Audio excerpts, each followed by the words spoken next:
Nice and easy does it, son.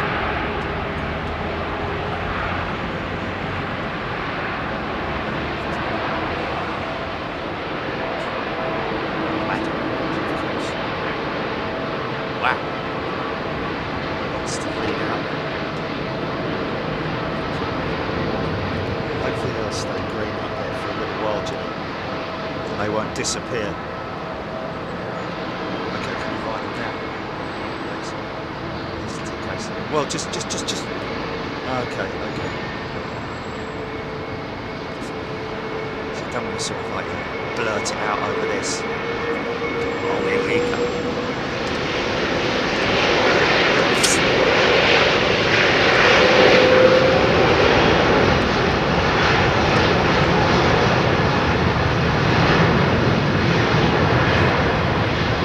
Injectors working overtime.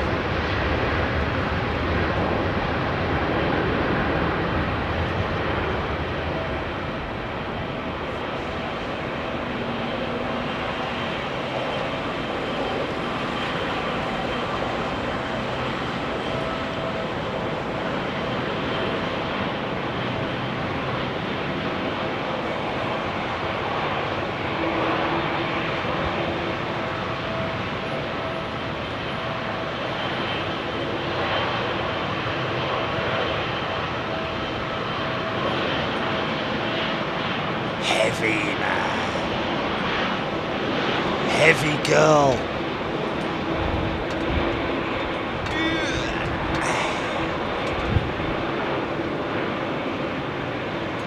Rolls Royce. Fly me to the moon and let me walk upon a star.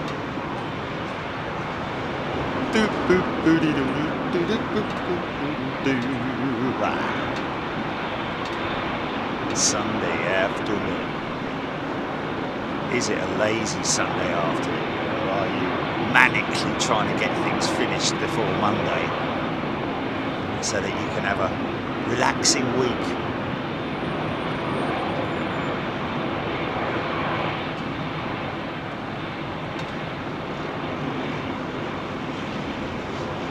Afternoon, folks. Big Jet TV live from London Heathrow, from the Courtyard Marriott. Hello to all our good friends at the Courtyard Marriott. Looks like that one's eastbound. Yeah. Putting up something new today.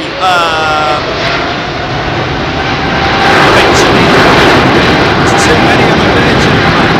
They're dropping off. They're dropping like flies, mate. Okay. Sorry, man. Okay, we're trying something new today, folks. Well, not new. Something that we're just activating on the channel today. A little shout out to all our great members who've been with us for whether it's 5 minutes or 5 years. Just going to give you some shout outs. I think it comes up automatically. Do we have messages with them as well, Jilly? Is that...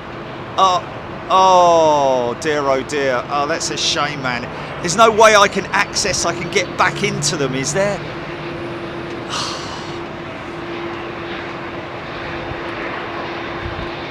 Jules Harris got my second Stripe member for 2 months.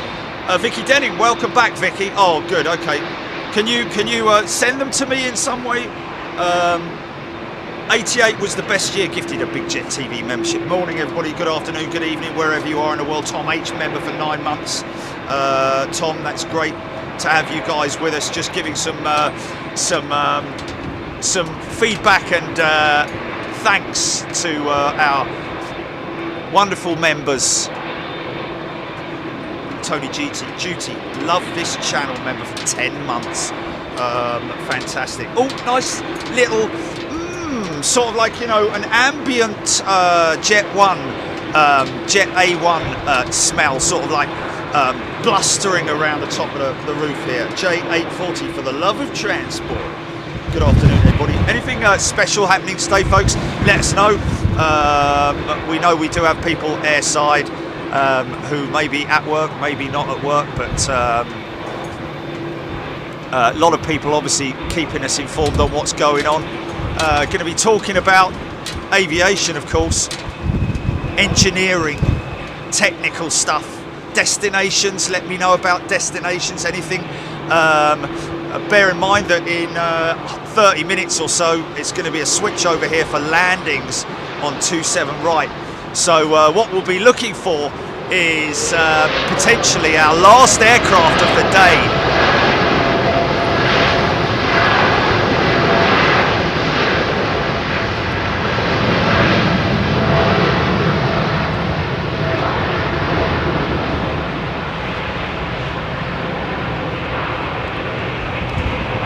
So we'll look out for that, as well as other stuff. Latest batch of stickers have gone out, folks. I brought with me actually a little the accompanying notes and letters and things that I get frequently with sticker requests, and I'm going to read them out at the end of the show. I think it's because there's some great, letters of support and history of how they started watching Big Jet TV and all those kind of cool things that are really nice to hear from people, individuals whose lives we change basically in terms of having enjoyment watching Big Jet TV, but also learning a lot, educational, right down to that young lad whose uncle, I think it was, I met outside to give stickers to and sign his photograph. What's his name?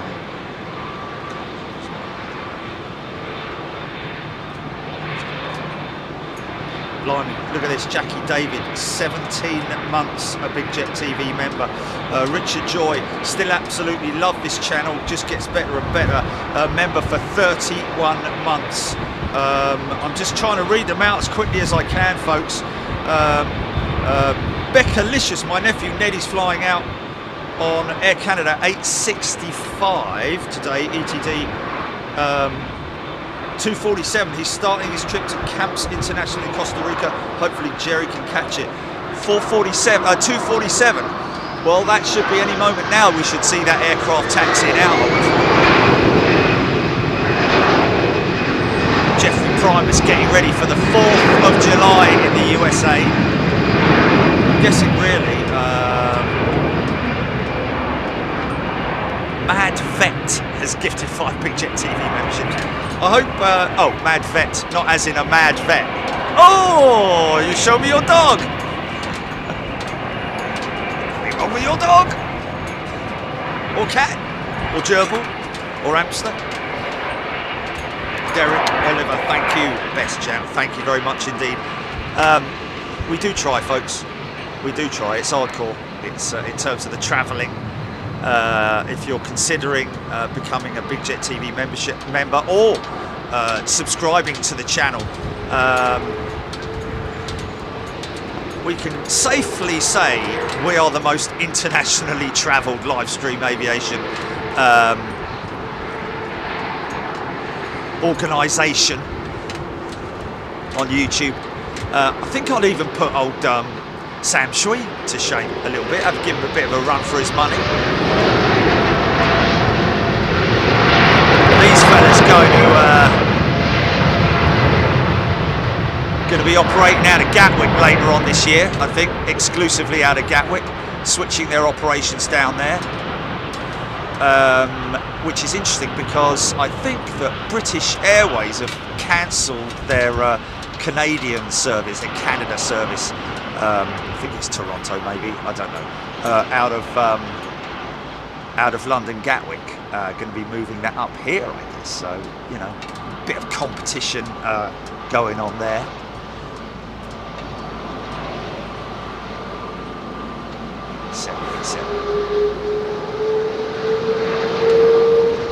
Triple 7.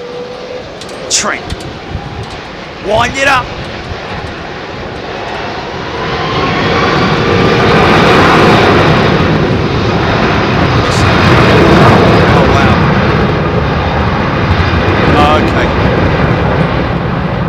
This is hardcore. This is doing this. just because of the amount of screen time that it needs for me to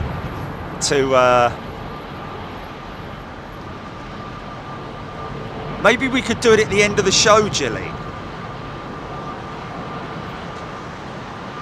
Okay. No, what I'm saying is we can read them out at the end of the show. I can read them out at the end of it. Yeah. So we're not ignoring you folks. If you're putting up your messages about having been with us for however long you've been with us, we cannot thank you enough. But obviously it's quite overwhelming in terms of the traffic that I'm getting on my device at the moment. So we're thinking that because of the how busy I am doing what I'm doing, filming planes, I don't want to sort of like divert too much away from the subject, and because I just keep missing them. Like Zoe Marie, for example, been a member for 2 years and 26 days now. Best thing I ever did, as I love watching planes on this, and this channel helped to ignite my love for aviation. Thank you, Zoe. Been off work for a year. Alan Jiggins is back, but going back to Gatwick Airport, working on the ramp again on the 10th of July, working for British Airways and Air India. Alan, that is fantastic. We've got Charlie Scott. He's a new member. Welcome, Charlie. Good to see you here. It is, of course, Sunday.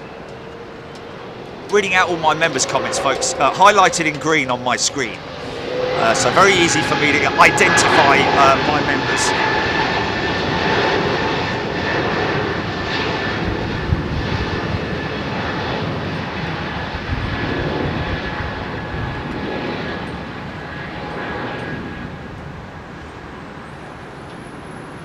It's just when I glance down at the screen, mate. That's the only time I get to see it. You can't keep shouting it in my ear because obviously it's just too much. We're finding it difficult to keep up with it, folks. Put it that way. Thank you, everybody. Andrew Hickingbottom. If it will be difficult as people will get upset or disappointed. Well, I don't know about that, Andrew. I don't know if they'll get upset or disappointed.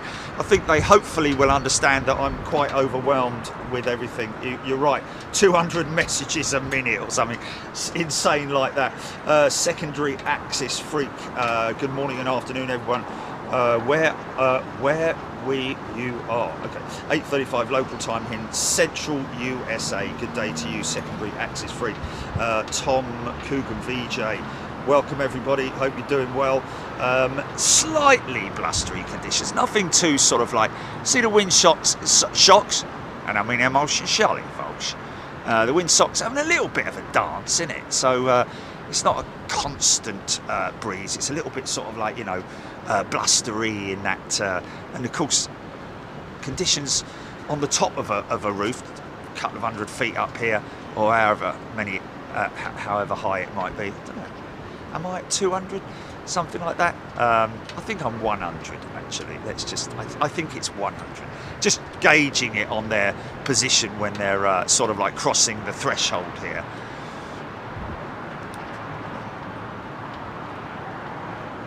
Joe Cameron, proud to be a member for 3 years, 6 months, 22 days. Thank you, Joe. Rab H, amazing 3 years with the Best Aviation Channel. Thank you, Jerry and Jilly, for all your hard work. Thank you, Rab. Great thing. We've got Charlie.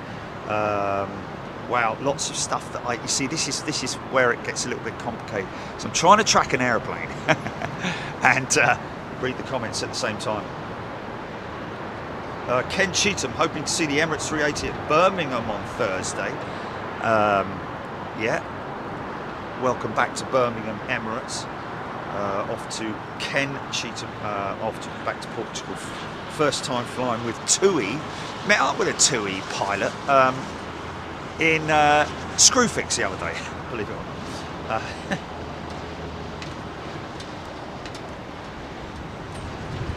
W. Which, yeah, I mean, you want to try and give back as much as you can to the members. And now, folks, the opportunity is there now. If you want to, first class and super class members, get your signed photograph. When I say signed photograph, it's a personal message to you.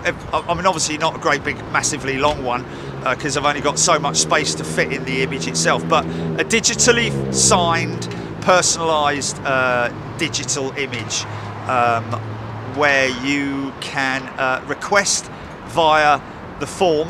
You just go to your perks on your channel membership, go to your perks, and you'll get all the information on how to get your signed photograph from me. There's a couple of funny ones on there as well. Thought you might like that. Nothing quite like David Brent with his knee up on a tabletop in black and white. Although we were thinking about that as well. That would be quite funny.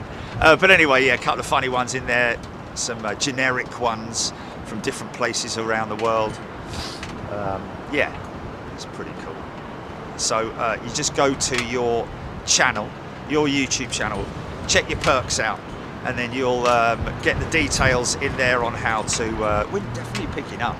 And of course, that's why we're hoping to see maybe a little bit of. It's a direct head window, but that still can cause a few complications from time to time with approaching aircraft. Cheetah 1903, Jerry, which part of the courtyard are you in? We're at the round the corner, Cheetah. Not open yet. They're planning on opening it soon, but they're going to They're going to do a soft launch, which is where they themselves will be utilising it and not members of the public, just to see how it works. Only going to be open up here at 6 o'clock at night, and obviously open only for residents of the hotel. So you won't be able to get up here until 6 o'clock. It's the same with round the corner there. And then of course, at 6 o'clock you can come round here, obviously as a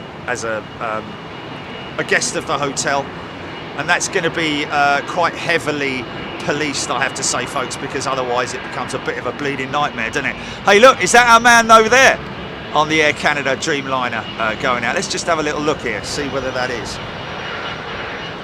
Jay Chapman, member for 54 months. Lucy's a new member. Welcome, Lucy, to premium membership. Great to see you here. Clive Clark, member for 34 months. Such a proud member. Love the work Jerry and Gilly do. Fantastic. Yeah, thank you very much indeed. And it, you know, like I always say, folks, it does take two to tango. One of the older 777s in the BA fleet. We talked about this before with the launch. BA were the launch customer for the 777. Can you believe that? They've been a launch customer for quite a few. Oh, have they? I don't know. Anyway, 777. Earlier variants were fitted with the GE90 engine, but they had significant issues with the power plant on their earlier aircraft, and quite rapidly switched to the Rolls-Royce Trent 800. Which Rolls-Royce must have been very happy with. Whilst those issues were fixed with General Electric, obviously later in the day,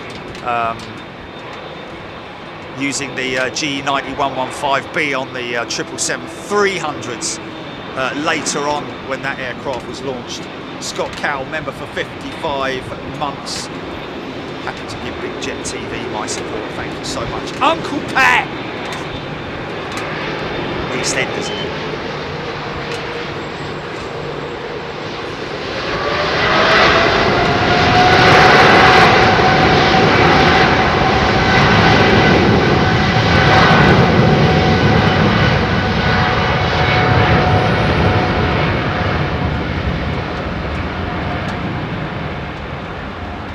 I still think there's nothing like that spooler of a GE engine. I think it's you know, that whine has quite something to do with the big carbon blades. I think maybe actually because I think General Electric were the first to experiment with the carbon blade technology, and that may have been part of the reason for the technical issues that they had early on, or it might have been just general internal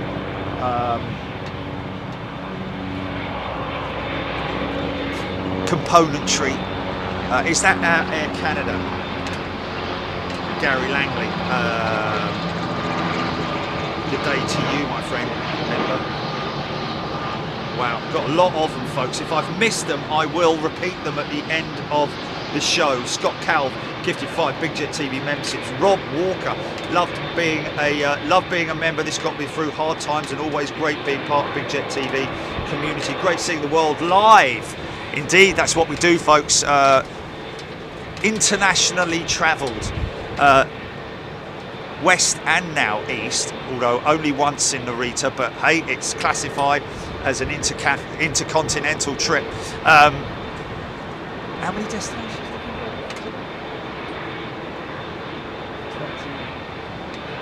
Oh, blimey, 36 destinations visited with our members, folks. 36.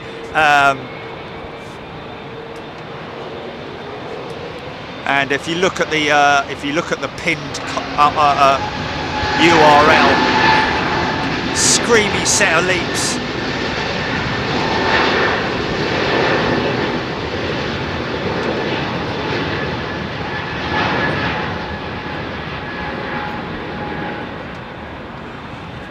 Oh, hello.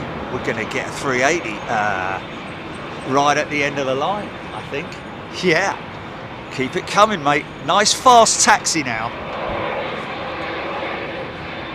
Carbon.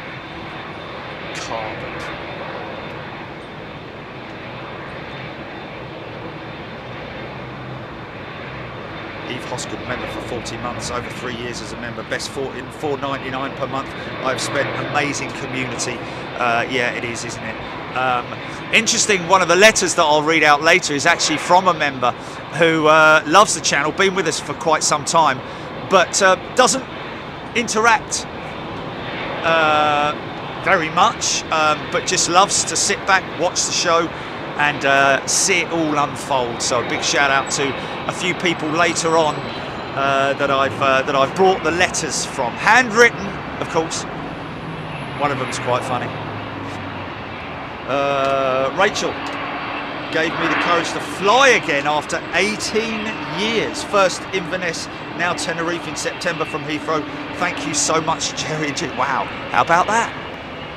Gave me the courage to fly again. Thank you, Rachel, first class member for 31 months.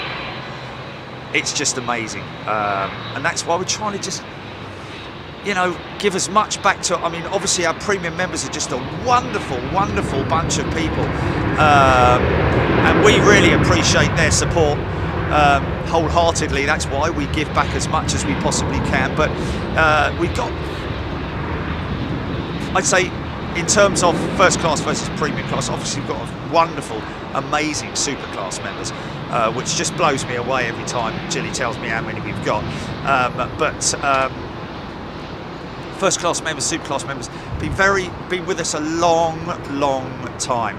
Some whom obviously upgraded from premium membership, but it is great to see you. It is, like I say, it is $4.99 a month, but you know, a lot of people tightening up their budgets at the moment. If Big Jet TV falls amongst one of those ones that gets cut, then it's fully understandable, completely understandable.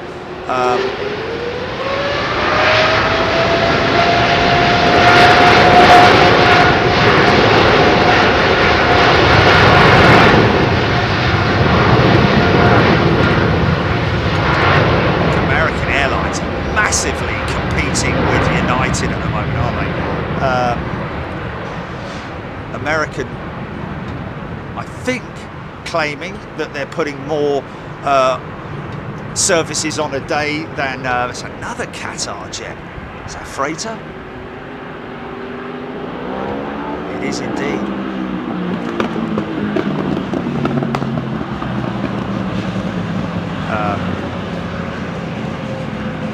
Yeah, I wonder if this is this our jet? I can't remember. Tom Coogan, member for 12 months. Thank you, Tom. Stephen Rouse, member for 6 months. Thank you, folks. Really appreciate it. It is actually. Shut up. Karen Langley, love American diverting aircraft arriving now. Concorde 444. What was that? Was that can't be that Qatar jet. That Qatar jet would be coming in here, wouldn't it? Friendshire TJ started watching during pandemic. Both work at hospital. You get us through some bad times. Well, I think we all together get through these bad times together, don't we? There's a Trent-powered jet.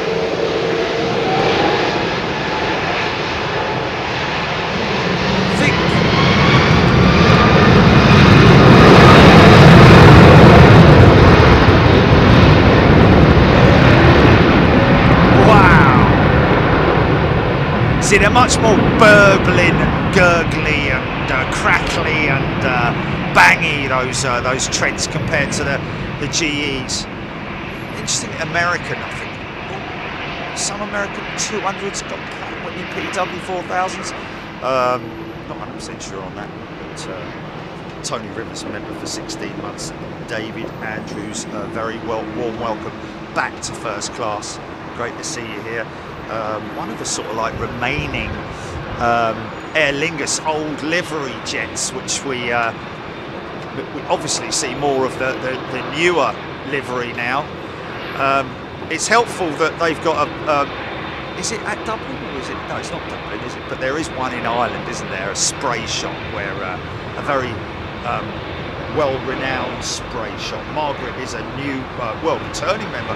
Welcome back, Margaret. Great to see you here. Phil Loxon, welcome to Premium. He's got a star. Welcome back, Phil. Great to see you with us. Still a lot of activity to go before the switch over in 10 minutes. Air Canada 787 heading to Montreal. Nick Gray telling us.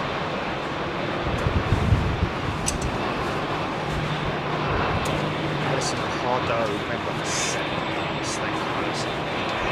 Mark Chandler has upgraded to Superclass. Mark, wow, what a wonderful thing to do. Thank you, sir. Very much appreciated. People who wonder what Superclass is all about, it's just basically a case of people who want to give more. That's rather than this whole super chat thing, which I'm not a big firm believer of. So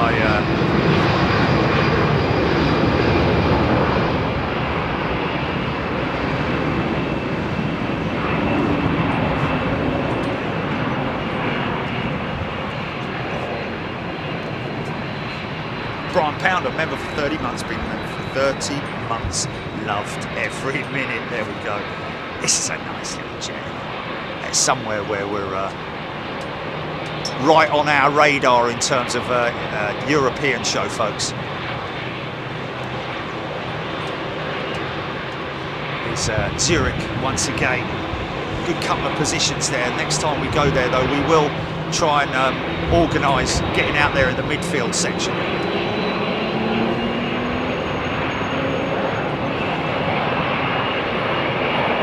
Canada moving now. J Mank, 499 and the rest is all based. Oh, okay. Thank you, J Mank.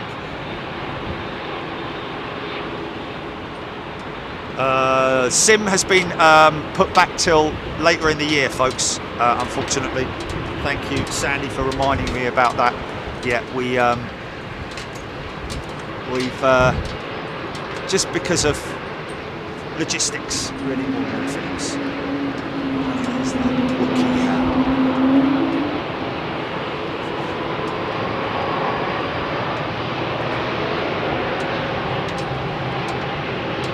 Pins you into the back of your seat, I tell you, when you fly on one of those jets. But mind you, saying that, it is kind of the same with. It's just very screamy when you're on board. Kenny Coombs, member for 33 months, tuning in from a stormy Illinois.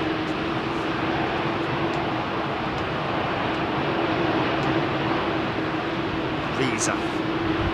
Yes, indeed. When a 777 spawns, it's like the whole airport shakes. VJ, oh dear. VJ's to-do lists again. Marcus Marcus G, member for 26 months with Superclass. Marcus, thank you so much. See.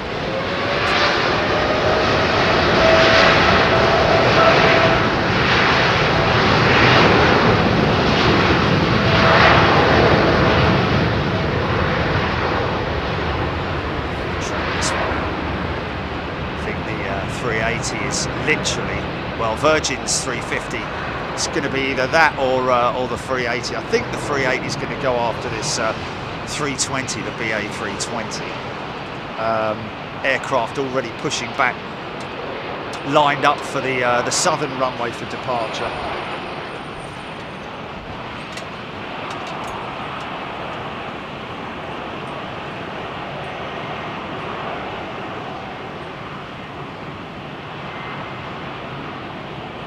Amazing, look at that. Look at that flex.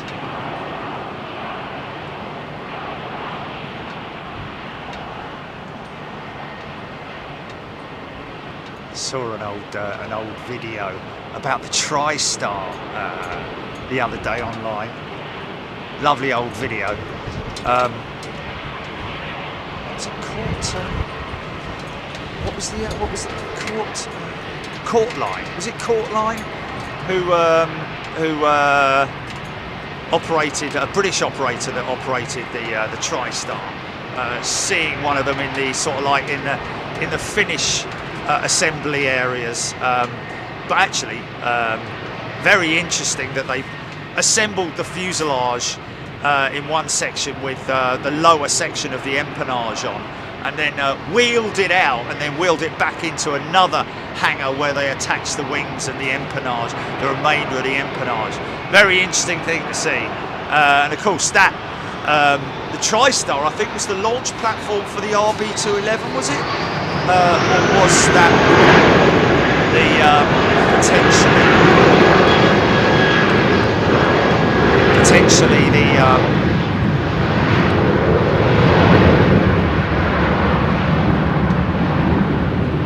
747 before, because I know that yeah, I think it was possibly the 747 and then the TriStar. I don't know.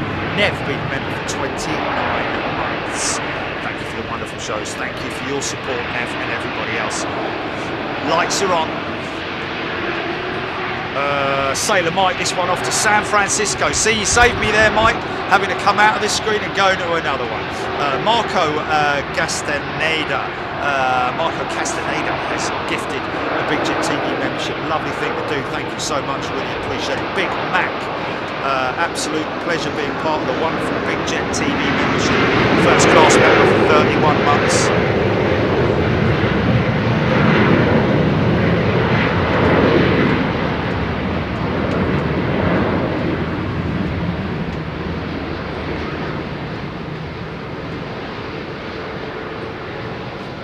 See that do with Turkish's 350 in the background there.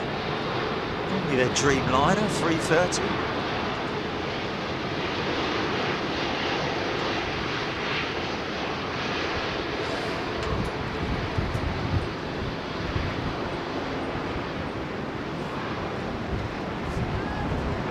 Yeah, powered by 3 RB211s, don't forget, the TriStar.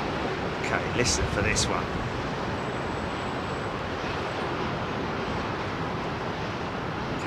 The takeoff thrust note.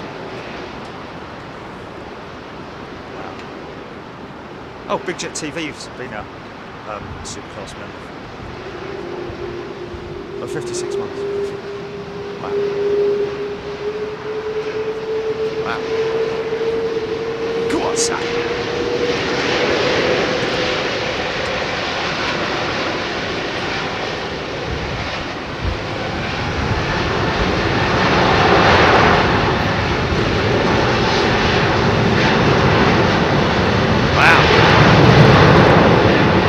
Took a bit of time to get up to N1, didn't she? Just quickly grab this 350 turning on, then I'll go back to the rotate for the 380.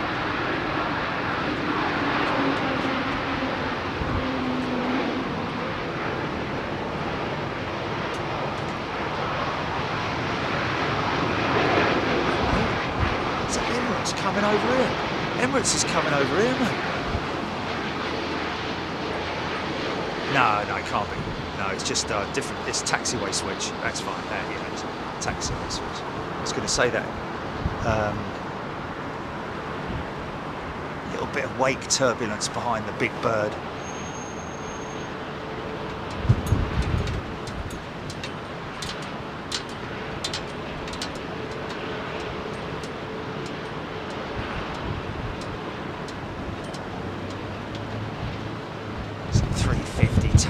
Maximum MTOW. Going to open up this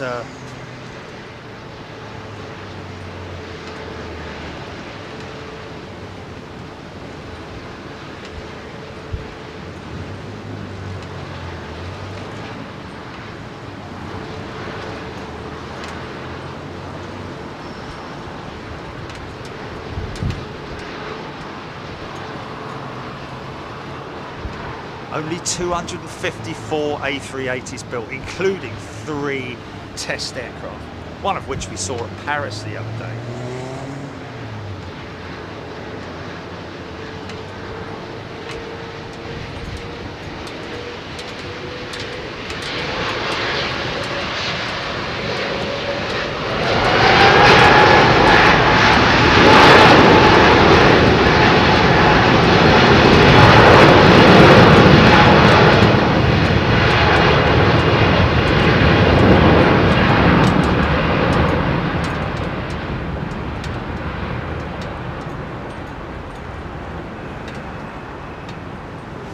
Interesting, just, you know, flicking through pages like you do on Wikipedia. Interesting to see, well, not so much Wikipedia, but old news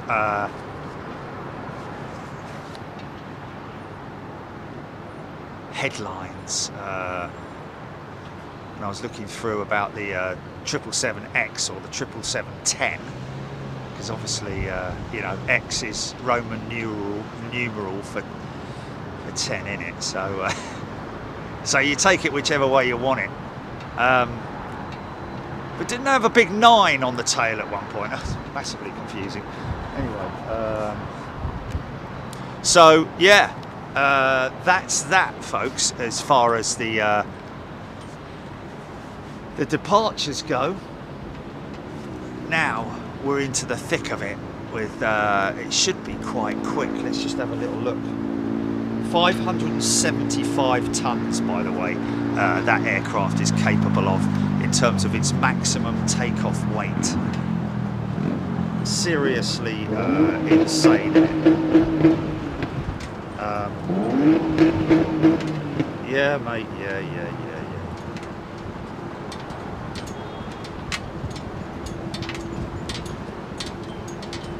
Boeing 777X, nothing on approach just yet. Just waiting for things to heat up.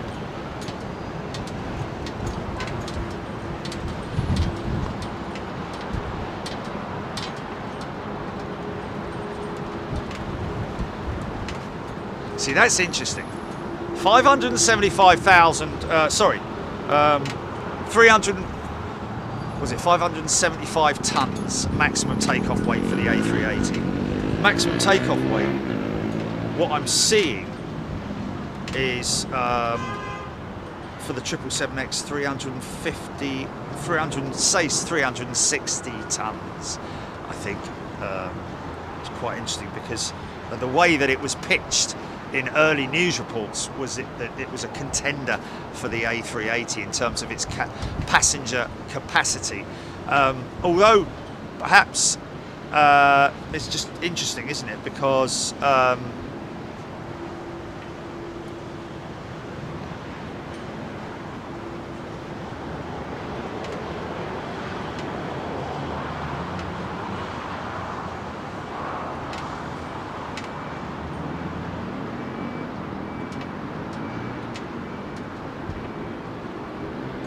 yeah, 400 to 425 passengers, depending on the configuration of the aircraft of the 777X. It's an amazing amount of people, isn't it?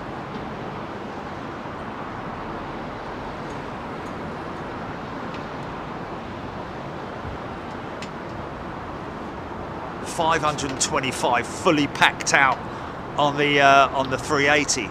So yeah, there's definitely the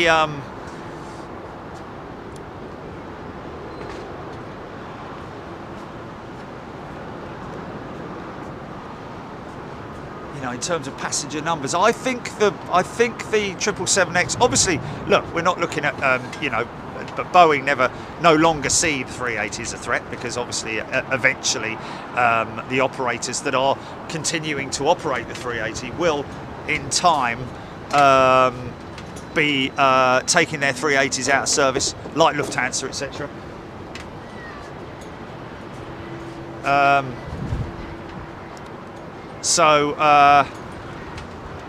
And Etihad and the likes. Is it Etihad, Qatar, going to be, and BA of course as well. Once those 777Xs, I think they would have thought that they would have been online by now. Let me just move this aside so I can get a better shot here. Okay, first arrival is a decent one by the looks of it. Virgin 350 from Lagos, I think.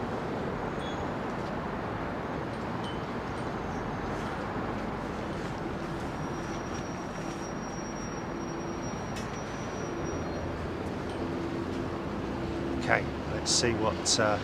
I don't think there's going to be too much of an issue here in terms of the wind direction, even if it is a little bit blustery. You might see a little bit of attitude change, as well as little plumes of exhaust out the back of the engines as the pilot manipulates the controls.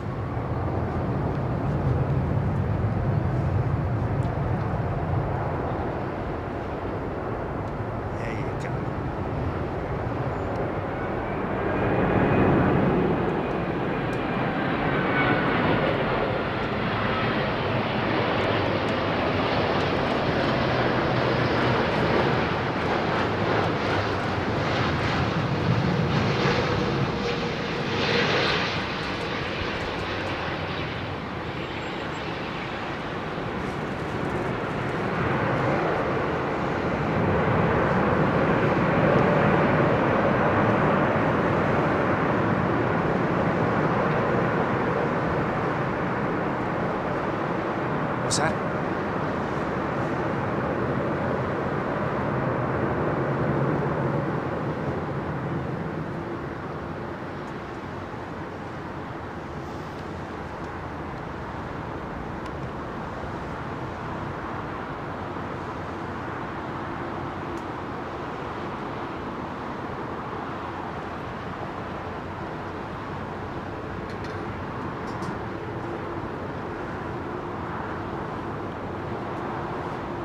Seen that for a little while, haven't we? I don't know. Maybe completely wrong. That was in the last week.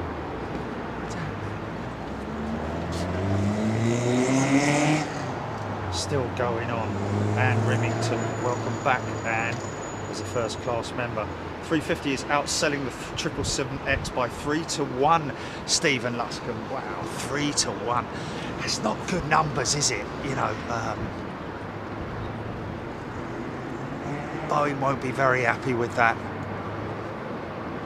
But look, you know, I mean, it is really, when you think about it, it is an all-new aircraft, isn't it? Even though it's based on the 777, it is still a brand new aeroplane. And so getting that through all the different certifications, and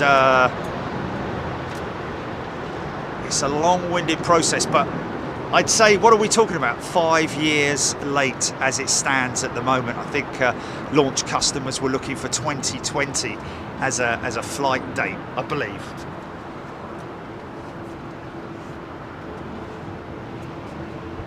Nick Gray, Captain Chris flies 350 for Virgin Simulator with him soon. Yes, Nick Gray, absolutely, and big shout out to Chris as well. He's not in the country at the moment. We were planning to do something tomorrow, but just logistically, and because of the time, well, more or less that's it, isn't it? You know, in terms of time, with the time of day, we wanted something that was perhaps a little bit later in the day and not so crazy early doors. Mind that.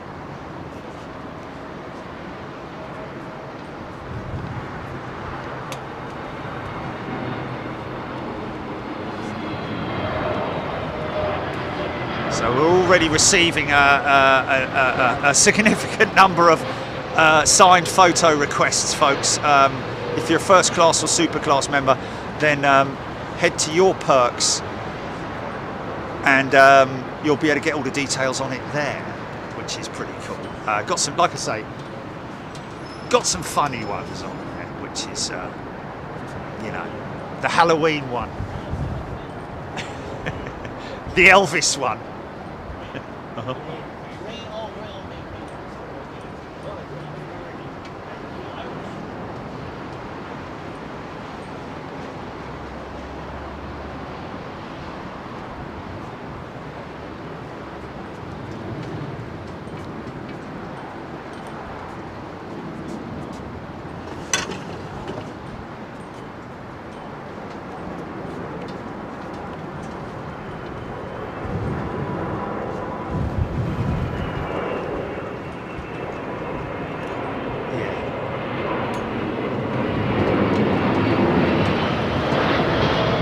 Journey to the future.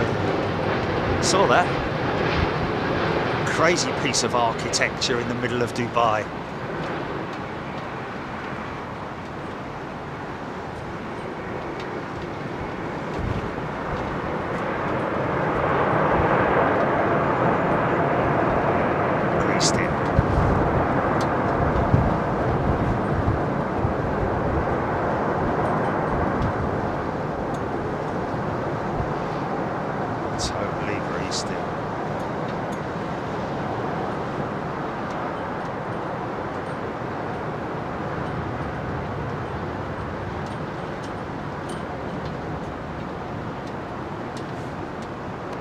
Stand by.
But anyway, sorry folks, just trying to sort of do what I can to, you know, it's one rule for one and one rule for another. This fella's obviously been coming up here for, blimey, he's been staying here for about 2 months now.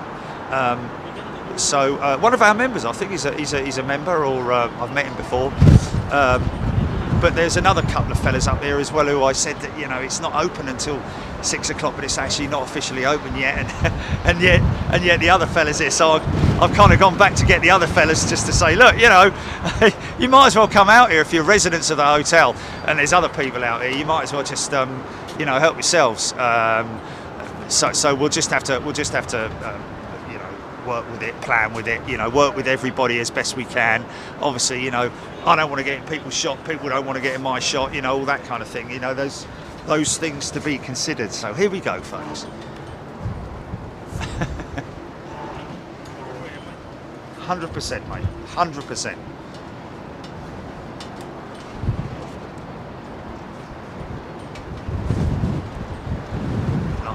Have a library of about 40 million photographs.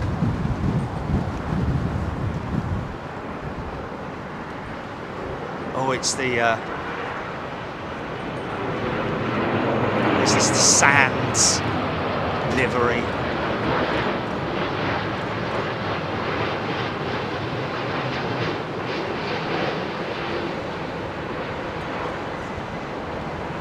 See what I mean? The long landing comes into effect where there's a lot of wind blowing towards them, which is, you know, kind of like ideal conditions. You want to be landing into a headwind. But when you have a... By the way, folks, just to let you know that in the background, as we always do, we are working on a new position at London Heathrow. Where, I hear you ask? I'm not going to tell you because it is all hush-hush at the moment in terms of its location and what we're doing and how we're getting on with it. But there is procedures that obviously need to be met, as we do with everything in terms of health and safety and filming permits and all that kind of thing. So we're working on it, and of course as soon as we hear what we're doing, we'll let you guys know.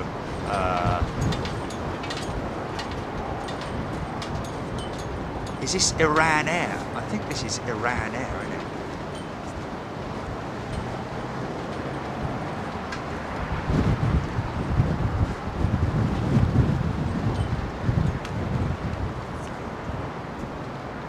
See a little bit of twist.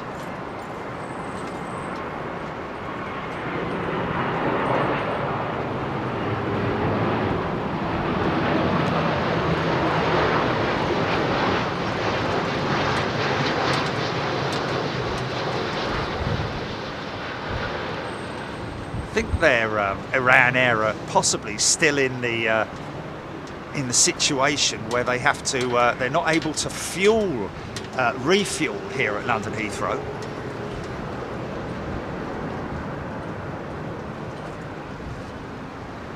So they have to fly both legs without refueling.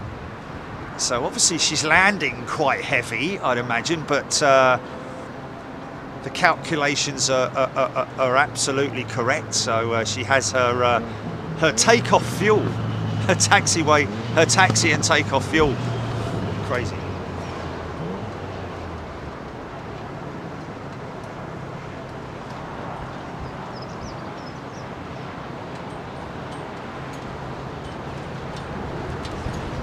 Yeah, if you are a channel member, folks, very interesting, because we've had a to be honest with you, it happens very, very rarely. But even if for it to happen once, we want to make sure that everybody's aware. If you are a channel member, whether you're new, whether you've been with us for years and years, make sure you subscribe, because if you want to chat or even make any comment to me, update me, let me know anything, then you need to be subscribed to the channel.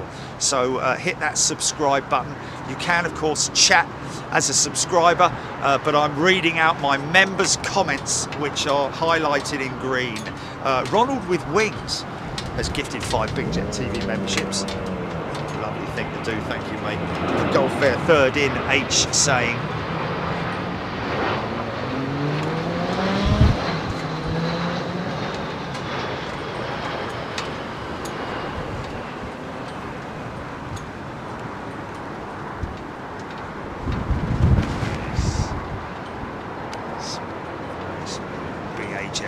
code off to maintenance. Of course, the big maintenance shed's over there. There's a 380 in the shed there. Don't think I've ever seen a 380 in the shed before. What's she undergoing? Obviously for it to go into the shed rather than sort of like a technical. Is this Aer Lingus's retro livery I'm seeing on approach here? It has to be something more than sort of like a technical issue that can be dealt with whilst the aircraft is on a remote stand.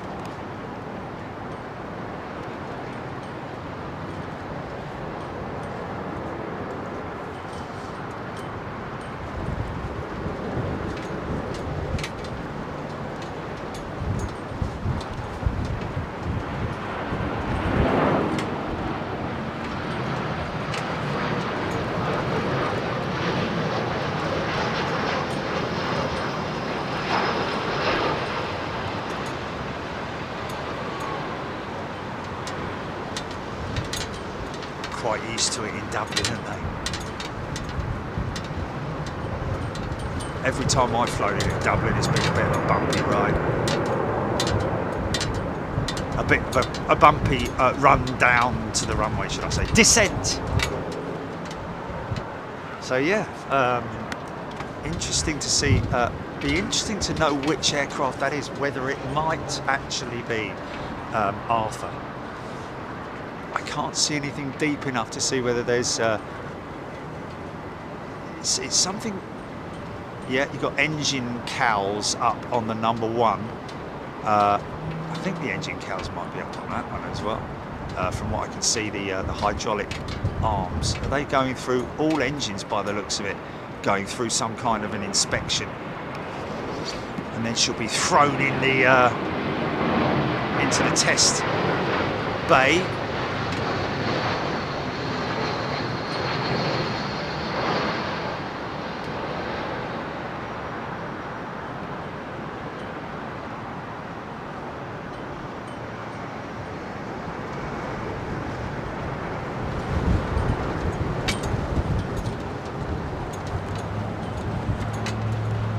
Make sure you have a little read up on places that we've been, folks. Obviously, our members will attest to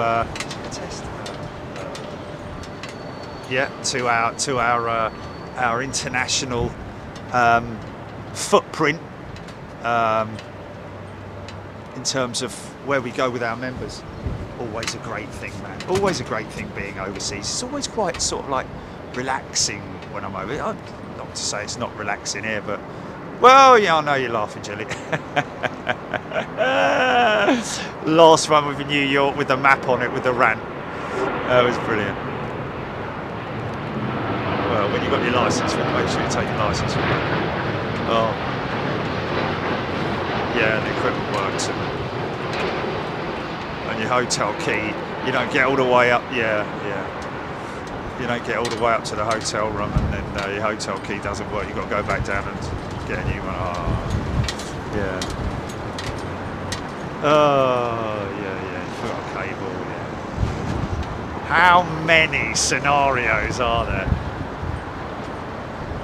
Yeah. Nice Star Alliance 767 on the push there. Jill Blakeney liking the livery. New position again, Rampage. Michelle Taylor. Michelle Taylor, do I look under membership or store? Membership, Michelle, under your perks. Your perks on your channel is where you need to look. Sinofers Blue, are we going to get a Queen? Oh, we got a Queen inbound. We got a 747 inbound. Thank you, Melody, for helping out there. Appreciate that. Here comes another 777. I think she may have.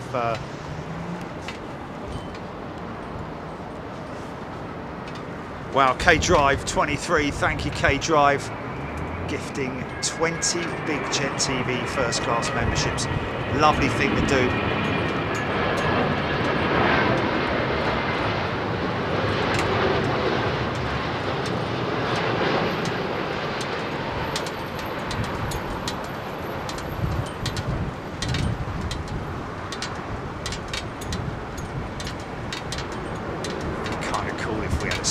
crosswind element built into this, but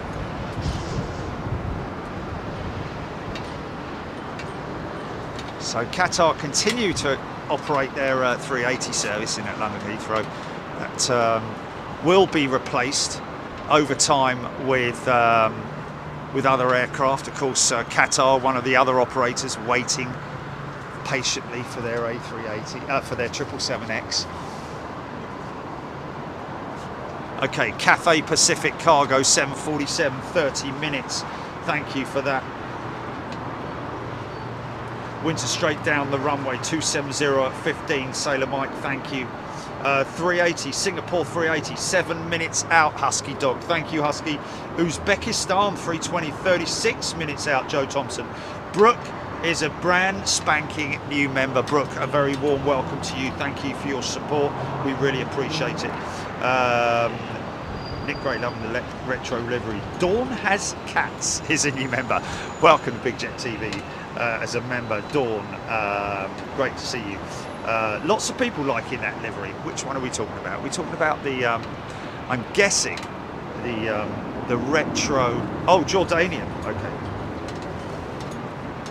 No, Mike James also loved that retro, gorgeous, just like the old BAE Simon Dinsmore. Maybe he meant BEA, I don't know.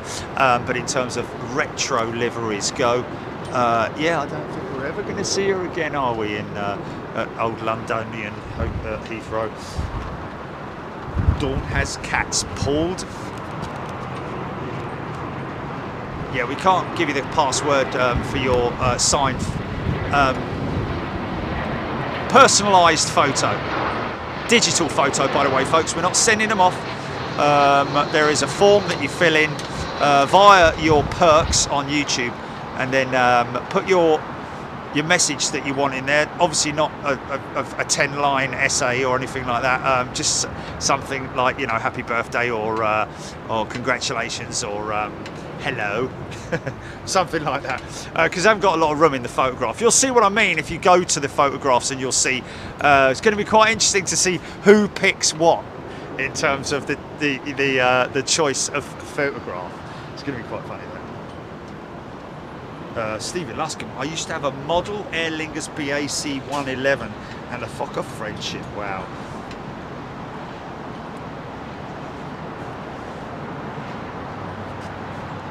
BAC 35 what?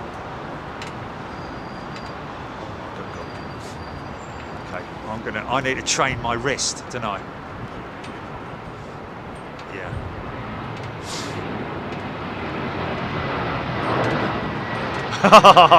That's going to be a long day signing all of those, isn't it? Oh my goodness me.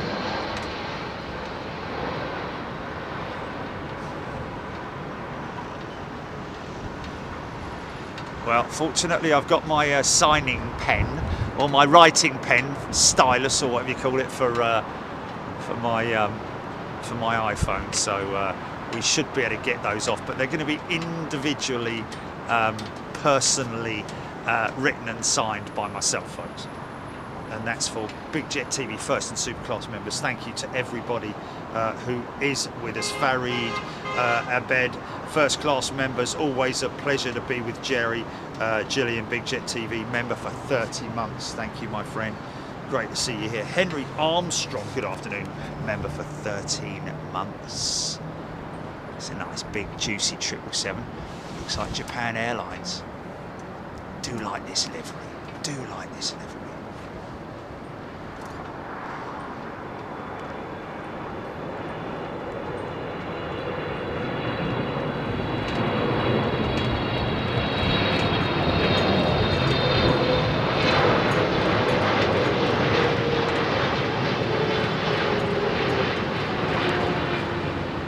Smooth as silk. Wow. Perfect touchdown. 3 kilos of rubber floating off down the runway. It's that Star Alliance with the blue engine cowls. That it just doesn't look right for me. But then again, United's livery is that, isn't it? The new livery, I should say. not the old one. The old one had white engine cowls, didn't it? But it kind of looks, it just looks a bit clashy, doesn't it? You know what I'm talking about, clashy? So I always remember, don't wear brown shoes with a bluish suit or something. Mind you, can do anything you like now, can't you? Chris Lunn has been a Big Jet TV first class member for 13 months as well. Max Bankangle, good afternoon to you. Sitting back with Big Jet TV. The front of the end of a 747, the back end of a DC-10. Ah, yeah. But, well, yeah, modelled on the fire station testing rig, which is all steel, of course. It's not a refurbished 747, otherwise it would obviously melt, because they catch that thing alight on a regular basis. But yeah, modelled on a DC-10 back end and a 747, so hybrid, proper hybrid jet. This is nice.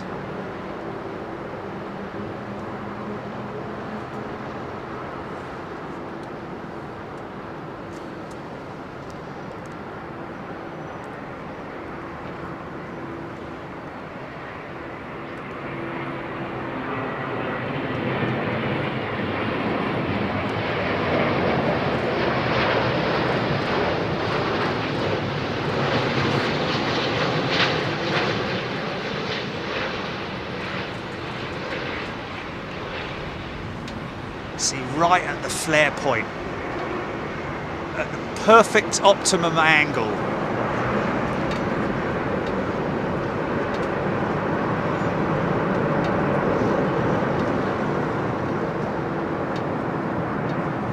Undercarriage is set up perfectly for it, but it is all pilot skills in it, in terms of like getting it absolutely so that all 6 wheels, or in the case of a 900, 4 wheels are equally on the deck, if you see what I mean. Sarah Jo, thanks so much. You've got me through a rough start to the year. It's great to see you here, Sarah, and we're so happy that you have obviously gotten better. Drive 23 in honour of 55 months of membership and selling my condo. Congratulations, my friend. Great, sold his condo.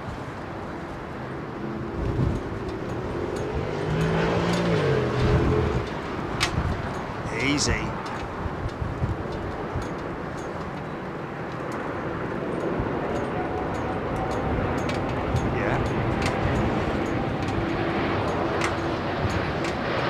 Oh, okay.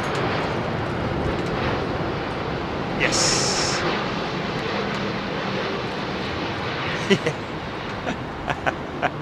I always remember that with Sam looking at me like that. Hey. And then I told her afterwards. She was like, "Why didn't you tell me?" I'm like, "Because I couldn't, could I?" Nick Gray, Cafe 007 747-4 is over the channel. Nick Gray, thank you, Nick. Hey, let's get her to #1, shall we? Let's get 007 to #1. Why, of course, Miss Moneypenny. Interesting to see an SAS single aisle jet sitting on a remote stand. Is that start up? Listen.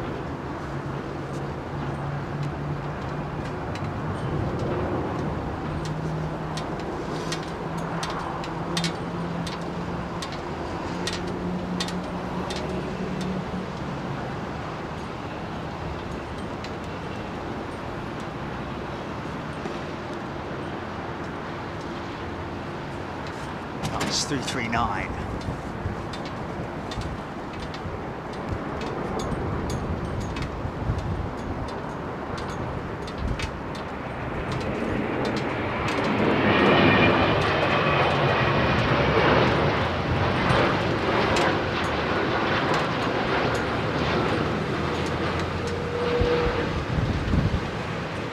Greased it.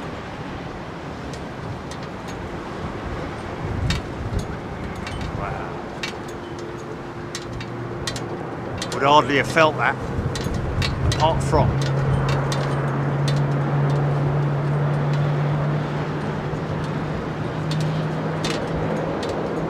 Cheetah, which is longer, 773 or 777X. 773 Cheetah.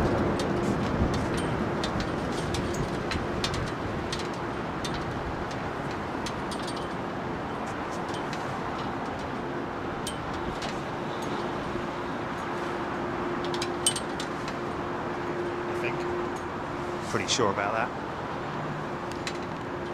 380 on approach, 380 going out. Is this the slinger coming in? Call it the Singapore Slinger, folks, after this famous Singapore Sling, the cocktail. It's a name that I gave the Singapore 380 many, many moons ago. Oh, look at that beautiful turn, man. Straightening out.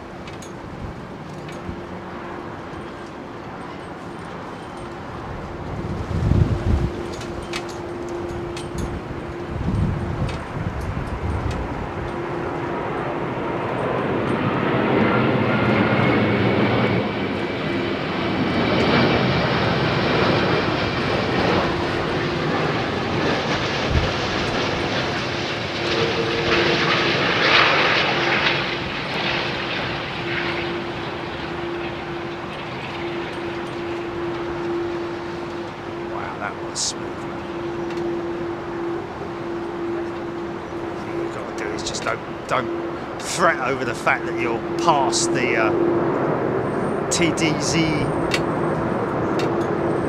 within 100 yards of it. You'll be fine. Nice. Trent 900s. Nice. She'll taxi up this way. Should do anyway.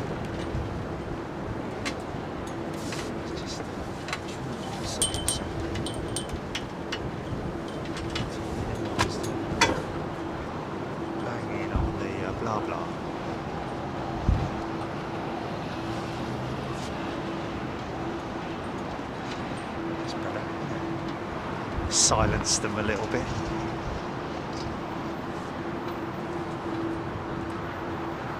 Sarah Joe, go to the your perks on your channel to find out details on how to get the photograph. Robert Dodd has upgraded to Superclass. Robert, thank you very much indeed. That's very kind of you. Daffyd Lewis, first Superclass member for 42 months. Wow, this is quite overwhelming actually. K-Drive, thank you for your 20 memberships. Jerry Donnelly, need new Dunlops after that landing like that. Gwen M, thanks Jerry and Gilly for everything you do to bring us all your amazing shows. If I've missed any of your celebratory pop-ups, folks, I do apologise. Obviously, when I'm filming, I don't have the capability. I wish I had a head-up display. Put it that way. Alex, thank you.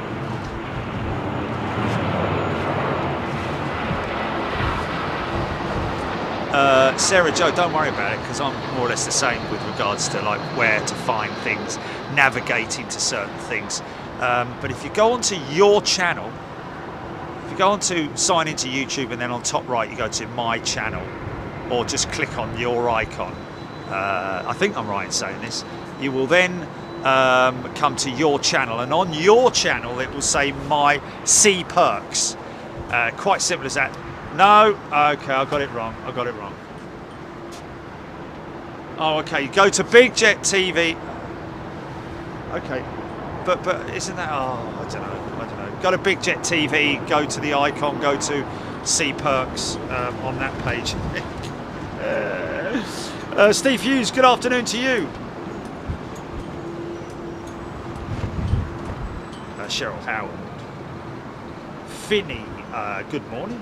A member for 6 months. Good morning to you, Finny. Don't you have a nice photo of you and Jerry and Gilly together? Yeah, we do. Alan Tonkinson, we do have a picture, and that was from Boston, wasn't it? It was Boston Iron, the Iron, yeah, the Iron Diner or something like that, with Sammy Castriati. Hey.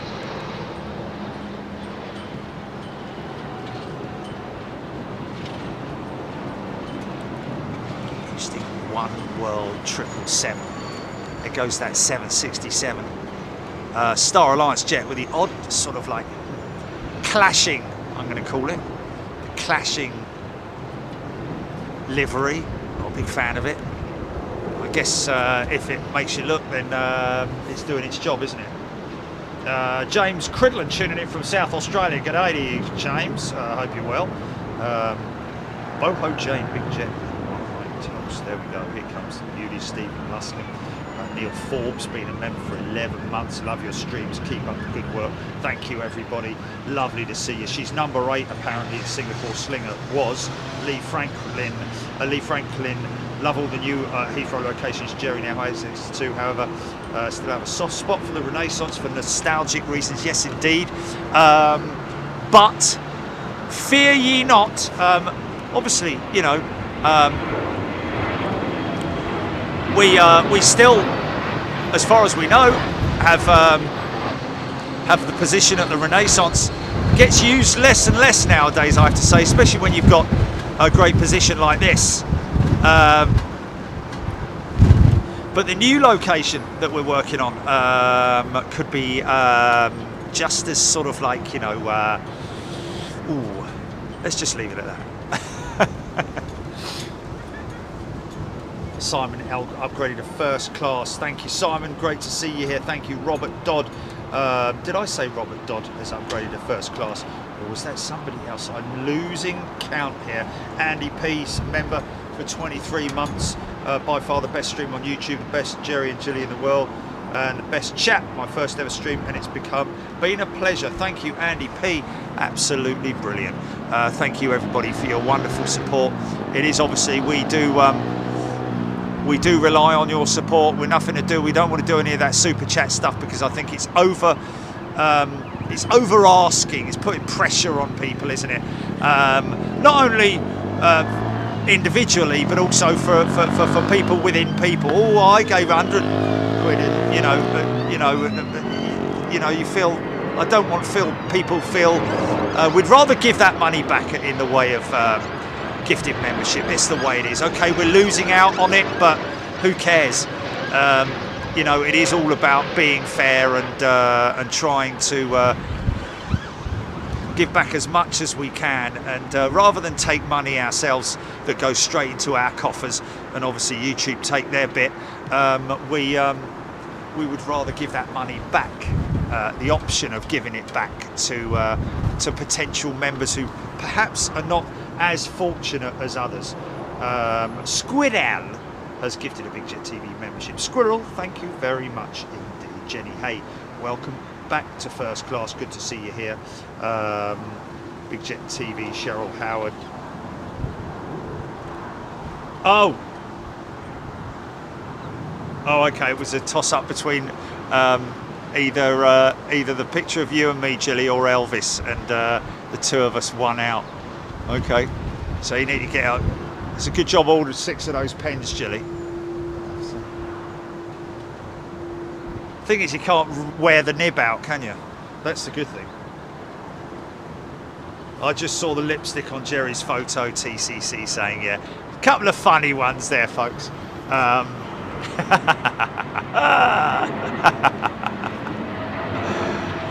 Just to mix it up a little bit.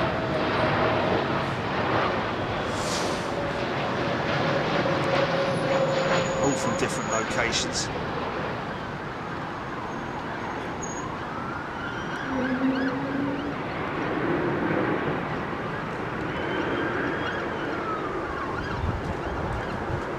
So also I think something else to be considered, folks, is the return of Etihad's A380 service into London Heathrow. So we are, that's around about the 15th, we believe it's on the 15th of July. We're into July already. That just literally crept up and smacked me on the back of the head, that did. Squirrel, thank you, Squirrel. Jim Monteith tuning in from Canada. A happy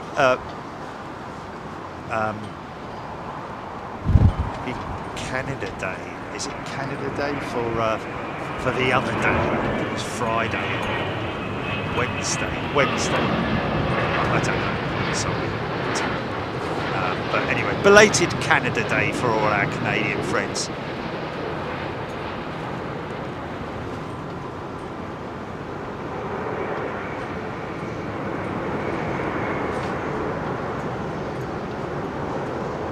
Oh, it was yesterday. Oh, well, there we go. Not too far back. Happy Canada Day. Belatedly. Alan Tonkinson has gifted a Big Jet TV membership. Thank you, Alan. This is like anniversary show, but for all of us. Good way to celebrate Big Jet TV, Avro Arrow. Yeah, well, it's something that we saw that was available. I think we may have tried it before, but for whatever reason we didn't carry it on. But it's worth doing it, isn't it? Just to say thank you to everybody, really.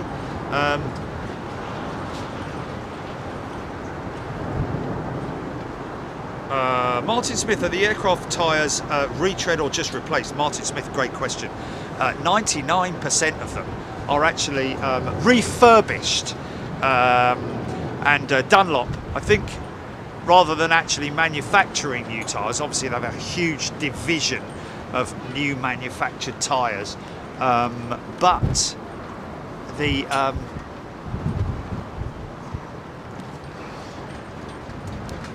major side of their business is retread, a very sophisticated system of retreading tyres.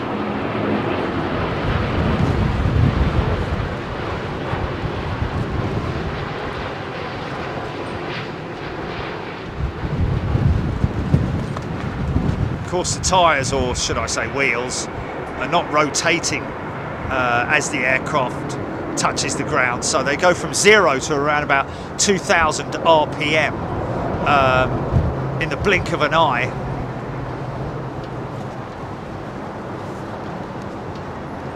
And that can, from time to time, create very slight, I wouldn't say flat spots, because flat spot is created by locking a wheel and skidding, literally, whereas these are more sort of like, you know, patches where you can see where the aircraft has touched down. But it rotates so quickly, the technology is such that it doesn't generally create patches on the tyres.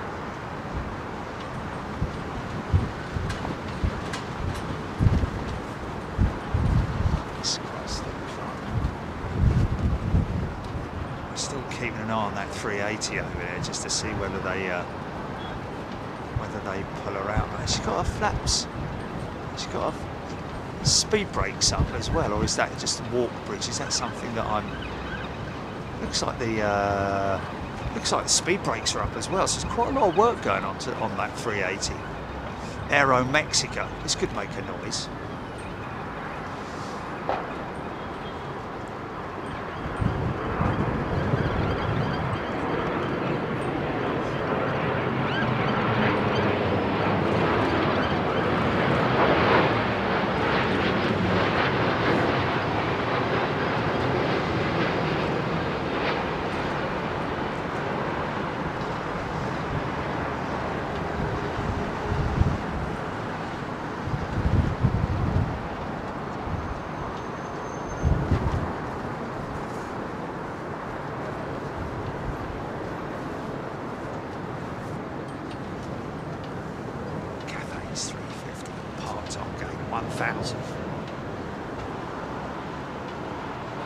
Michael White has gifted 5 Big Jet TV memberships. Lovely emoji, Michael. A bit dexterous there, isn't it? Okay, driver, thank you again. your Eddie McKean, member for 15 months during the famous Big Jet TV storm. Been hooked ever since joining since the storm. Lots of people say that to me when they meet me for the first time. I saw you with your planes landing on the Cathay Queen. 19 minutes out, seeing off this blue. Thank you, Puss in PJs. Diane 78, HGC, Steve Stibbons. I'm pleased to see picture number 7 of Geraldine. Oh, I'm pleased to see picture number 7 of Geraldine. Oh, is that with the mate? Yeah, that was obviously Photoshop, folks. I didn't go to the shoot with. Rebecca Weaver has gifted a Big Jet TV membership. Andreas Krugel, good afternoon to you.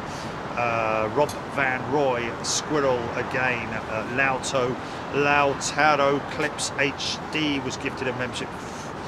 Frog on the Tube was gifted a Big Jet TV membership. Frog on the Tube. Be great if you could contact us via contact@Big Jet TV so we can have a little discussion more about that nasty piece of work, Simon, who we're going to hopefully. He's basically broken his bail conditions, isn't he? So we're going to get him banged up in jail. If you're listening, Simon, enjoy your last few days of freedom because you've ripped off too many people and we don't like you. People in general like that are not a liked people. You need a wake-up call, son, and because I can't physically do that myself. I'd love to, trust me. We're going to have to send you down the road for a few months. Simon L gifted a Big Jet TV membership. Welcome, Simon.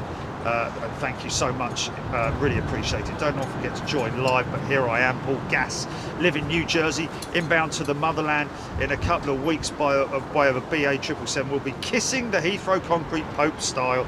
Been a while, be great to see you back, Paul Gass. Good to see you, mate. Thank you so much. Welcome to everybody. Lots of people, like I say, don't always talk on the streams, don't interact just because they want to sit back and watch rather than sort of like get distracted by the chat, because chat can be a distraction at times, can't it? But it's great for me because obviously I get to get feedback from our great members, all highlighted in green, of course. New merchandise coming soon, folks. Quite exciting, actually. See ya.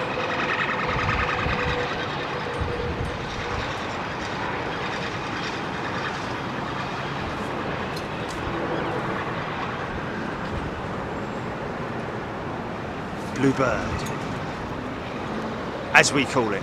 Yeah.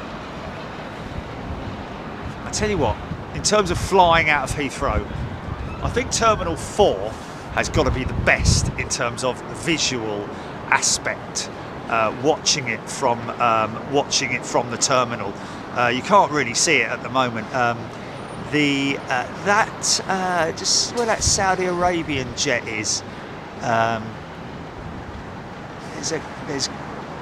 there we are. You see that window there, that big window there? That's a great place to watch from. If you're ever flying out of, so you got Qatar, Etihad, Royal Brunei, Saudi Arabian Airlines, China Southern, Air Mauritius, KLM, amongst others, stationed at. Always a great opportunity to watch the planes from there, especially if they're going out of 09 right, or should I say if they're on 09 operations, because the angle of the runway to the position where you are is one of those angles that makes it look a lot faster, or you actually, when I say looks a lot faster, you actually get to a true perspective of the speed at which they're travelling towards their V1 position. William Smith has upgraded to super class. Wow, William, thanks, folks. Not asking you to do this, it just is overwhelming that you do. And thank you so much, Will Smith. Will Smith, though. He probably doesn't like that. William, thank you so much, my friend. Was it William who was a young lad who's... I don't know. Hassan V1. Hi Jerry, what can you tell me about the Turkish Airlines plane? Is that a 350 or a 787? Yes, it is a 350, Hassan. You know, we're used to seeing their Dreamliner and their A330 in at London Heathrow. What's that firing up? Something firing up. Screaming Emu! Did we see Screaming Emu?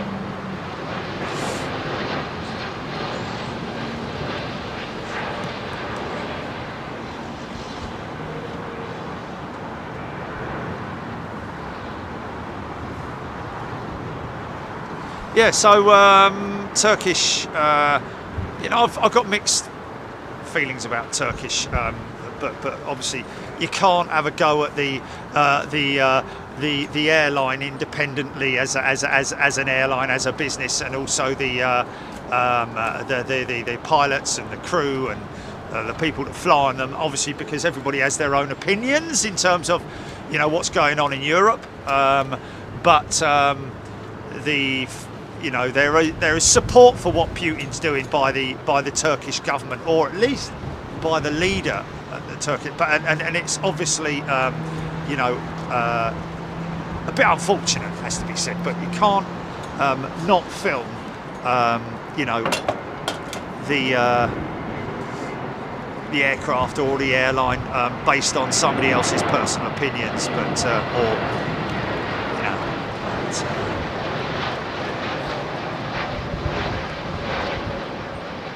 Atrocities, to be honest.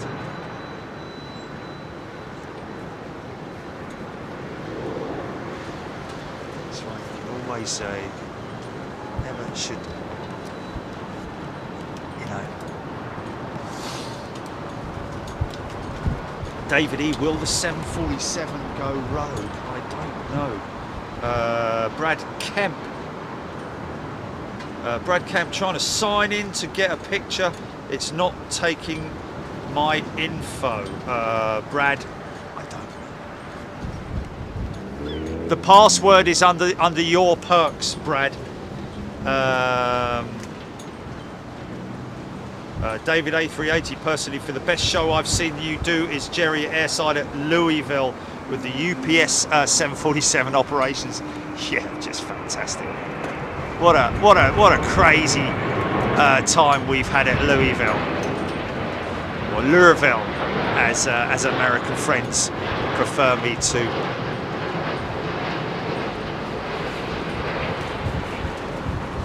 Prefer it to be pronounced.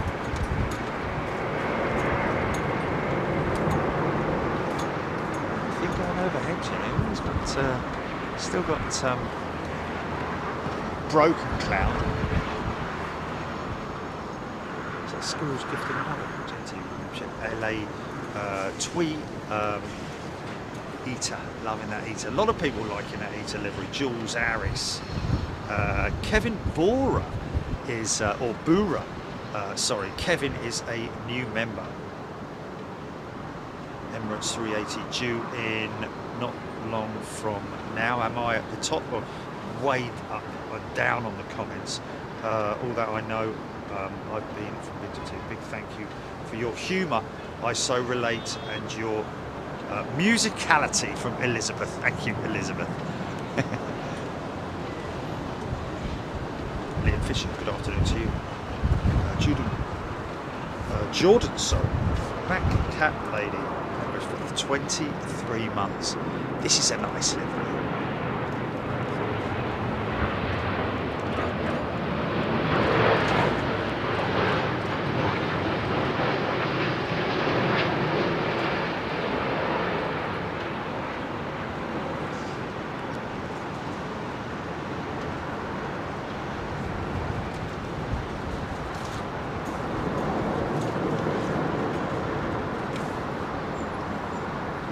Vietnam Airlines 787, nice.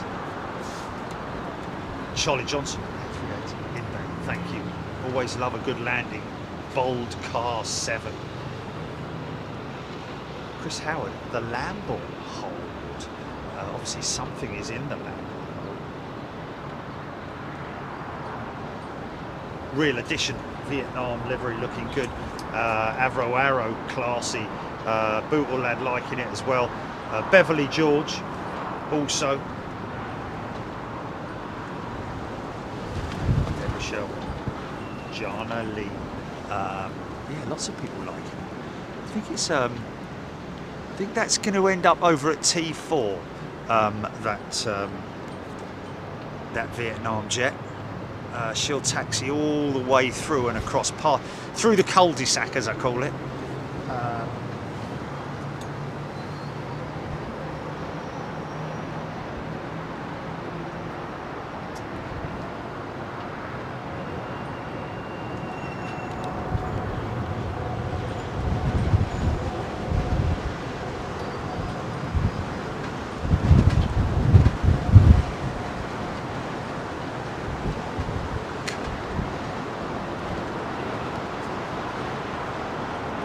Nigel Oliver has gifted a Big Jet TV membership. Good for you. Thank you very much indeed, Nigel. That's a very kind and generous thing to do. Anybody who's gifting Big Jet TV memberships, thank you so much. I really appreciate it.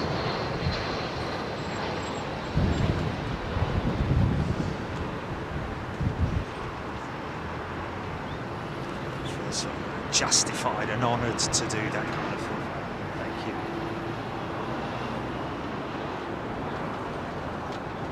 Derek Cohen, why do the Embraer 190s and Dreamliners have exposed mental exhaust? I guess you mean metal. Yeah, good point. That interesting, Derek. That I think the CF-34 engine obviously was developed before NASA developed their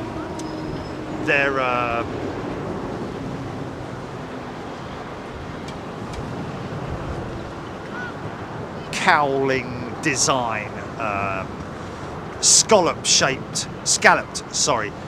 cowling design. Quite interesting that, because obviously somebody's saying that it was a NASA invention / design, and they then sold that to Boeing. But was the CF-34 engine not out way before the bit of a funky shot, sort of a funky shot?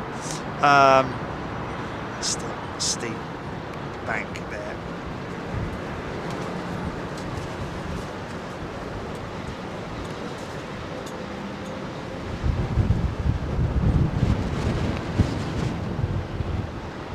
Oh, really?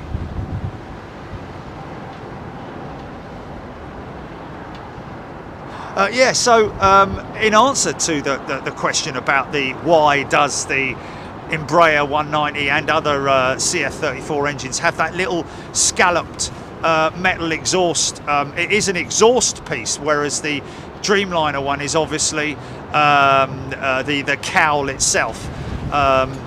So it is quite interesting that you know, which came first, and was the NASA design to do with the fact that it was the nacelle, or the engine covering, as opposed to the actual exhaust attachment. I'm guessing again that Embraer or that was General Electric, wasn't it? CF-34 is a General Electric engine, isn't it? I think. So you know, they were at it before NASA developed it, wasn't it? Paul MK, guys, that's 3.5 years went by quick. Is anyone here going to be at T5 on the 16th? Got some lounge access to dish out. That's very kind of you, Paul. Nice. It's a very generous thing to do. Aviation in 4K. Mohammed Al Rafay, 747 soon. And talking of Embraers, this is the E2 new big engined variant of the Embraer single aisle jet. Still a 2.2 configuration, very comfy jet to fly on, I have to say. Makes you feel like you're on a private jet with the 2.2 configuration.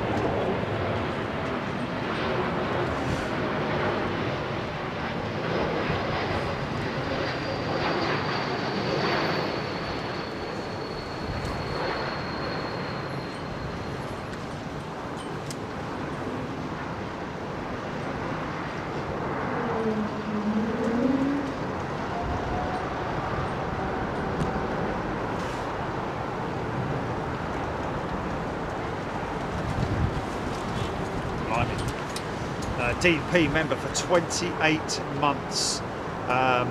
Much longer as a watcher. Wow, that's great. Thank you very much indeed, Dean. Loving the channel. Profit Hunter indeed. Legend Dark Fury, sorry. Gifted a membership. What's that, GP? Say it again. Pete, sorry. Nick Gray has gifted 10 Big Jet TV memberships as well. And we got that K-Drive one as well. Pregnant Guppy Echo 6 Bravo. Yeah, that's because of all these sort of like those fairings are covering a tremendous amount of like ancillaries and pumps, air conditioning systems. Of course, the undercarriage bay itself is incorporated within that, so it is just the way it is designed to maximise the cabin.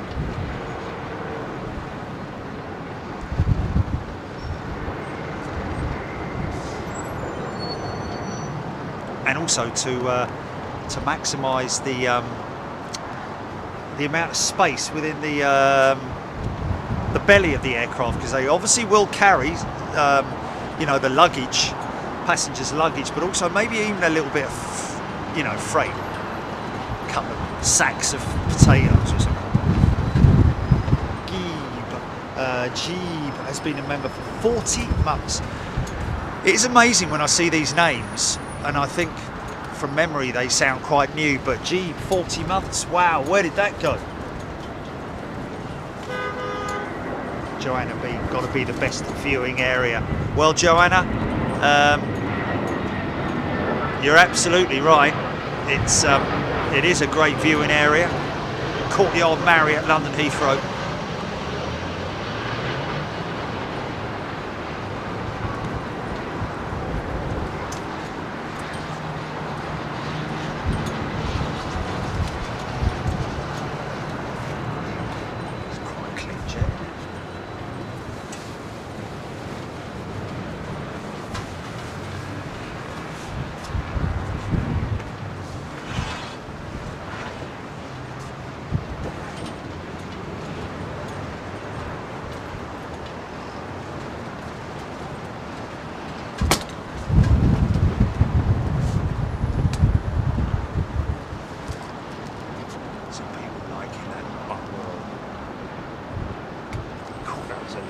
A little bit of separation on that one.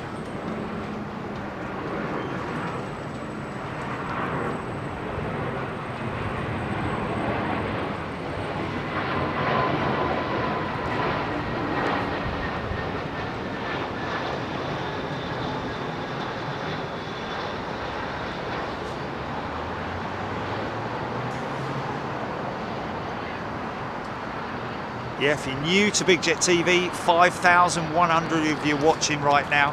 Don't know if that's an accurate figure for me, whether it's more or less or what, but CX7 fourth to land, Daniel Goodman.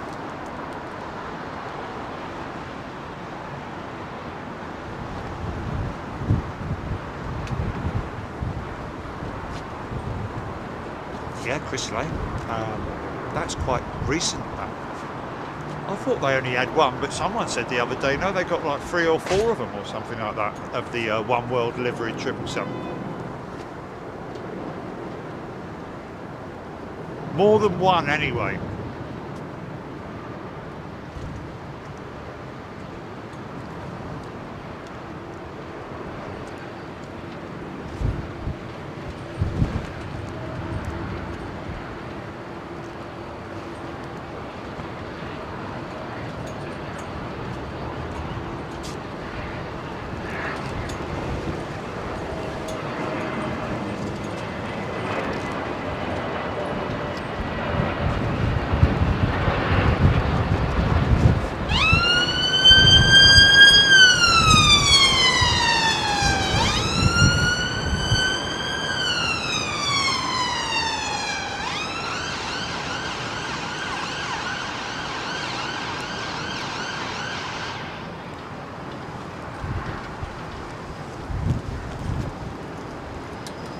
She is.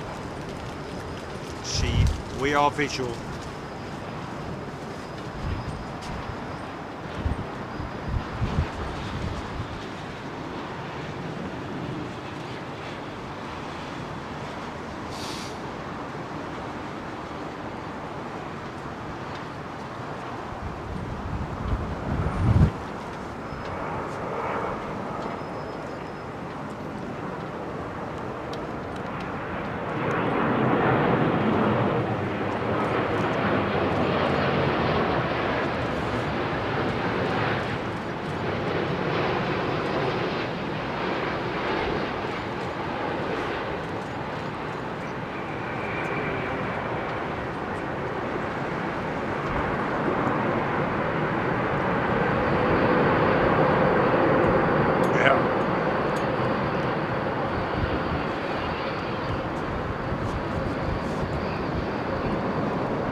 Oh, did it?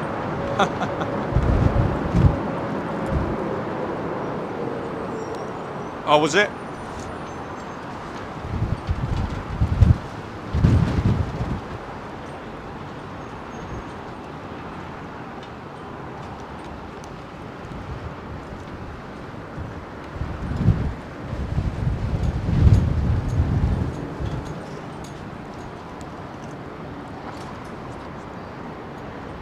.007.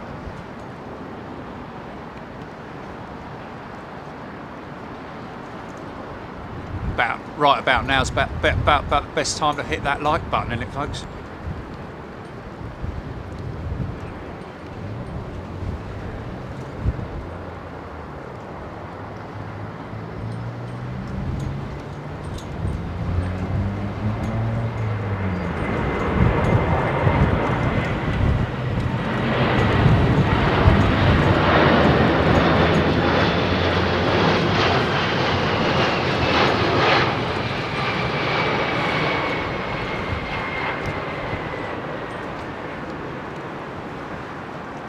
Whoa. Slap that one down.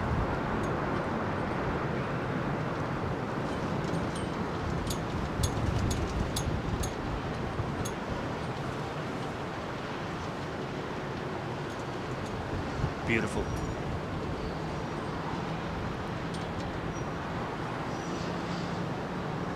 Ain't nothing like it.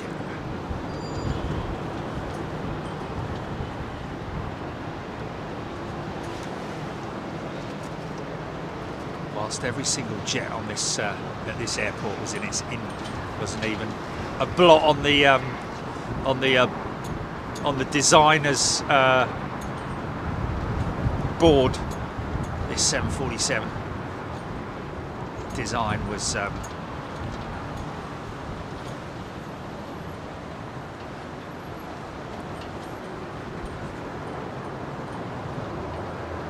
the classic.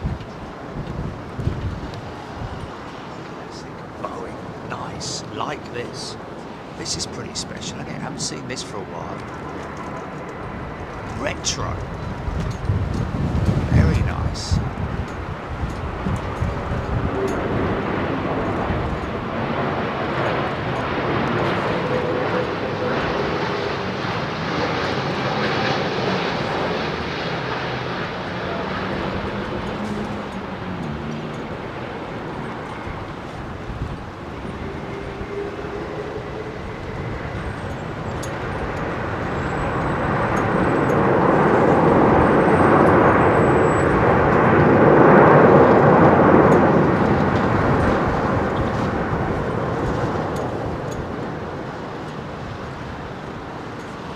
Yeah, just going back to the scallop design on the CF34 and the GNX and also Trent 1000 engines.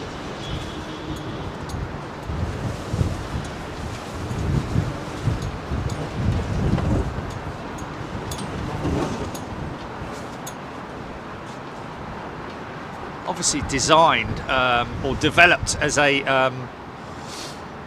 device to clean up the audio, the sound of the engine note, to quieten it, so to speak. But as it transpires, it turns out that it's actually a something that causes quite an amount of drag on the aircraft. So even though it's quieter, it's more fuel hungry. So surprised they haven't actually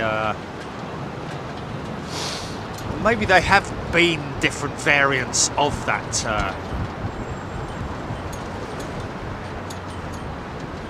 Uzbekistan. Nice. This is a nice one, folks. Check this out.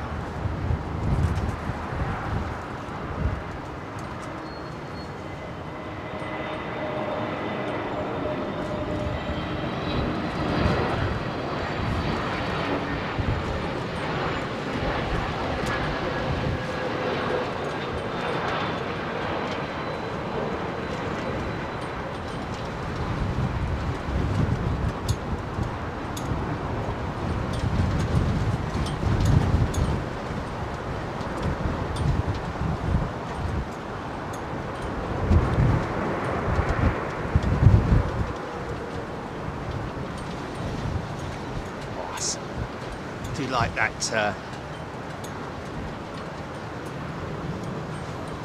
It's a good retro finish, that.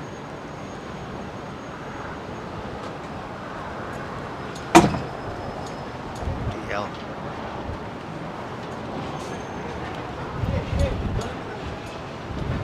Jim Allen has gifted 5 Big Jet TV memberships. Thank you, Jim. Very kind thing to do. Thank you. Here are, fellas. Rab H. 321 Neo.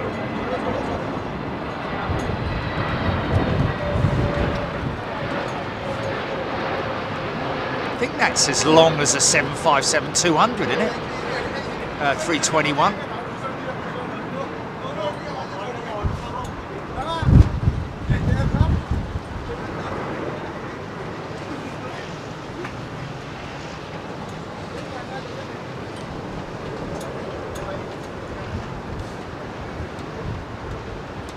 .384 out, Declan Dolan, thank you. Uzbekistan Airways, nice shade of blue. Excuse me. John Ali, thank you. TCC 737 MAX 10 test pilot said at the Paris Air Show that its main undercarriage raises by 9 inches on the runway to prevent a tail strike upon takeoff. Raises, extends is what you're saying, TCC there, yeah? It extends by 9 inches. Wow. To prevent tail strikes. Wow, never heard anything like that before. That's a pretty crazy design for it. Raises the undercarriage. Wow.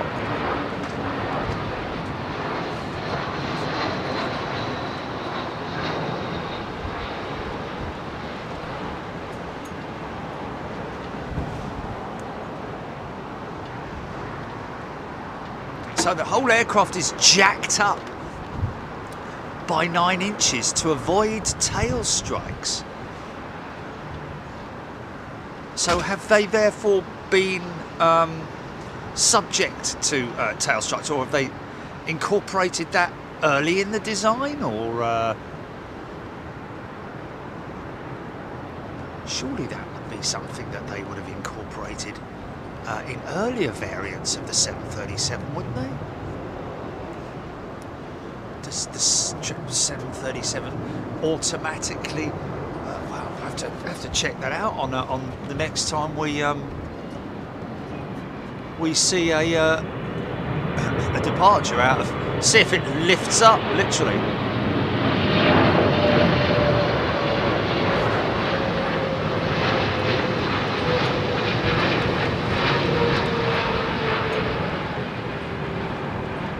Yeah.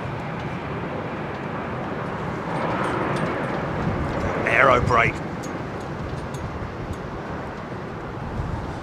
F-15 at Lakenheath. Hope you all enjoyed our military show last week, folks. First time back at Lakenheath for quite a while. F-35s, F-15s of the 48th Fighter Wing, showing their muscle. Another great day. It was kind of constant, wasn't it, in a way, in terms of the variety and the mix of jets.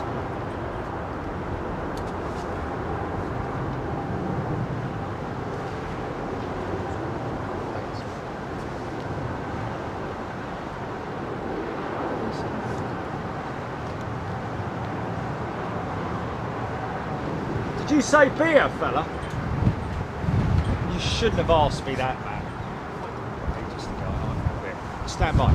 Stand by. Hold on 2 seconds.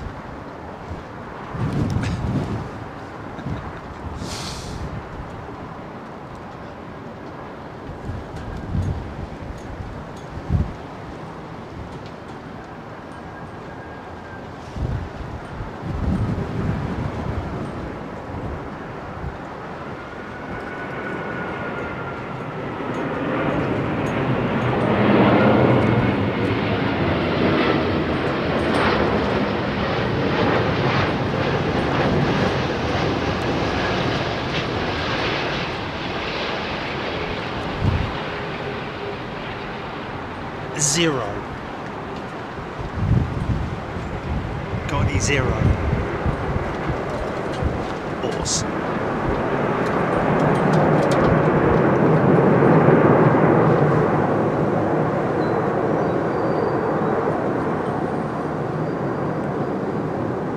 Another Emirates touches down.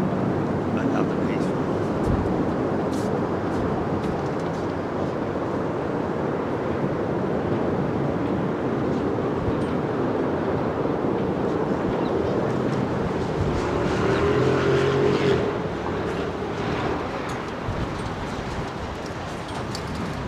Zero beer coming. What's that, GP?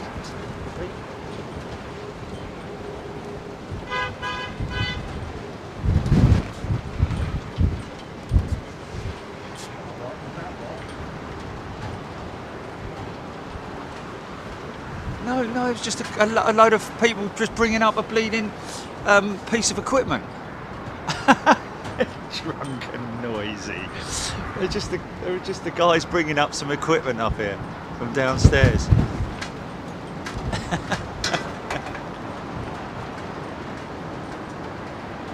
Just let it run, Jilly. Let it run.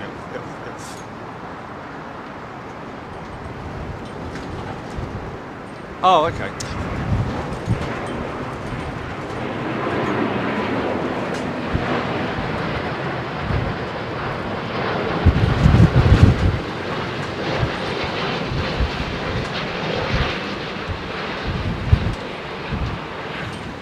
Smooth as silk.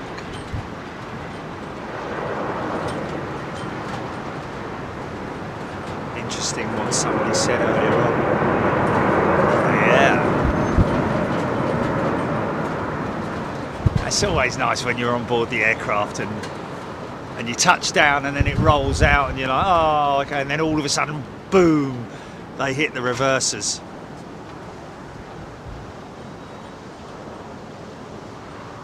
Amy 380 watched the Emirates 380 come out of Birmingham Airport yesterday for the first time since 2020. Thank you, Amy. That's wonderful. Just to let you know, folks, as I mentioned earlier on, the next batch of stickers have gone out to those people who've requested them, and I've got some accompanying notes and letters that came with the latest batch. I'm going to read them out at the end of the show, just because it's some of them are, well, they are all very, very nice indeed, and it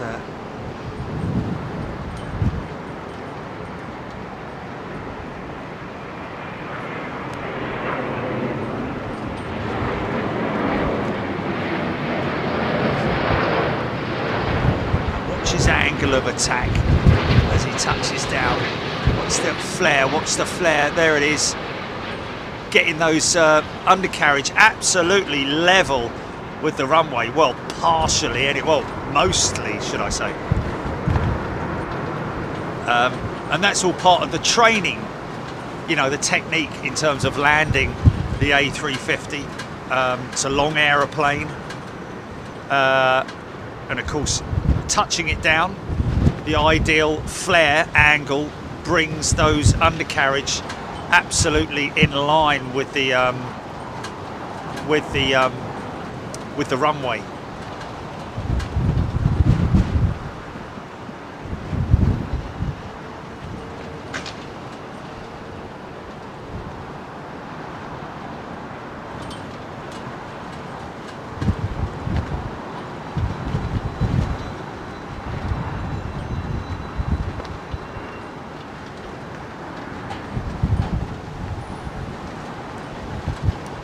Well, at least that's what I believe is the reason for the angle of the undercart itself.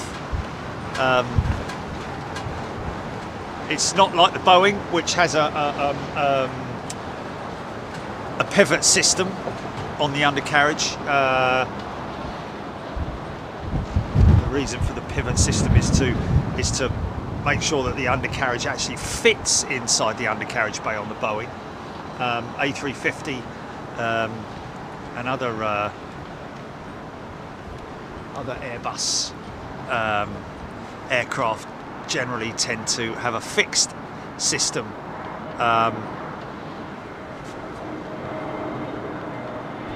It's the replacement for their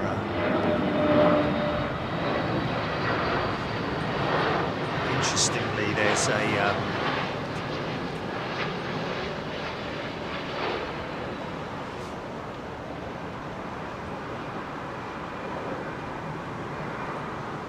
so I think SAS operate. It's Terminal 2, isn't it? Terminal 2 that they operate out of. She'll be taxiing somewhere around about there, going through there. But what was interesting that I observed earlier was the fact that there is an SAS jet. Anybody know about that? Whether it's gone tech or something like that? Interesting to see a 320neo going tech. Rick, that 380 on its way to Chicago. Robert Hilton, that was Arthur Winglet, was it? Oh, it was Arthur Winglet, okay. Andy Fordyce pointing that out as well. W pointing it out. Robert Hilton, thank you. Lloyd Bell. I wish I had known that, because I would have done AVIATION. This could be. See the forward pitching of the undercarriage of the 787. That rear set will touch down first. But it is very, very quick that the front trucks come down.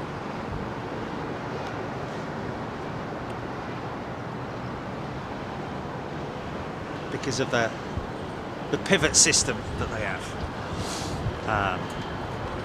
Yes, 767-400 like that. Oh, Mary, thank you for that. Apparently the 737 MAX is the only 737 with that modification because of its length. Makes perfect sense, of course. Thank you.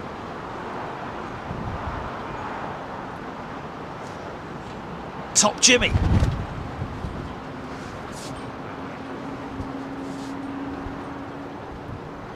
Steve Reed went to Wales Air Show in Swansea yesterday and saw Typhoon and the Red Arrows. Awesome. Typhoon display is fantastic, isn't it? Got a great Typhoon display at the Paris Air Show. And had our own very own private Typhoon display a couple of years ago with no music and no commentary. Just me holding my breath.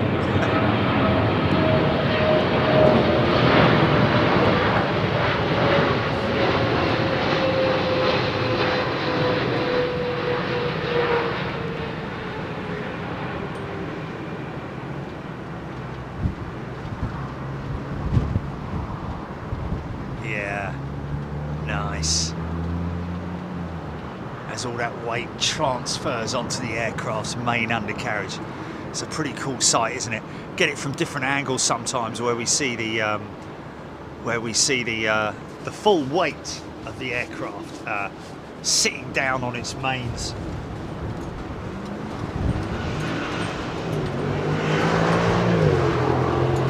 Arrow. I think my sticker request got lost in the transatlantic mail bag. I'll try again before long. I don't know, I seem to recall sending a sticker to you, Arrow. I seem to recall that. I'm pretty sure I did. And hopefully the postage is correct on the envelope. I did send one out to a US member a couple of weeks ago. Couple of weeks. Today.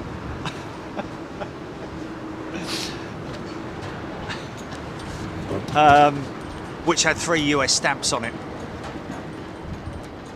737. Something we don't often see. Is this Royal Air Maroc or something like that? Or no. Oh, it is. Oh, it's their MAX. Nice. With the extended undercarriage.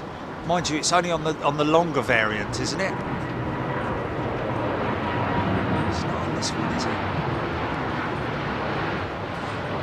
Fancy having a, what kind of modification is that?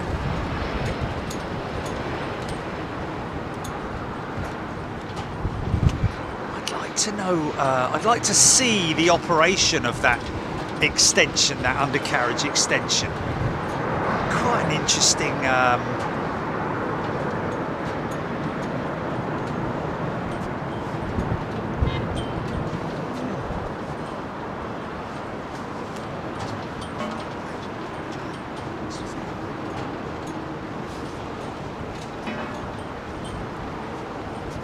cheers. Jerry Donnelly, ANA livery parallel during the flare, like that. Philip Thorley, did you get my milestone message? I don't know, Philip. If I missed it, I do apologise if I haven't shouted it out, but we do have a lot of screenshots. I'm going to run through all of those at the end of the show. I do apologise if I've missed your messages. Milestone messages is what we're talking about there, folks. And of course, I'm reading out all my members' comments and chat and information that they're giving me regularly. It's identifiable by their name being highlighted in green, so it's very easy. Ellis Chernoff checking in from SoCal. Good day to you, Ellis. Jerry Donnelly, best plane, 737. Another SAS jet. I wonder if there is a...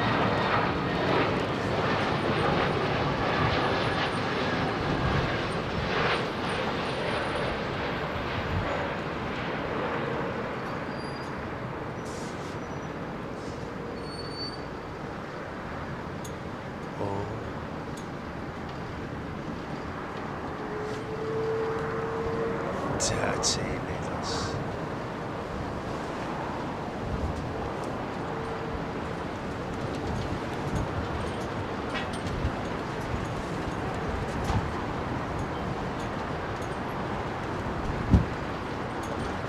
TCC, I know it's military, not a military show.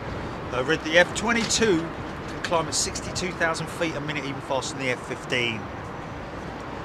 Absolutely insane numbers that we get from those fighter jets in terms of their climb capability, dogfight switch capability, manoeuvrability, and all those kinds of crazy numbers.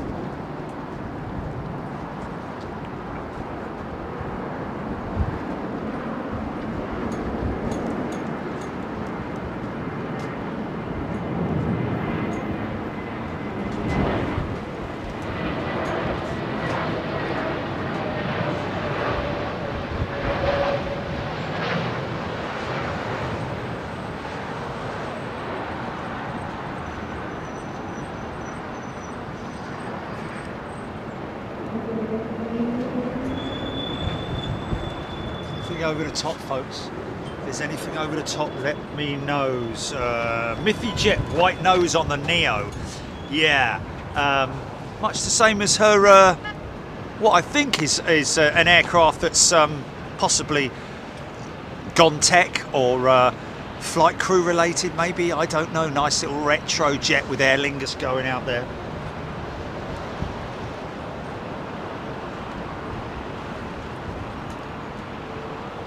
Dazza B94. Afternoon, Jerry. You love the Heathrow shows. I've put my order in for a signed photo. Hopefully, Jerry can sign mine. Sorry, Chili. Ha ha. I'm the one who's going to have, like, you know, I'm going to have to take some spinach to do all these signatures, I think. Do what? RSI. Oh yeah. Repetitive stain injury. Sorry, strain injury. Might have that and all. Flown on this jet. Comfy ride, smooth ride. Noisy when she takes off, which is pretty cool. And if they bang those reversers on, also quite noisy. Those Pratt & Whitney engines.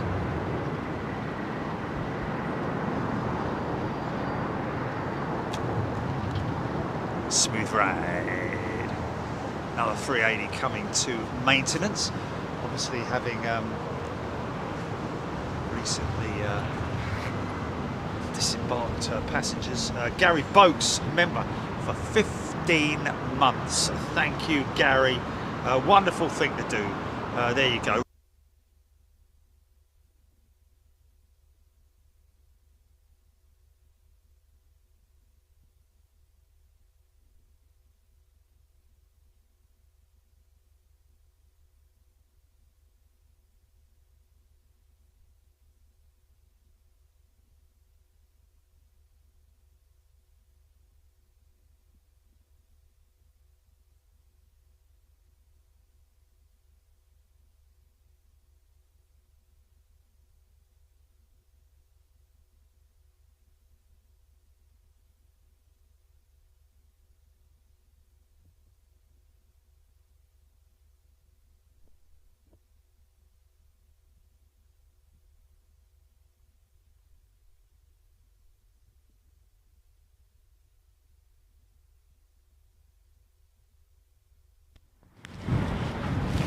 It's definitely something to do since that update. I'm telling you. No, they're not. Mind you, saying that was the.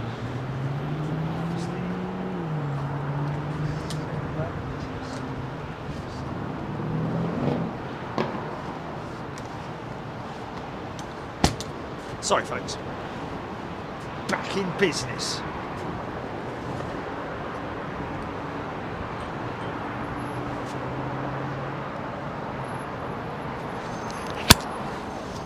Cashier number 4, please.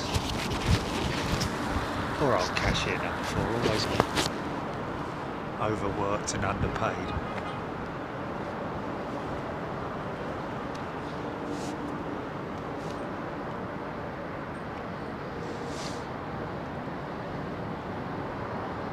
American. A little bit unsteady. Wind has changed ever so slightly to sort of like a north.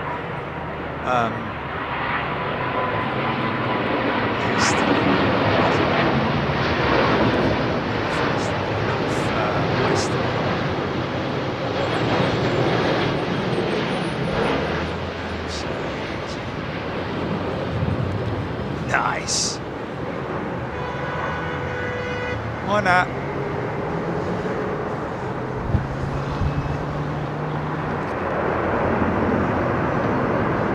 Yeah.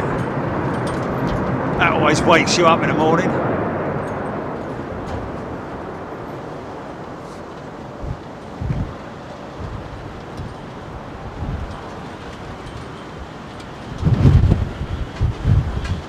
Jerry Donnelly, love that. The towing vehicle, well, it's a lift and tow, that particular type of tug that we're seeing there. The tractors, Jerry Donnelly saying. A nice way of saying it, isn't it? Have 1,000 horsepower and 840 pounds of torque. You need that torque. You need all that torque, I tell you. Just to get the thing moving. Once she's moving, it's sort of like take it quite easy, really. But it's actually getting it going from a standstill. 1,000 horsepower. Wow.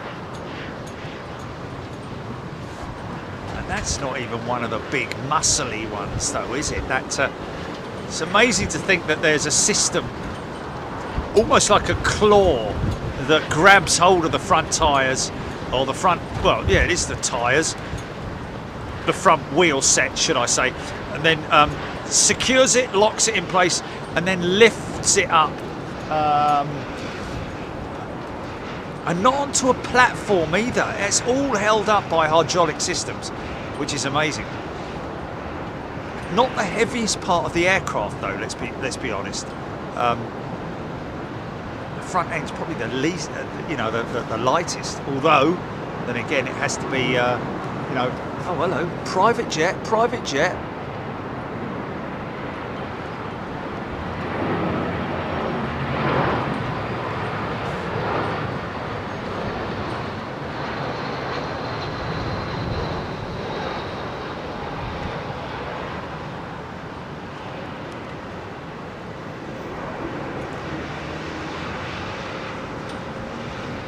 those engines nice and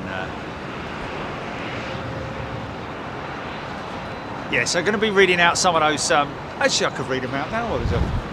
Could I read them out now while there's a little bit of a quiet period, Gilly? I don't know. 747 Jumbo, Neil Bramley. Can we get mined out on a Big Jet TV show? Eve Hoskard. Newty. 17th Mustang. LA Girl, nice jet, was in PJs, very posh. Mystery Flyer, Max Bank Angle. Ellis Chernoff, when I was teaching 747 ground school, the word was that 10% of the weight was on the nose gear. Okay, so just 10%. Or is that 10%?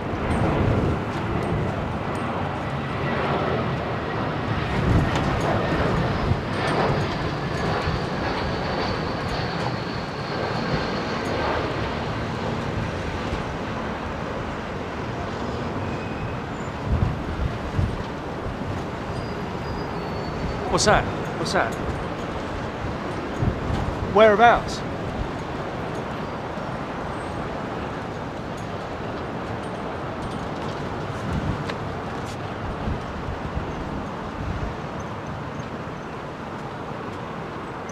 Right.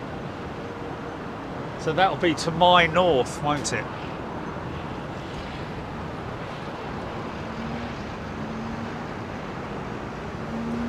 Matthew, no, we've got just as much opportunity to go back and check who gifted membership as you have. Oh, hold on a minute. We're trying to figure it out, Matthew. Wait a second.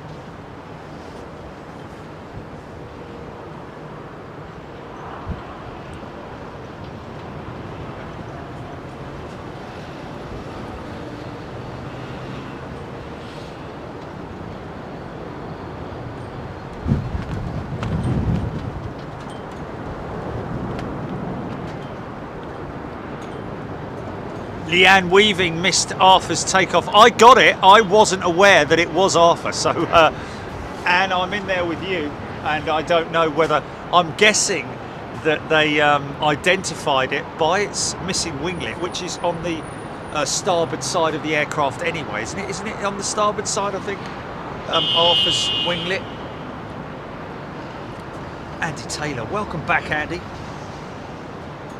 Valerie Dickens, are there more cargo flights than commercial flights a year?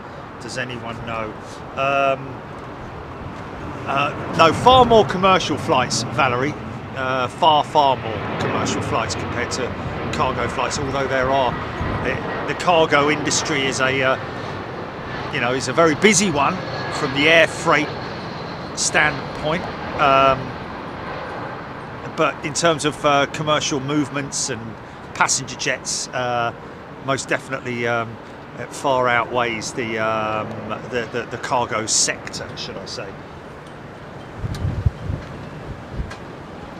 Dazza B94, can we expect to see you doing a flight sim stream video? Dazza, yes, we are planning it. In fact, I'm driving up to Luton tomorrow to meet with the owner of this particular sim operation.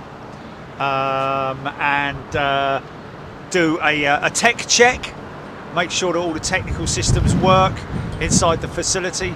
If that all happens, then we're literally just going to be standing by to find a slot, because the simulator is booked. You know, literally, it's a 24-hour operation as well, believe it or not. There are people in there at midnight, 2 in the morning, 3 in the morning, whatever, booking simulator slots, whether it be a refresher course, whether it be for flight training, for conversions, or whatever it might be. It's a professional sim as well. It's a full motion sim, but it is a professional outfit, not one of those ones that you can sort of like go to as a member of the public, but for trainee crews. And of course, the big talk in the industry will be, for many years now, will be the lack or the shortage of air crews for the airline, well, for the aviation industry. And alongside that, of course, is the number of aircraft that are going to be required over the next 20 years or something like that. 46,000 aircraft, which will go to replace a lot of these aircraft that you're looking at now. Aging aircraft.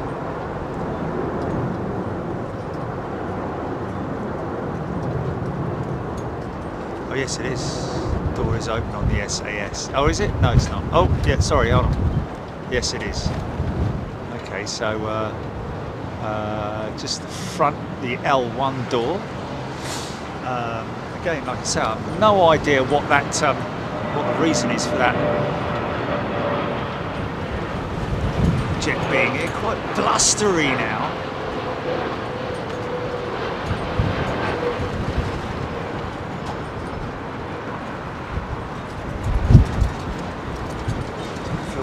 Up in terms of wind. Mind that. So these guys have put up this flimsy little barrier, which is has fallen flat on its face. Well, but I mean, they can turn that round quickly.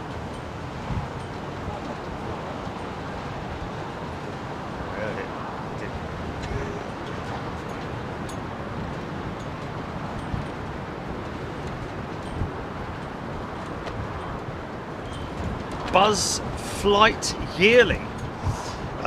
Wind 260 degrees at 20 miles per hour. Thanks, Buzz. Thanks for buzzing us the weather.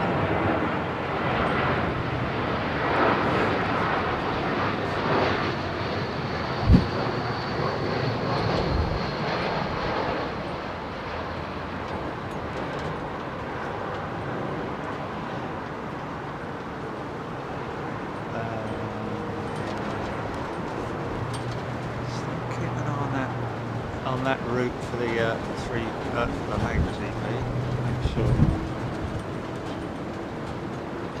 Got Andy Taylor, Paul G, MS Wolves.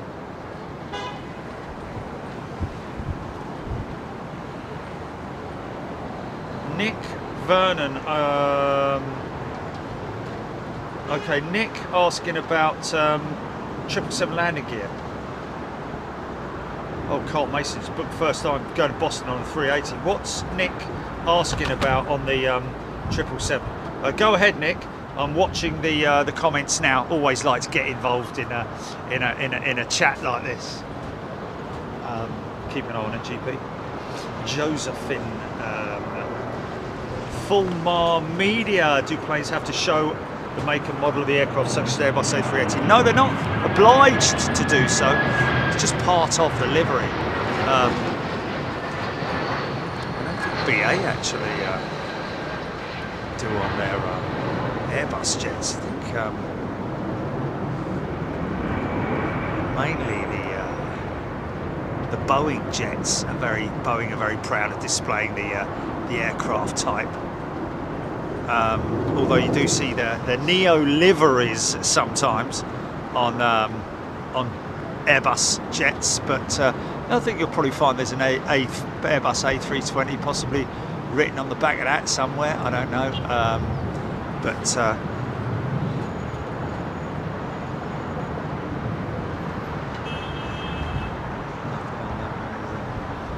Squire. Right, Squire?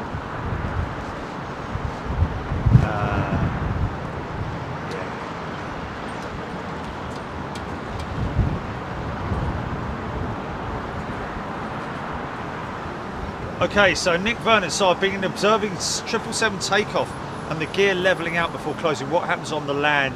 Is it the reverse? Great question, Nick. Well, basically, when the aircraft touches down,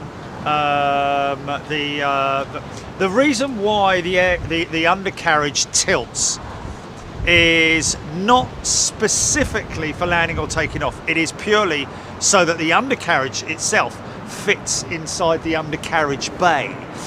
So when she takes off, you'll see the undercarriage will tilt forwards, I think,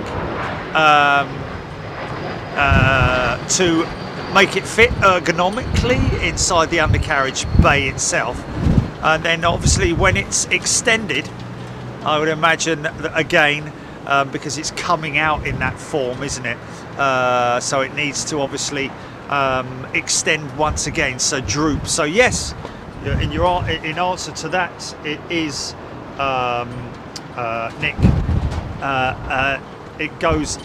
It tilts forward on retraction and tilts back on extension, I believe. But yes, Nick, that's something that we've covered quite a few times. I do like to see it happening on 777s taking off.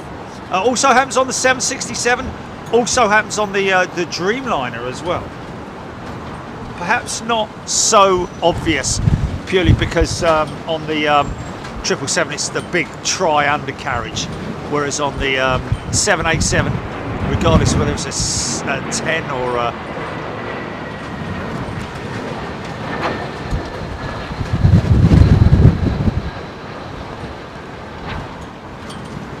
but there is a hydraulic device attached to the undercarriage system which extends and also aids during takeoff as well, keeps the back of the back wheel set on the ground as long as possible. Again, a tail strike avoidance system, I think. Paul Skilling, Korean 7773 World Expo livery, 14 minutes out. Thank you for that, Paul. Jules Harris 350 A350 from Delhi, 4 minutes. Stephen Luscombe can't see why an airline wouldn't want the model of the aircraft on it. Yeah, I certainly would. I think most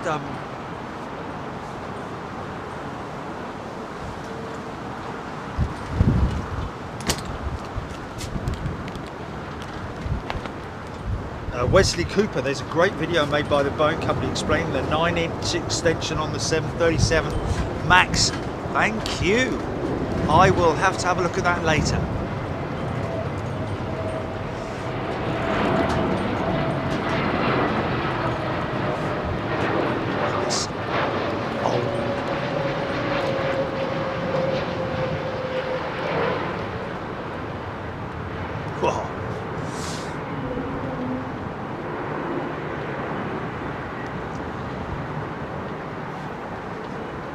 So interesting that British Airways are using, once again, do you remember a long time ago when back in the very early days, where, was it Air Belgium?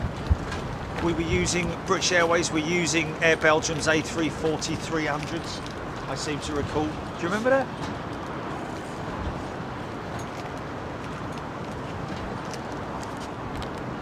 Now British Airways once again using Air Belgium's fleet of aircraft, obviously due to a shortage of aircraft, whether that's because some are in maintenance or just a lack of aircraft in terms of waiting for aircraft to be delivered, new aircraft that is.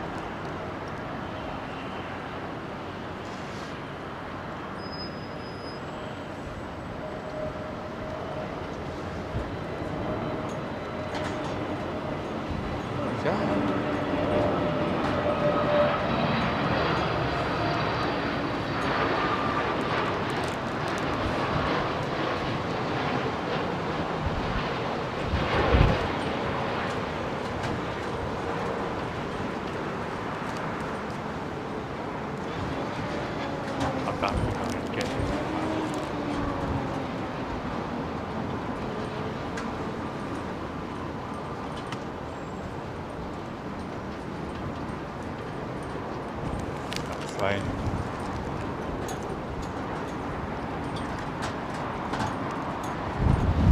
Fine.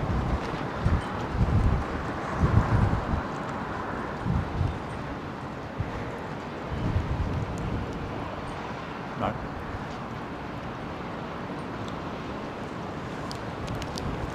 So 30-ish.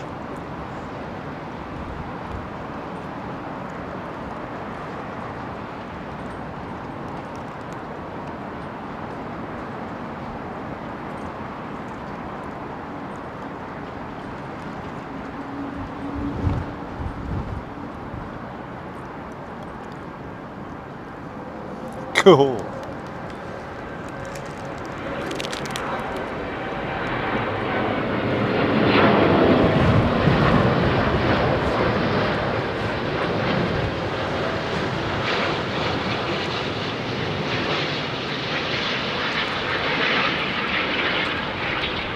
Drive it straight in.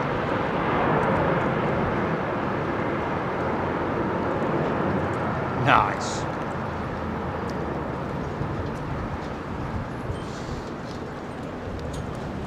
Ethiopia.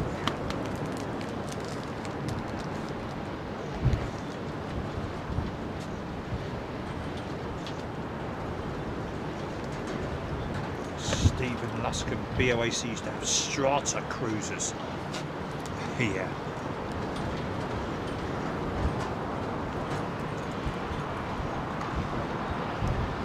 I think Boeing are pretty active with putting the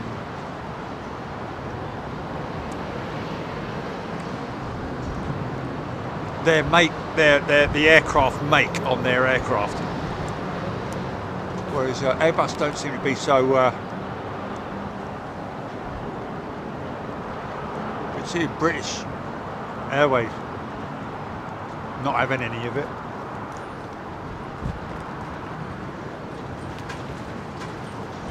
Captain Bob, yes, 100%.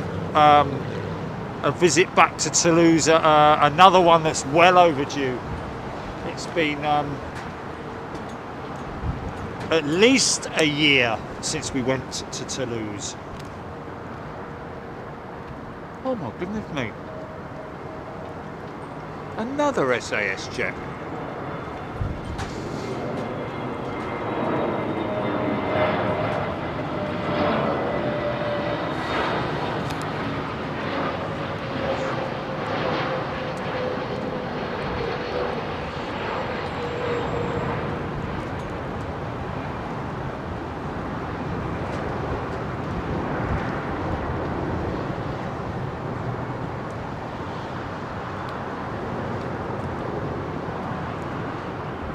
.787-10 right there.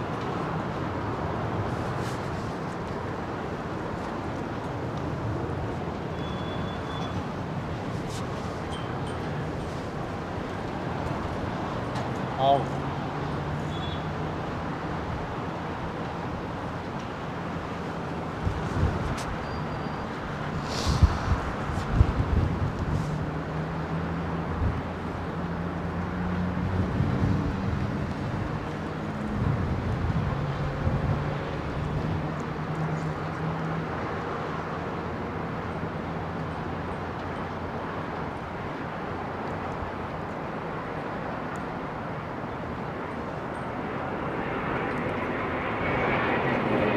See how it appears that the undercarriage is actually tilted forward, but it's not. Well, possibly it is. It's just angled for the watch as they flare it to bring that undercarriage in line with the runway surface.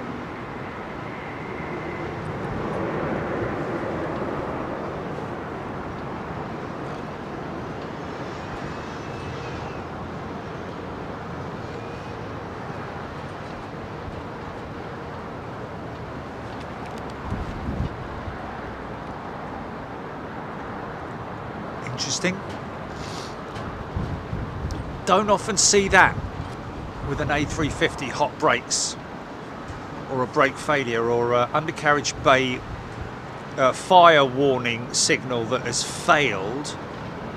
One of those three scenarios, one of the brake systems has failed and the wheel is continuing to spin. And as you can appreciate with a, there we go, just a very late gear retraction, wow.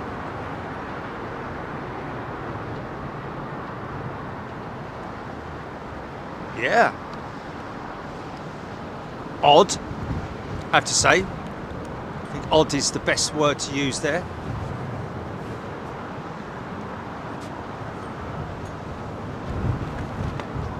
Paul G. Smith, long variant, the 787-10 looks the business.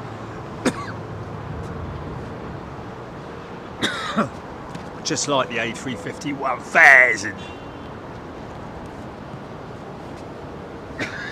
Excuse me.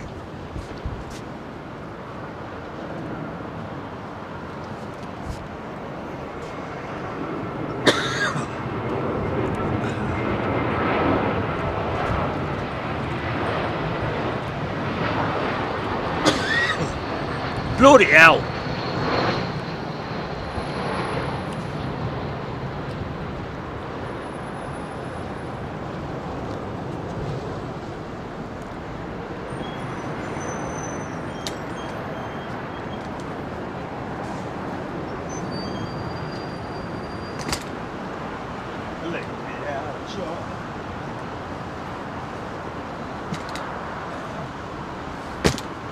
Leave it out.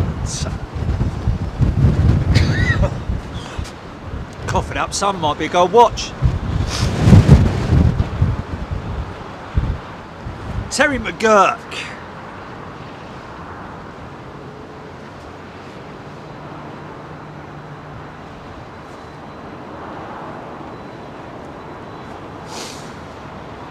Oh dear, oh dear.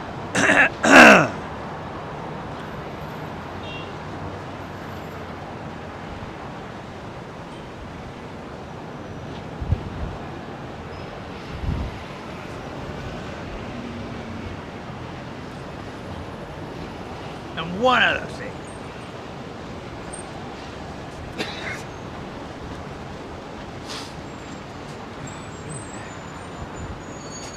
Peanuts! Bob Fleming here.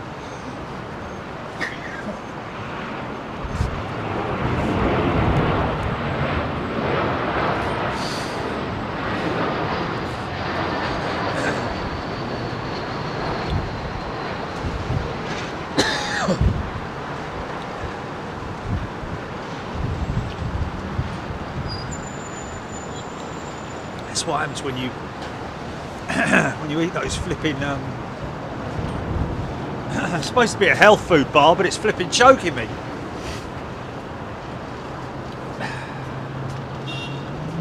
Things you do, keep your mouth shut for 5 minutes.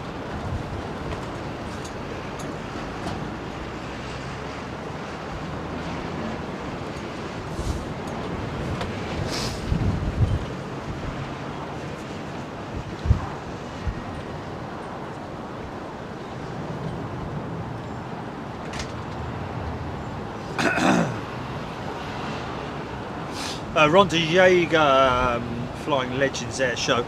Yeah, folks, we all know. Well, obviously, maybe Ron doesn't know, but we've stopped until further notice. Any idea of going to any air shows, folks? The main reason because of the.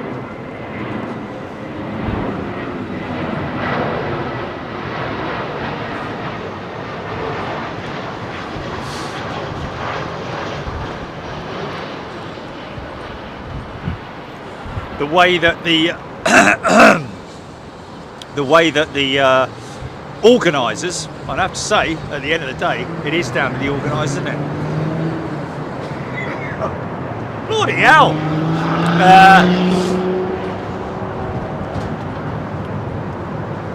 Complete disregard for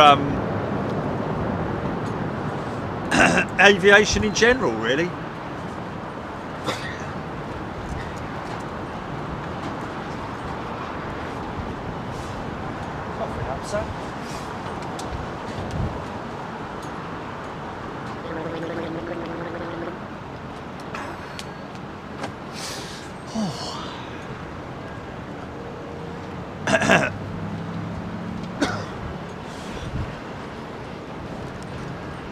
Aer Lingus. Yeah, playing music over a Merlin engine.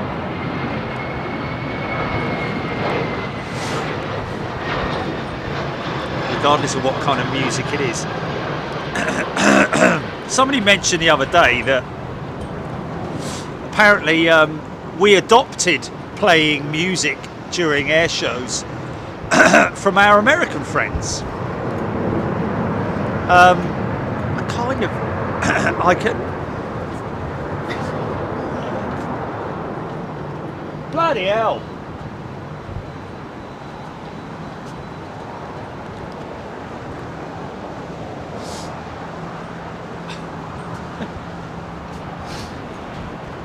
Nabil Vlogs, first class member for 32 months. Nabil Vlogs. See, there's someone who I haven't heard, seen their name mentioned for a while. Nabil, great to see you. Thank you for your continued support. It is great to see you guys.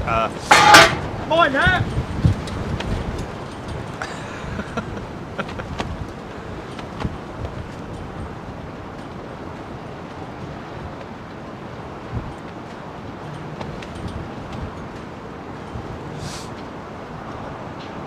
No, I'm not saying that in any way that America... Well, I'm just not a firm believer in playing music over the sound of a beautiful Merlin engine, or any other engine for that matter. You know, be it Highway to the Danger Zone with an F-15 display, or, you know,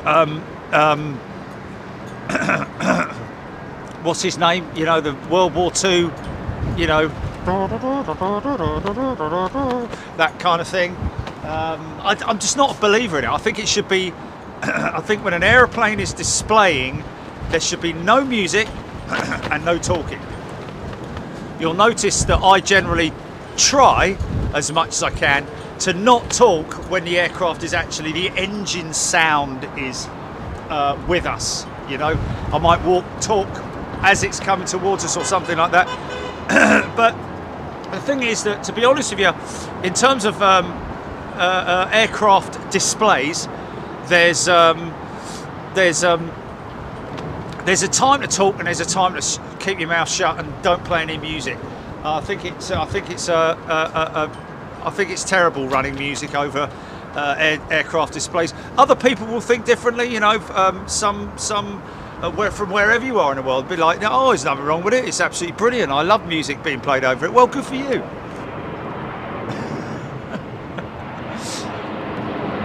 But if you want to hear a V12,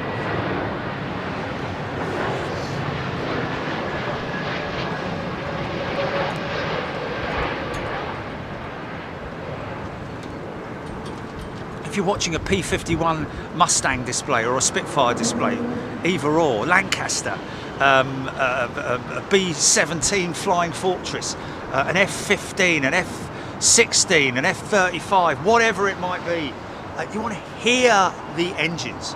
You do not want to have someone waffling on in your ear to the left or to the right of you through great big booming speakers, which they generally use at these air shows, and there's no way to get away from it either way, because they're conveniently spaced like 20-30 feet apart from each other, so wherever you are, you're going to get it. But I think it's a disgrace. Personally, I don't like it. If I was organising an air show, I would make sure that the announcer or announcers made their announcement as the aircraft was maybe firing up or taxiing out or coming towards us, or before it starts displaying. Once it's displaying, then let it do the talking.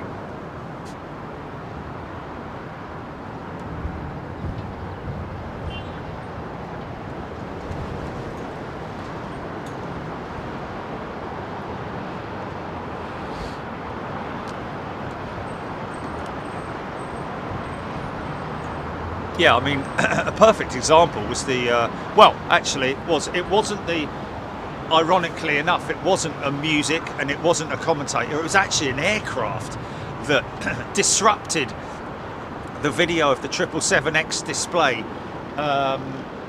from Paris, believe it or not. There was a small display jet that was taxiing up to the position, and it was making a right old racket. Very, very low bypass, high pressure engines, like whistling very loudly. So I had to run music over the front part of that display.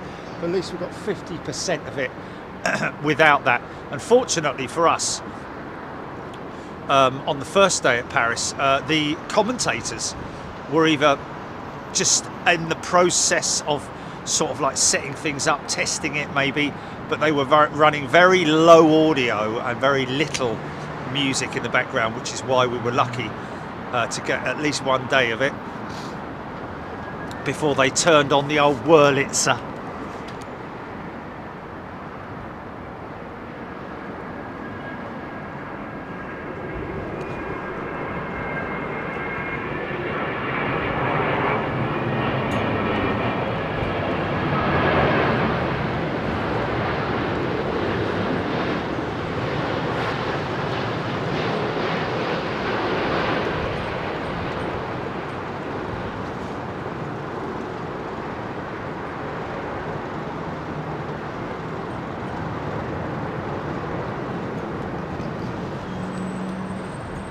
May well work in some environments, you know.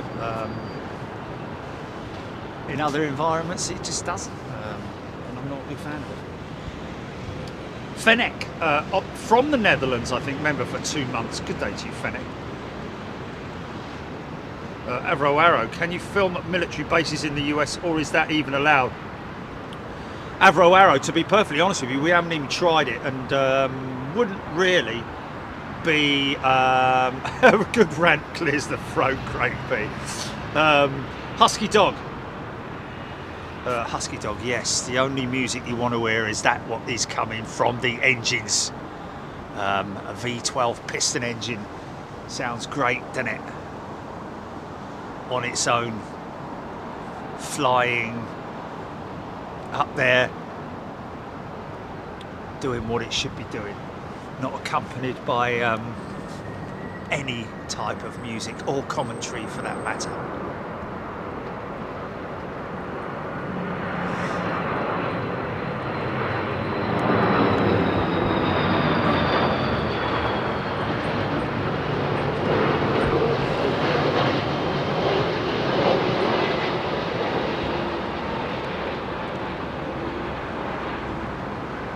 I love the way they touch those 330s down, dragging that rear set of wheels. And you feel it. When you're on the 330, you feel it. Feel that first set touch down, and then boom, big slap as the secondary set comes down. Simon Morgan, good afternoon to you. Couldn't agree more. Maddeningly annoying. Notice at the recent Queen's tennis tournament they played music between games, equally annoying. Yeah, well, first public flight of Vulcan XH558 at Waddington, and they played music for the whole display. Oh my god, really? Wow, man, why do you do that? What are you trying to be funky or something? Trying to be down with the kids? Don't, mate. Don't break out your old wooden record player and start playing all your... Oh dear, you can't educate these people, and they're like, no, it's fine, we've always done it, we like it, and we'll stick with what we got. Okay, well, good for you then. Just not interested in going to any of these air shows because it's just massively off-putting and annoying, and you know,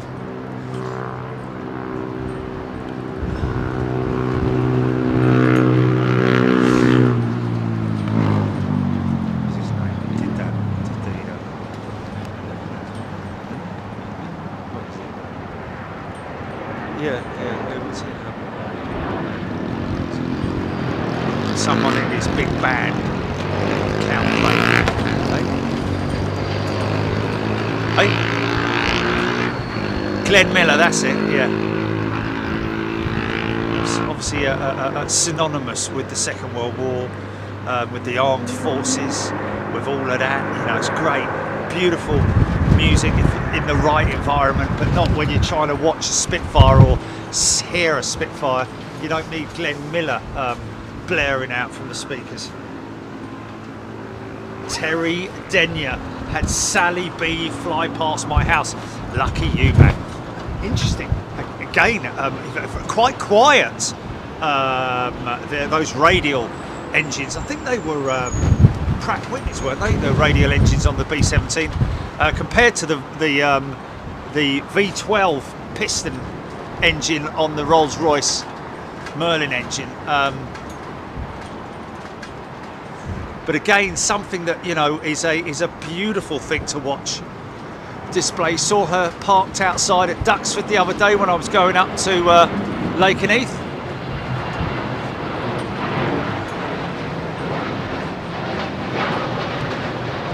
Oh.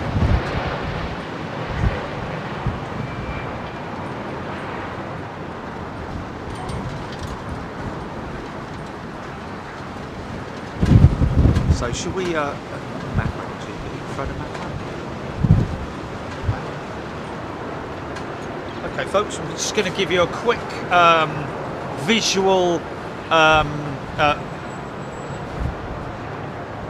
rundown as to where we are. Wow, I'm looking at the stream. Isn't it looking good, man? Simon Toon, been a member for 26 months, been a subscriber for a lot longer to the best live stream on YouTube. Thank you, Simon. Thank you, everybody. I never thought about music and commentary on air shows until Jerry started ranting about. Now I agree with him. That's funny. That's funny, Freddie-O.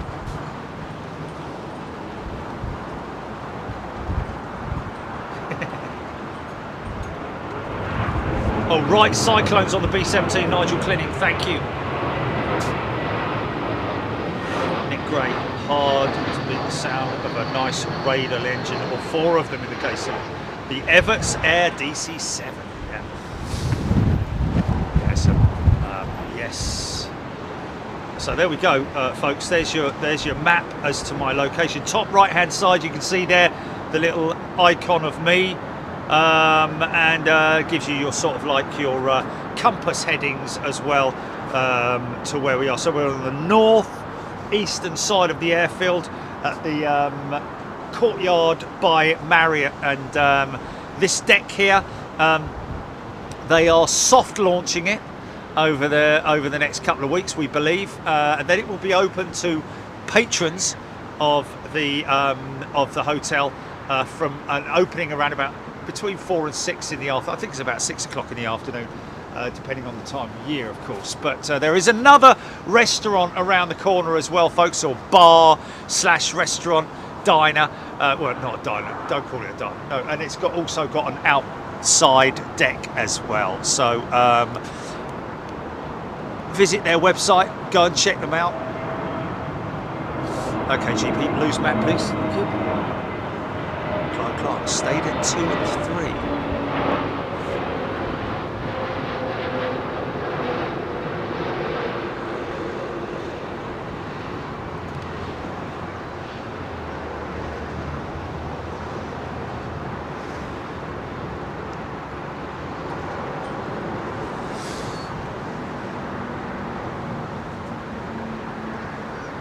Interesting. What's he going?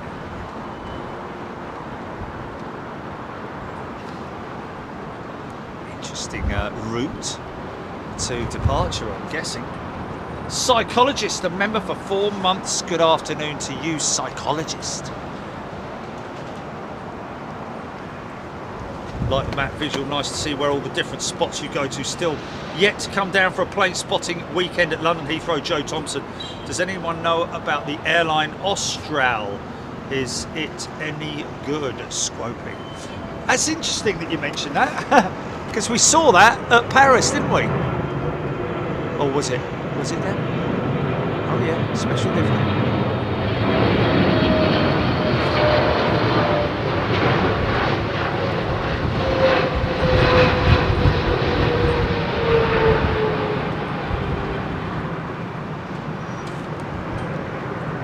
What's that?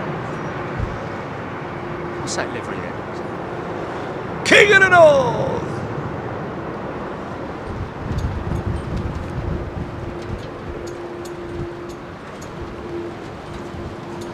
Oh, it's a band, is it? I thought it was.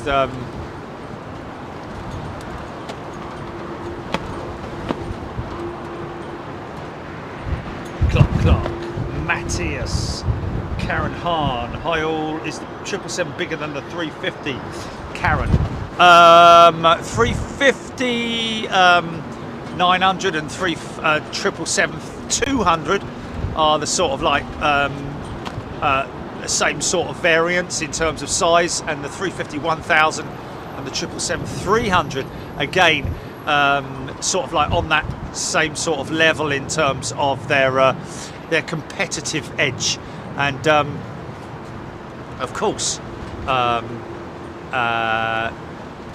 a great deal in terms of passenger capacity, and also the length of the aircraft and the dimensions of the aircraft. Not a great deal in it without looking on Wikipedia, but might be worth having a look at that and having a look and see. Just Google it. A350 1000 length, 777 300 length. Let's have a look, because I like doing things like that.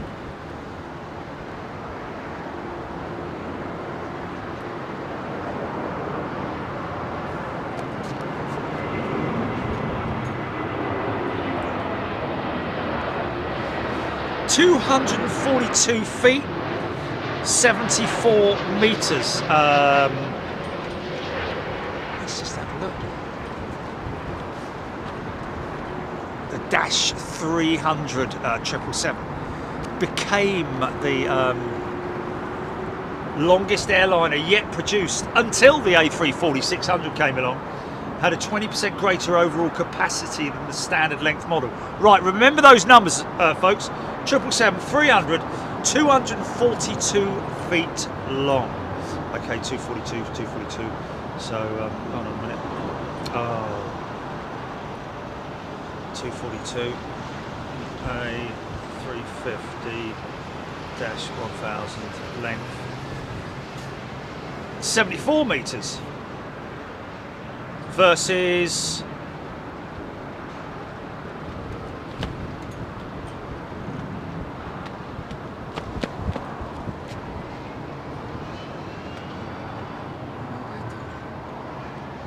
wow, from what I'm seeing, 777-300 and A350-1000 are exactly the same, 74 meters. Weighing in at 74 meters, fighting out of the red corner from AIRBUS, the A350-1000.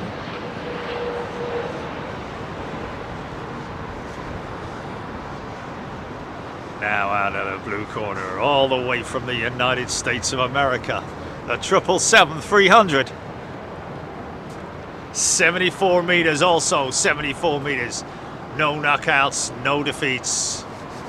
Well, 10 knockouts. I don't know, whatever. Just making it up, really.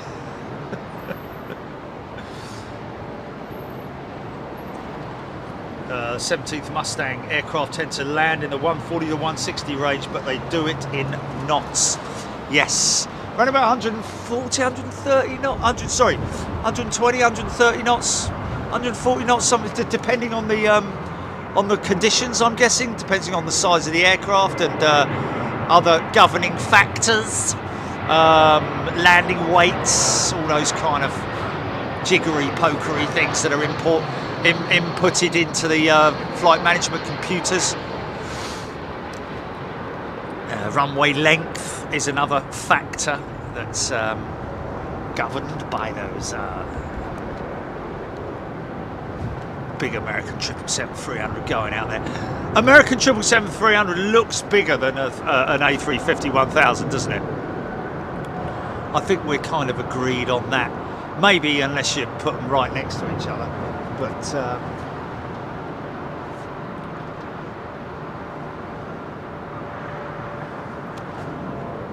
Finnair's 350 in from Helsinki.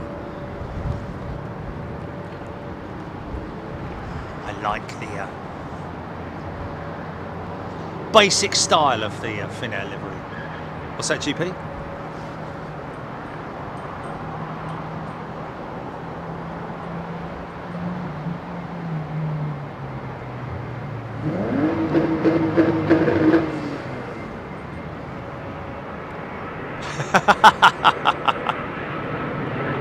Choking on kerosene.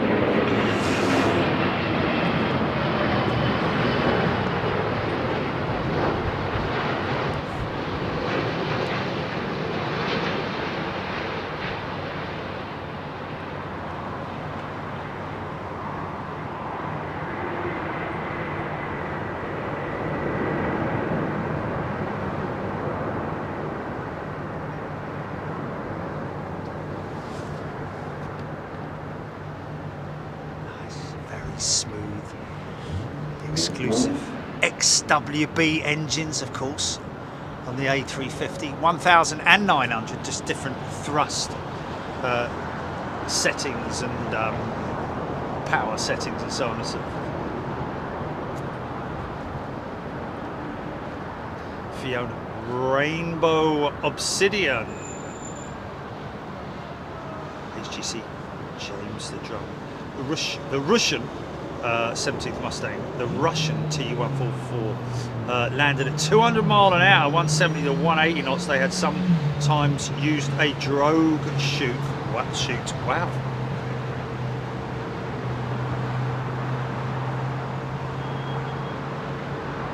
Captain Bob on lease for BA. Is that possibly the Finnair 350?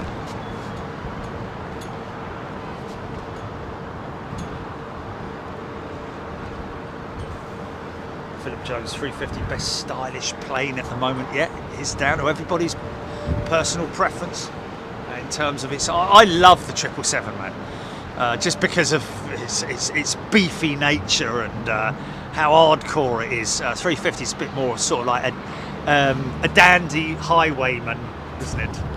It's beautiful, it's very stylish, very good looking, the 350. 777 again, great looking aeroplane, but sort of like big muscles and tattoos and big Dr. Martens and all that kind of thing. Although it does have that smile on its face when you go there, did he?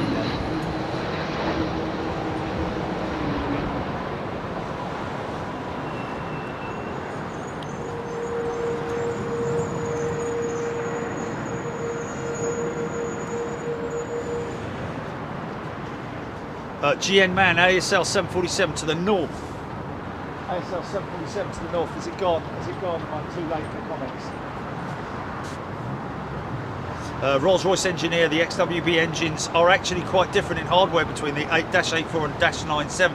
Despite being the same size, 97 is heavier. Interesting. Thanks, Rolls-Royce engineer. I do like your technical stuff. Always appreciate that. Same engine in principle, isn't it? But mind you, what we're saying there, it's quite different in hardware. Okay. We're talking about the internal core of the engine. I mean, it's all different, slightly different. I'd like to know more about that. Because obviously, you know,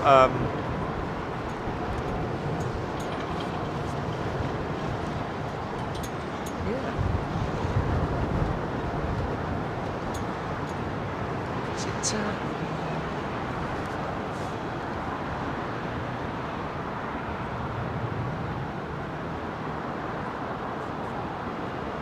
Bobby Fitzsimmons, if you're flying from London Heathrow to Chicago in July, don't be surprised to be flying on Air Belgium's 330 Neo as a wet lease to BA has been agreed. Yeah.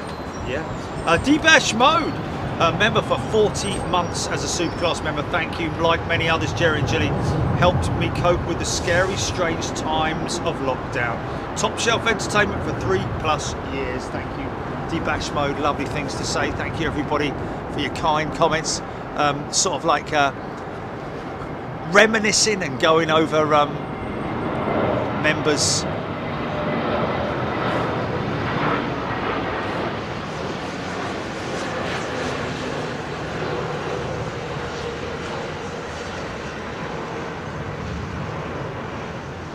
And sorry again, apologies if I do miss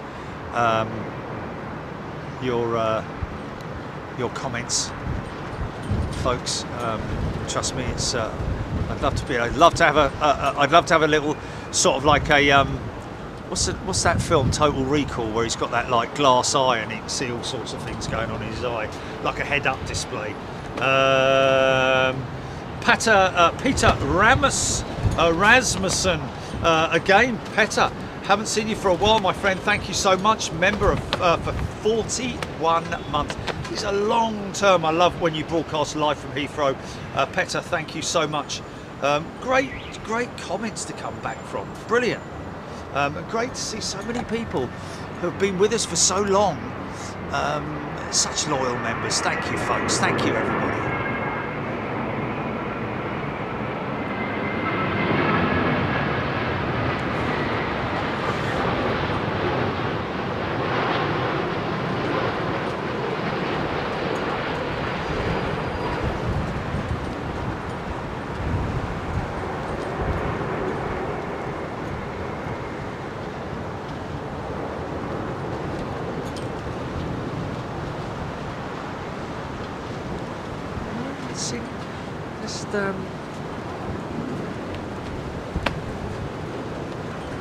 Captain Bond, Rolls-Royce in 97, more powerful but a few years away. 97, what's that?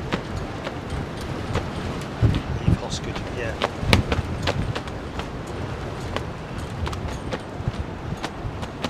Philip Lowry, the reason why messages are in green or names are in green is because you are my members. They are the comments that I'm reading out. The non-members are obviously greyed out, and they can obviously chat and talk amongst themselves, and talk to you, etc., etc. But I obviously, again, out of respect to you, our wonderful long-term members, it's always nice to read out your comments. I mean, I'm not saying that some of the comments that are coming through from non-members or just from subscribers are in any way bad. They're good. They're good comments. But this is a hybrid DHL 767. Nice.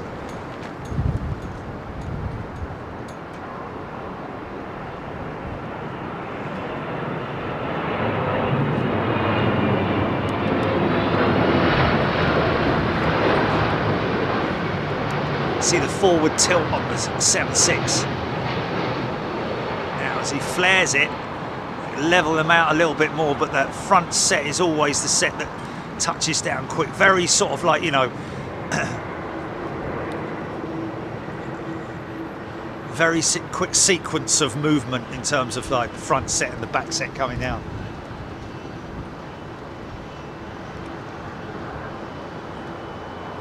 Quite interesting to know, I mean, why that design is as it is. Pussy PJ's member for 14 months, joined after hearing Jerry on BBC Radio 2. Storm Eunice, member for 14 months now. There we go. That's fantastic. We need a bionic. Jerry's the $6 million plane spotter, your pal Palpatine.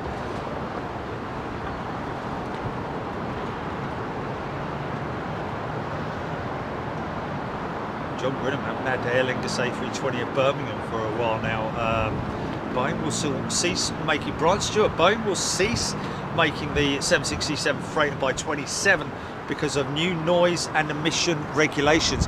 Yeah, interesting that, because obviously 2027 will Rolls-Royce not have their Ultrafan available as an engine that could potentially re-engine the 767, because that's the only reason why Boeing are ceasing the aircraft as an option. Very, very popular as a freighter, but all new 767s rolling off the production line at Boeing, still powered by the old generation, sort of like, you know, multi-bladed Pratt & Whitney's, General Electrics, that kind of thing. But as of yet, because I know that Rolls-Royce, in reading from what they've been saying, that the XW, sorry, the Ultrafan, new Ultrafan engine will be developed as an option for smaller single aisle jets as well, even though at the moment they're sort of like really hanging on that whole biggest fan blade assembly in the world, which is fair enough, it will be. But I'd imagine that it might be easier developing the bigger engine first and then downscaling it, rather than going the other way round of building the smaller one first and then upscaling it. I think it'd be easier to downscale it, wouldn't it? Once you've got everything working and everything's ship shape and Bristol fashion.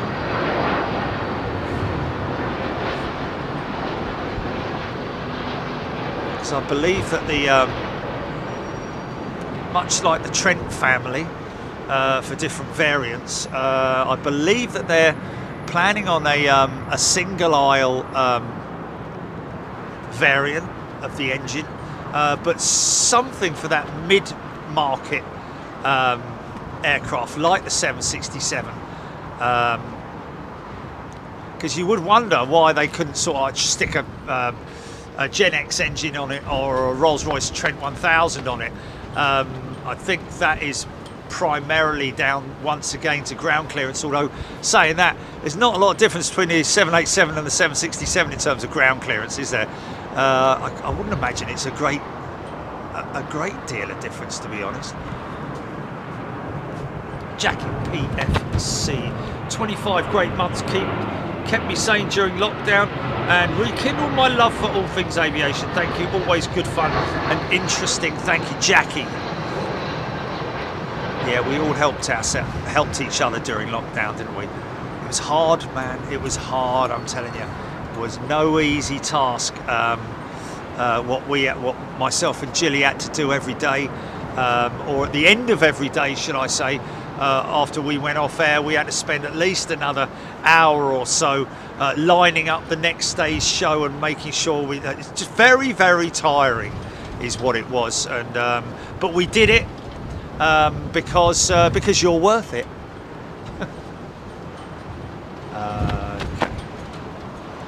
Right, folks, can you just give me 2 minutes? I just need to take a quick comfort break, I think they call it. Stand by, GP. You all right? Stand by. Debash mode, we can leave.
jet. Why does the BA Neo not have the mask? Well, it's just something that they decided against. I guess it's the best way to, you know, I guess it costs more money, doesn't it, having that?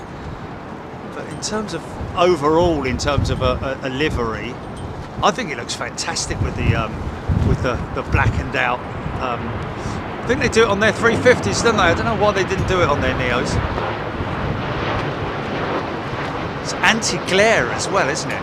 As well as aesthetics, it's actually an anti-glare measure around the cockpit windscreen,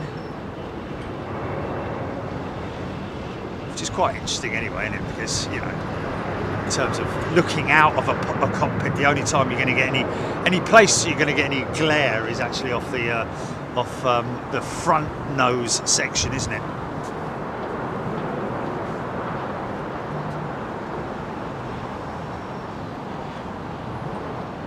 Bobby Fitzsimmons, Airbus's last 6th Beluga XL has left the paint shop powered by Rolls-Royce Trent 700s.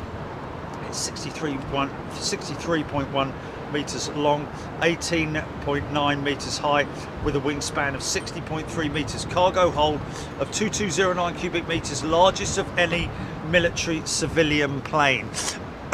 Yes, but not for those purposes. Purely for carrying the XL anyway. Airbus. Oh, hello. What happened there? I was wondering. What's that noise?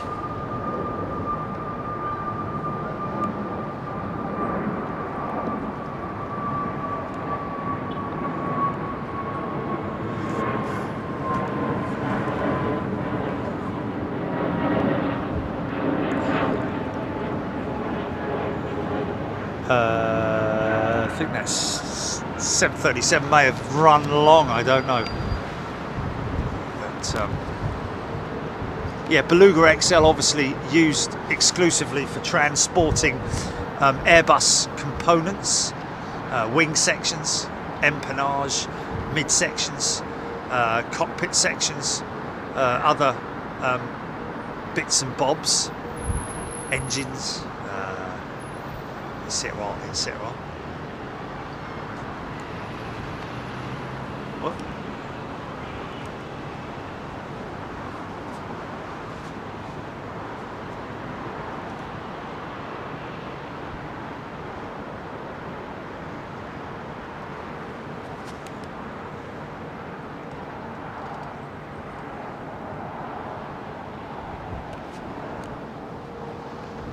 Virgin Atlantic's maintenance facility here at London Heathrow. Relatively small compared to British Airways, of course, and understandably so, but far fewer aircraft to deal with as well, which is quite handy, although I'd expect that they'd want more. But of course, Virgin Atlantic only dealing with long-haul routes here in the UK anyway, in terms of you know, east and west services.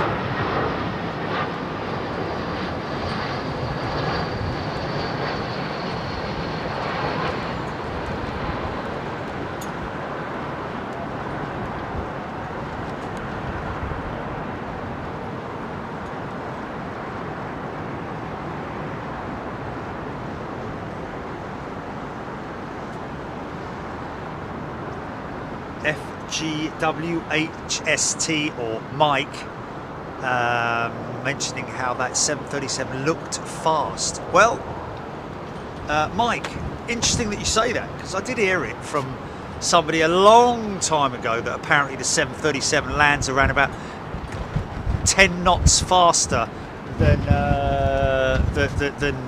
other similar type jets. Is this another?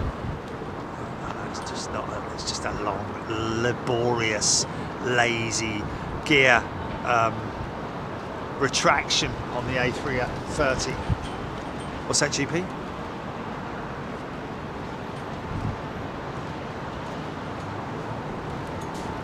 Wow. Steve A, member for 53 months. Always been a member of Big Jet TV since before YouTube, back in the days of Facebook Gold membership.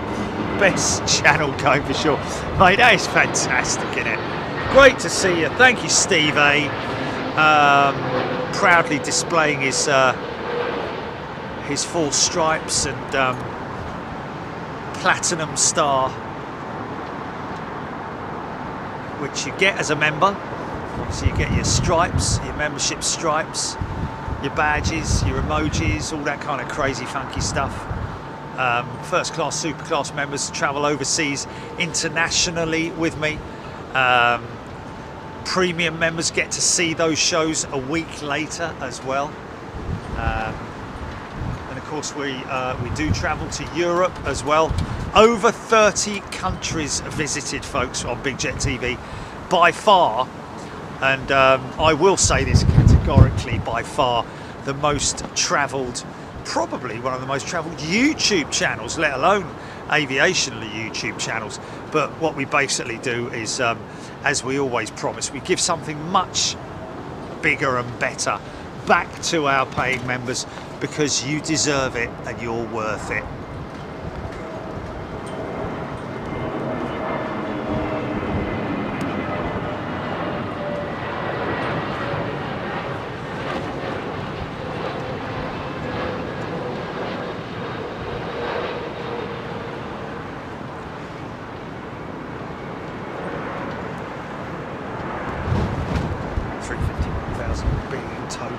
Thanks again, Steve. Appreciate it.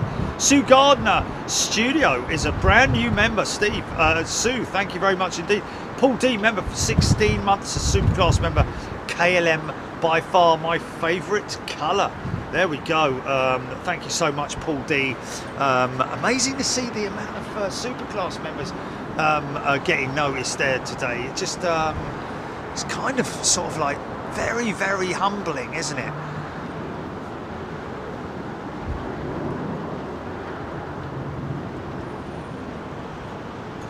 Jim Monty, same over at CBC Toronto.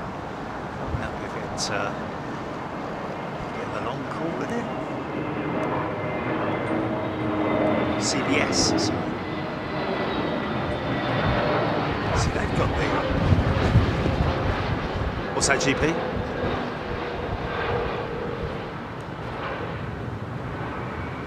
Oh, okay. It was CBC then, was it? Funky shirt, funky shirt, funky shirt. Oh, I see, yes. CBC. Tim Bell, member for 55 months. Blimey, they're getting longer. Things have changed a lot since the days when you were always getting moved on by the local plod while filming through the fence, yes. Thank you, Tim. Lots of people been with us, full first class member for 55 months. Wow, that's pretty impressive. Thank you to everybody who's supported us over the years, and yeah, you guys rock, really, you do. Sean Pascal, can I invite you to the Philippines for plane spotting? Well, you can. It's whether or not we'll be able to do it or not is the question, isn't it? Have we looked at the Philippines or not? I can't remember. Was it just the legal? I think there might be. Stuart Watson, what would be your dream location where you have yet to film? Tricky one, man.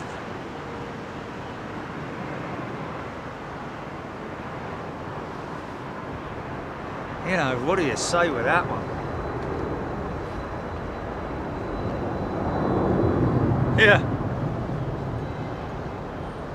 17th Mustang. I think it was the effort that Jerry put in to drive all the way up to Prestwick to watch one aircraft land and take off. That's about 500 miles one way. Yes, it was 17th Mustang. And you know, you just got to put that effort in. But I was just as keen as you were, don't get me wrong, you know. I'm not driving up there going, blimey, I'm going a long way just to watch a plane take. I'm like, can't wait to get there, can't wait to get there. And that's what takes half of the beautiful drive up to Scotland as well, man. Lot 737 Max. Does look faster, doesn't it, than a 320. Maybe she just weighs a little bit more, I don't know. Big stiff wing on the 737.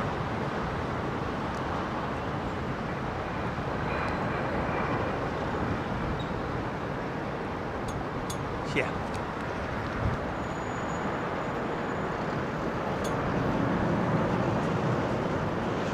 Lisa Pins, thank you. Tuning in from the Lurkers Lounge. Brian Stewart, look on from that mountain looking down on the airport. The old Kitech, I think you're talking about, Brian, possibly. Nick Vernon, fantastic professional stream, thank you so much. Oh, that's very kind of you, Nick, thank you. Louisville, J Mank, favourite stream so far. I mentioned it earlier on as well about the airside at Louisville, and but not just that, but the great people at Louisville as well. The hospitality was just second to none.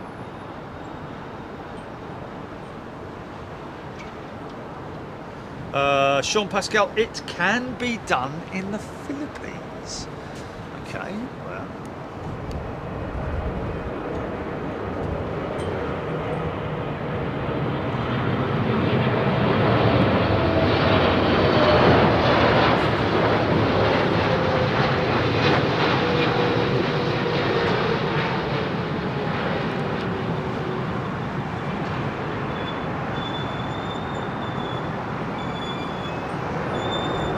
Thing with somewhere like the Philippines would right away sort of like jumps up at you and makes you think is the connectivity. But I'm guessing, you know, that they have all the facilities in place.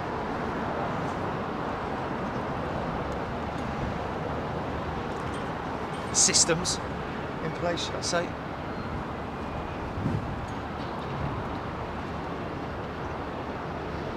Declan Donut, Chinook heading my way from the north east. What's that?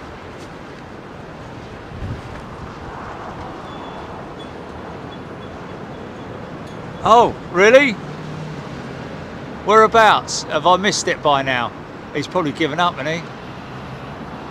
Which end? Where? Apparently someone waving to us from the 380, folks. Someone on chat.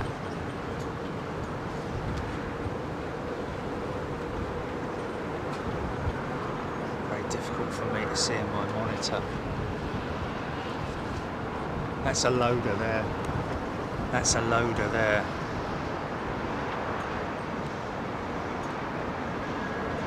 Gear doors still being closed up.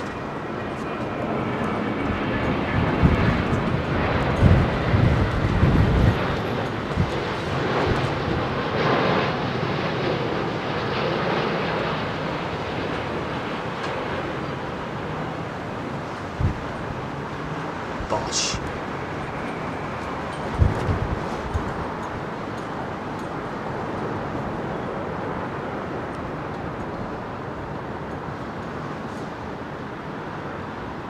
Eve Hosker been to Kuala Lumpur a few times in the mid-2000s, and they have fantastic viewing areas, just not sure of the legality of live streaming. Yeah, it's one thing we need to definitely cover. Anywhere we go, turning up anywhere is also just, you know, it's always a bit of a, you know, you've got to do as much research as you possibly can. Japan, I have to say, was very efficient in terms of their SIM card system, where you order it and then it gets delivered to the post office in the airport. Went and picked them up there. Always a little bit sort of like dodgy and a little bit, oh, I don't know about this. If they're not there, what are we going to do then? But no, it worked very effectively, very efficient, I have to say. The Japanese and everything they do, just a great bunch of people. Rainer, Goat, is a new member. Welcome, Goat, the greatest of all time. And Raina Taylor, welcome to first class. Is Goat the one down on the? Oh, hold on. Here he is. Look. Right. Okay. Wait for the wave. 20 seconds. Don't walk away, son. Don't turn around. Turn around. Every now and then I get a little bit lonely. Oh, he's going to get blocked out.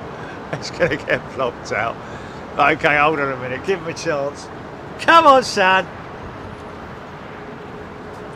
Yeah.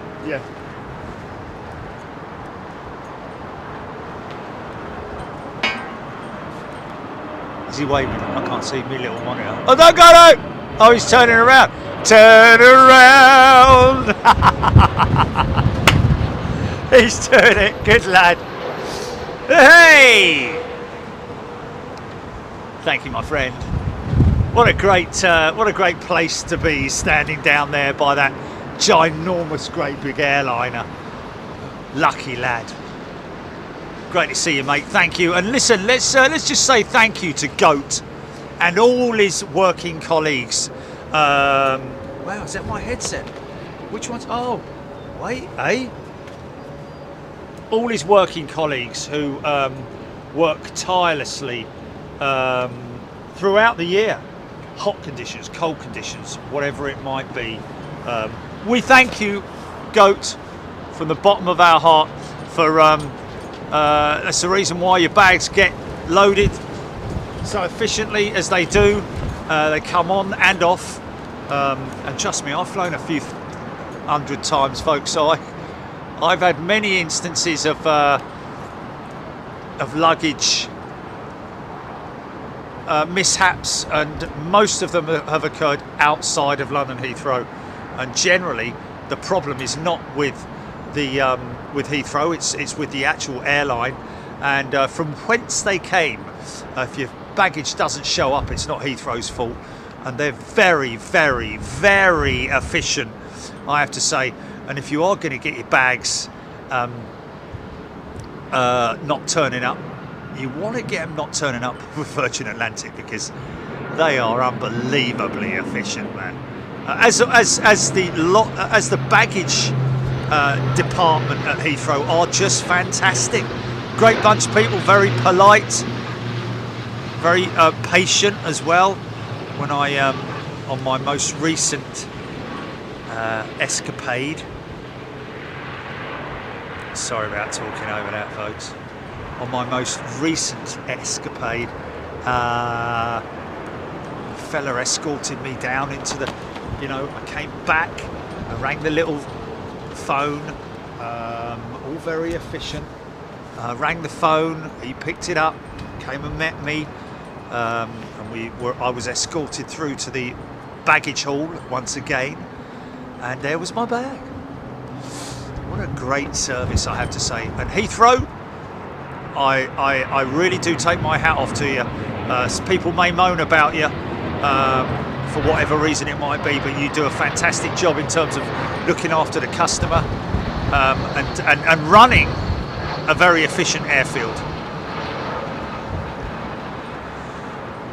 And let's not forget our friends up in the tower as well, for keeping all this craziness going. What's that, GP? What's that? With what? Oh, yes. Yes.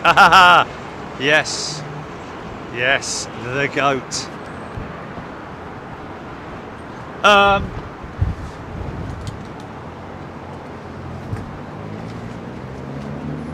I don't know if they're watching or listening or anything, but I would like to have a big shout out to John Gilbert and his wife Jennifer. Thank you, John and Jennifer, recently retired, and Valentino Rossi fans. Thank you, you guys, for your very kind letter of support. Really appreciate it. Lucky, just recently retired. Oh, you lucky, lucky. Enjoy your retirement. Stay busy, stay active, do things. Go and buy a couple of mountain bikes. Or set of golf clubs each. Get yourselves doing something that you enjoy, of course, together. Things that keep your mind active. And I'm not talking about sitting down playing Sudoku all day or watching Countdown. Although that's not such a bad thing if you've done your exercise in the morning. Albatross!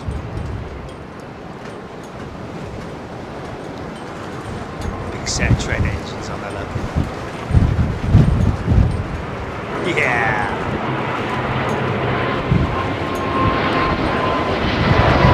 Coming in hot!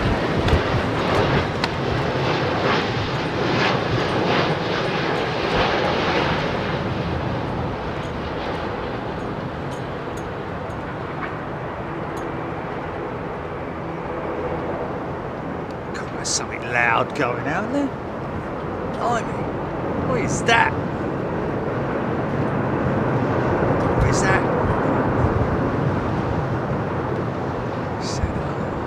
Oh, it wasn't. It was the little fella. The prop noise. I thought it was a big growler, but it was those big turbo props.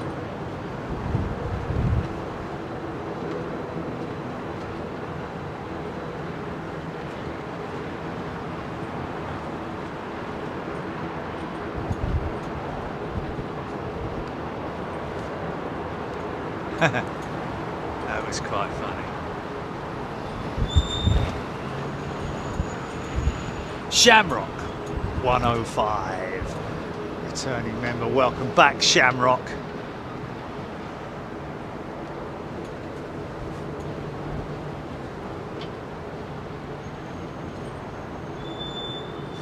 Gordon Campbell liking the shot of Logan Air flying as would think props not turning as an optical illusion.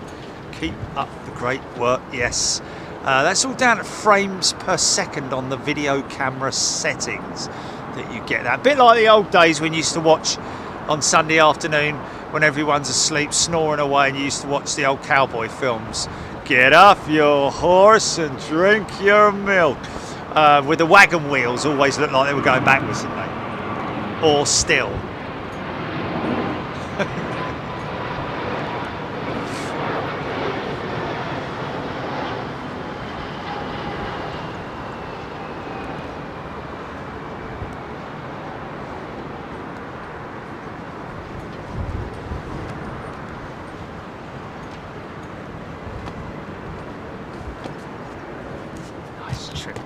On approach. What's that? It's like a no gear down yet. Nice. It's quite a late gear down, I have to say. Here it comes now. It's British Airways as well, man. It's quite interesting, isn't it?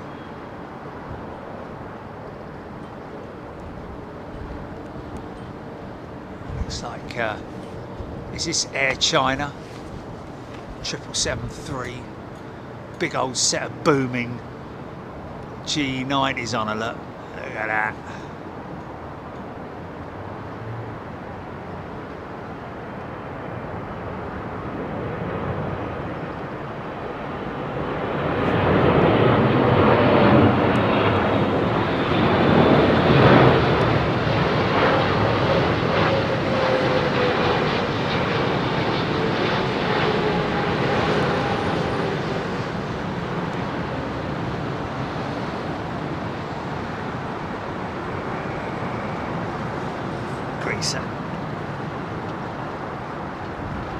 You wouldn't let it lie.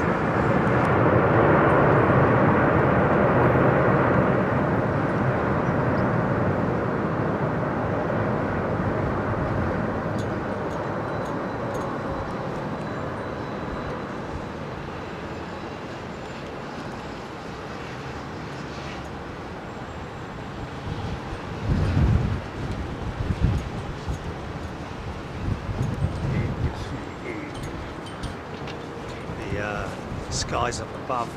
Still broken clouds. Still got a good visual if I want it. That was quite a late attraction, wasn't it? That 777-3.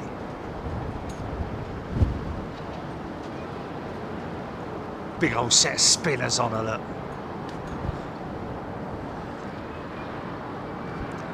Interesting that the 777X doesn't have the same flap setting, or maybe not quite as big barn door flaps that you get on the 777s, on these original 777s. It's got more of a sort of like 787-esque type wing design on the 777X, on the 10.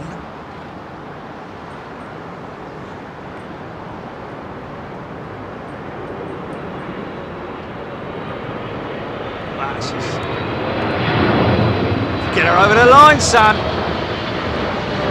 Wow. It's going to go right down on the TDZ, innit? Not a little bit sooner. Bosh. Nice. A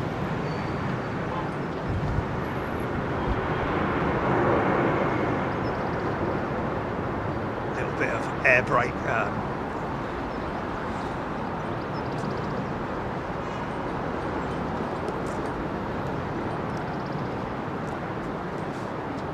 Peter Jones, welcome to Big Jet TV. Welcome back to Big Jet TV. Dragon's Den. I like what you're saying.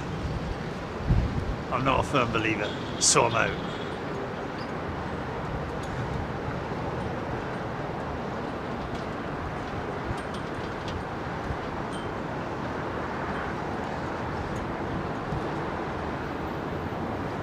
Reggae sauce. Sour.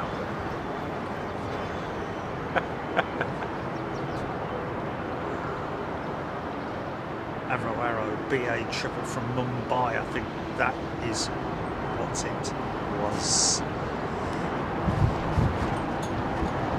Iran Air in their non-refueled A330. Ladies and gentlemen, we're going to go up like a bit. Well, I don't know, we got enough to fly it here and enough to fly it back.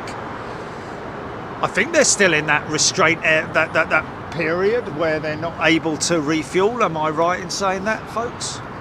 Nice.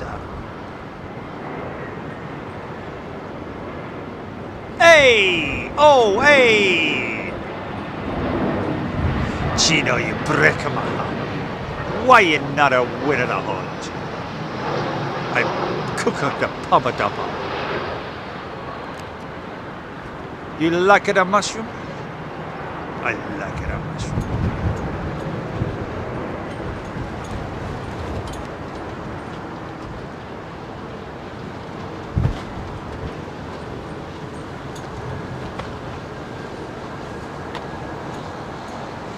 Eve Hoskard. I wonder how much backup fuel around air carriers for possible delays. Services amazing. The range of it, yeah, it does surprise me, but obviously it has the capability. It will, of course, take into consideration all the different variables of fueling an aircraft. There are a number of them. I remember Zane Dunning, our good friend from Virgin Atlantic, telling us about that at one point. How many different levels of the fueling there is, and how many backups, and how many emergency procedures, and you know, go-arounds and diversions, and I wouldn't imagine that Iran Air jet would be that much fueled up for. I mean, it's obviously an ETOPS jet, has the ETOPS capability, and it'll be perfectly safe to fly. It's just a surprise, isn't it? You know, Iran to London. What's the flying time? Iran to London.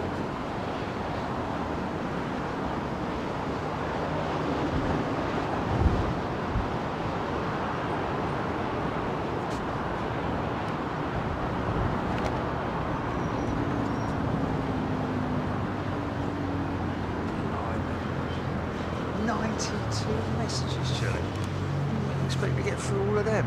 Nah.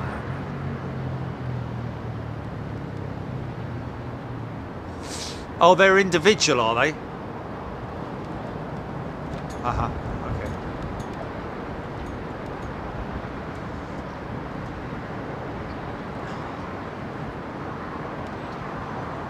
DHL A300. Now officially the oldest aircraft on the ramp. It's got to be today, innit?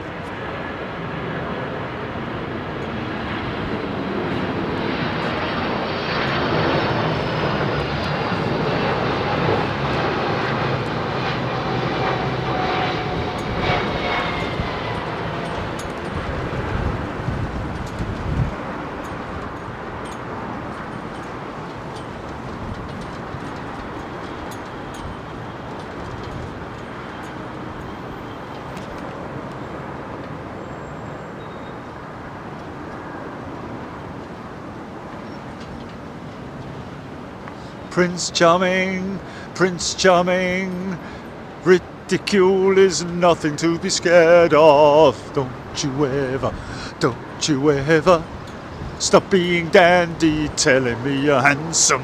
Boom, da, da, da, doom, da, da, da. That's the 350. Oh, sorry.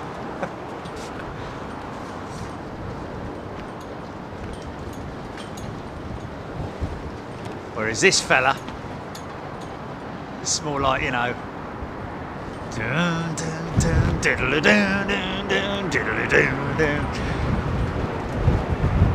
oh, there is another one, World Jet.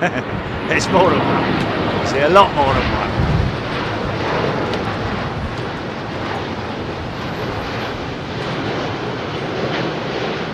Baggy trousers.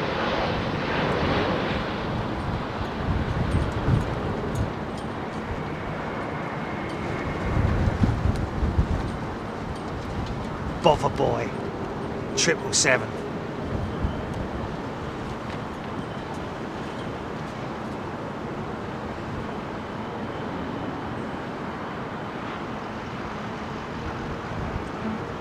Nine hours and 10 minutes flight time, Iran to the UK. Now that is pretty flipping amazing.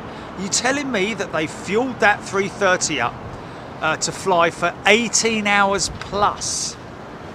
Wow. It doesn't really make a lot of sense, does it? I mean, that's flight time down to London to Perth, isn't it? Or something like that. That's crazy. East coast of America, sort of like mid-America, maybe even as far over as, if the winds are in the right direction, you know, got a favourable tailwind, you can do the west coast, can't you, of the US in 9 hours 10.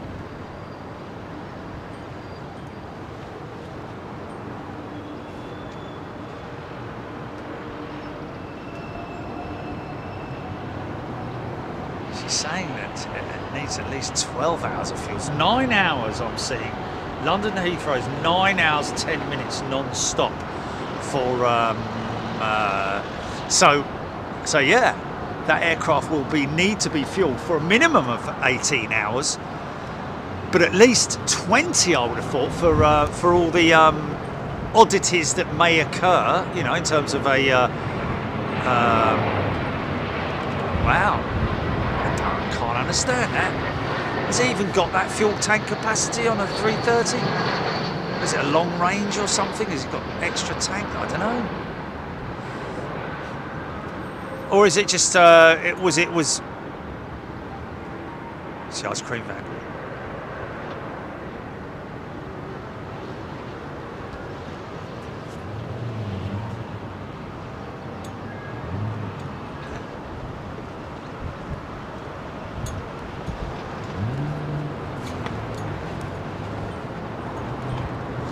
Oh, is it? Oh, okay, so Tehran to London Heathrow is a 6-hour flight. Okay, so it's 12 hours you need. That makes a bit more sense, doesn't it? Tehran, not well, Tehran is Iran. I did Google Iran to London Heathrow flight time. Came up with 9 hours. Darren Taylor, yeah. Oh, Dubai's only 7 hours, and you fly over Iran to get there. Okay, so I don't. Hey, me and geography, you know, mind you. Yeah.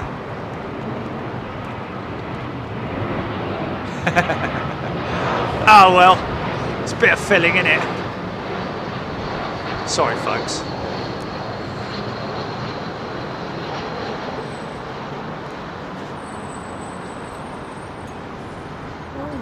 Why is it then that let me just see exactly what I typed into Google here.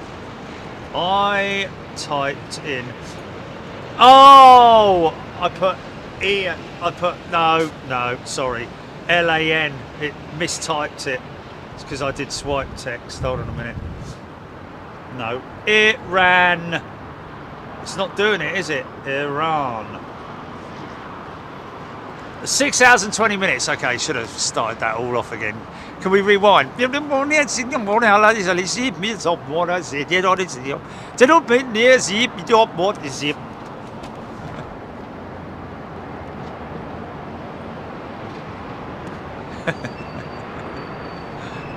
hours and 10.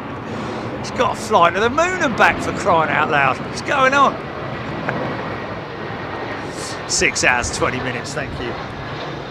So still needs 12 hours, let's just say 13 hours of fuel minimum, because there are a number of different sort of like scenarios that get played out when you are, when a pilot, or when pilots or an airline or an operator is fueling up an aircraft.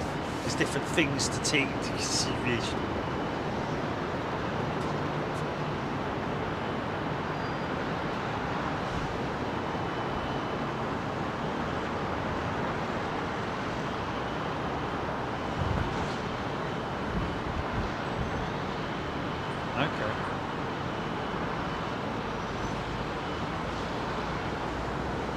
Okay, so let's just read a little bit of this, shall we? A plane like a Boeing 747 uses approximately 1 gallon, about 4 litres of fuel every second. Crazy number. Over the course of a 10-hour flight, it might burn 36,000 gallons or 150,000 litres of fuel. 747 burns approximately 5 gallons of fuel per mile, 12 litres per of fuel per kilometre. Wow. It's not light either, is it? You go and try and pick up 12 litres of water.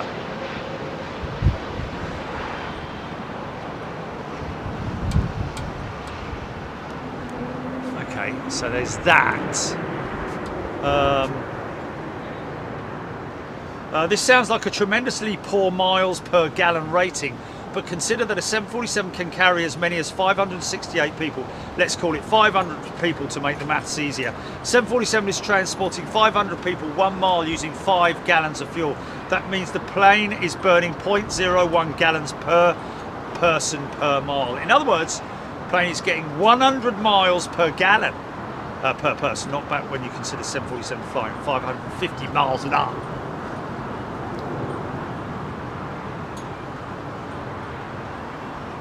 Current reigning champion of the world's largest jetliner, the Airbus A380, even more efficient. The multi-story jumbo jet burns an average of 4,600 gallons of fuel per hour. That's a bit more than the 747, but it has more passengers on board.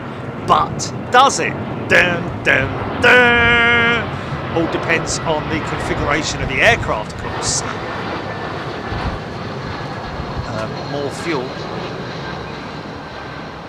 but that's actually not the that's actually not the numbers I'm looking for. Bit of a long landing there, you see, floating it, and that's the one that sparked off all the interest. Okay, let's just do this.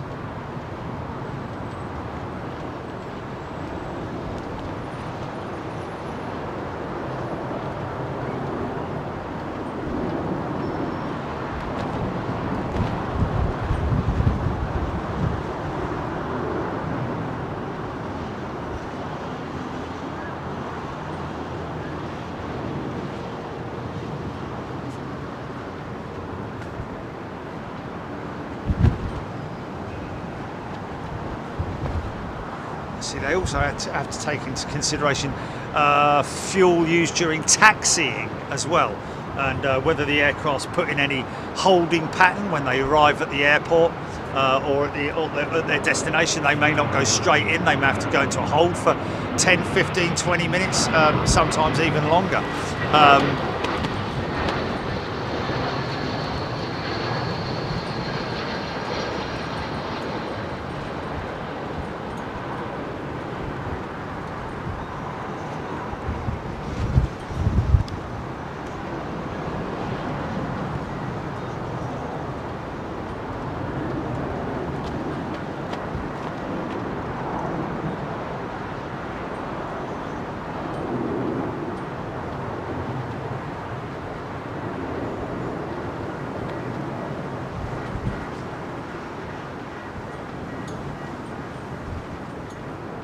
Flight planning definitions.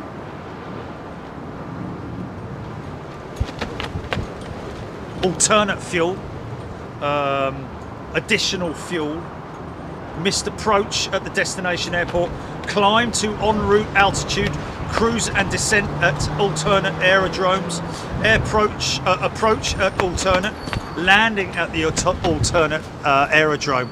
So there's quite a lot of factors involved when calculating your fuel, having to take into consideration alternate fuel, I think they call it.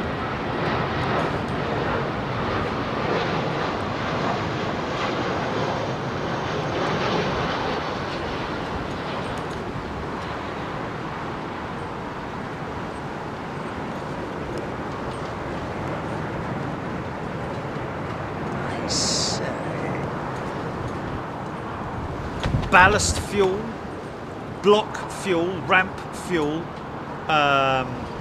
Block fuel is the total fuel required for the flight and is the sum of the taxi fuel, the trip fuel, the contingency fuel, the alternate fuel, the final reserve fuel, the additional fuel, and any extra fuel carried. So like I say, it's quite a lot of sort of like things to take into consideration there when calculating your fuel for a flight.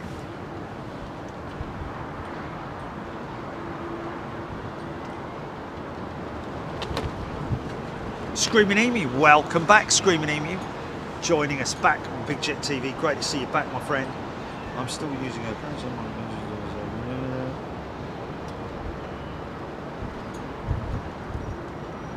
Declan Dolan, Iran Air does not have a specific call sign.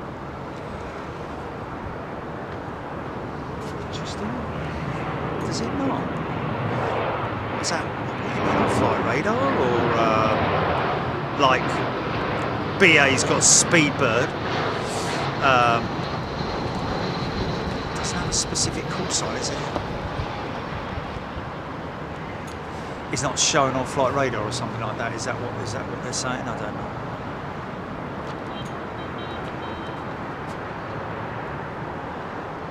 Rick Freeman. Simon Dinsmore.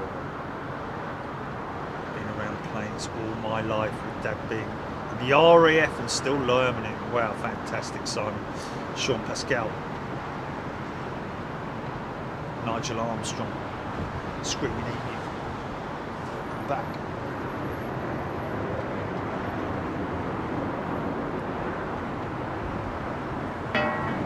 Screaming Emu, A220 pilot, based out in the US, flying the Wookiee jet, the A220. Not sure as he's a big fan of it being called that. Somebody mentioning the other day about the howl of the Pratt & Whitney engine being put down to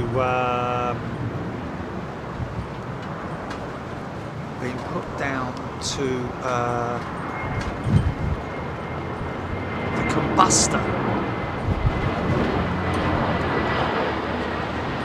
not the gearbox, not gearbox related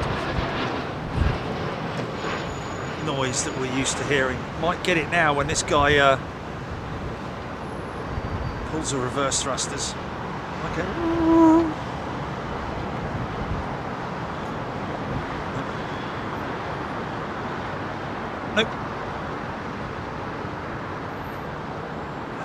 taxiing as well.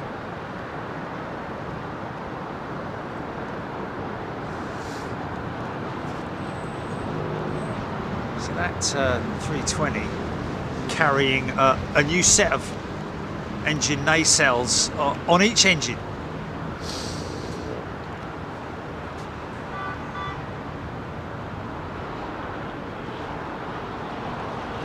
Oh, Saveri, there we go. I think it was actually Saveri Mulula.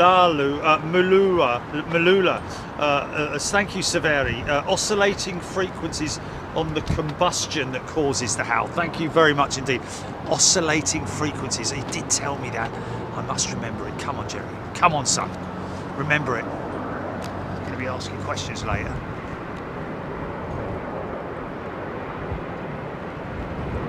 Yeah, what a shot. Oscillating frequencies.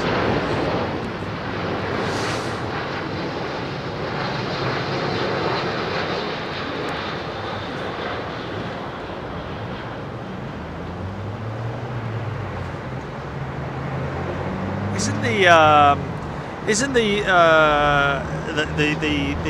tubular effect of the afterburners that you get to see, the sort of like string of hello, what's going on here? A bit early for not getting ready for winter already, are they? Oh, I think they're washing. I think they're washing vehicles, used for washing headoplanes.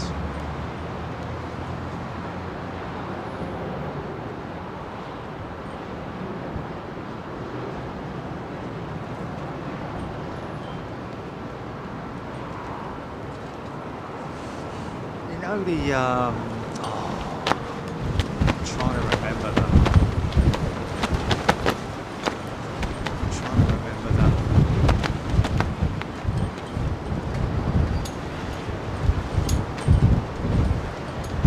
Try and be here on the 15th, folks, for the return of Etihad's A380 service here at London Heathrow. All depends on operations on that day. We're trying to see whether we're going to bring it to you from well, the arrival will be on one, as it stands at the moment, if they're on Westerlies, it will be a 27 left arrival. With a 27 right, obviously a 27 right departure. Arrival around about 6:30 a.m, something like that. So we'll obviously cover that. And then after that, it will be onto another position to get the departure.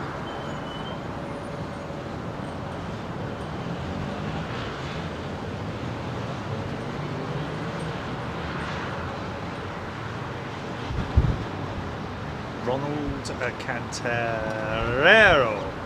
Wow, look at this. What are we talking about, Ronald? Look at what? You're just happy with the position?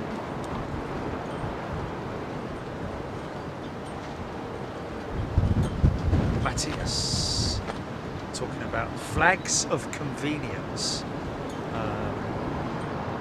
Yes.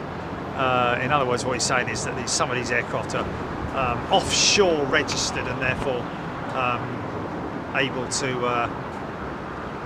work a deal out on the tax.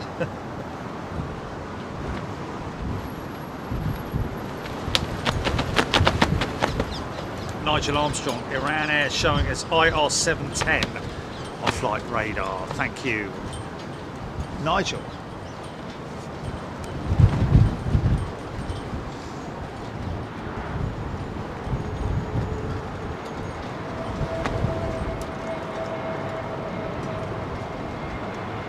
Easy, son, easy, easy.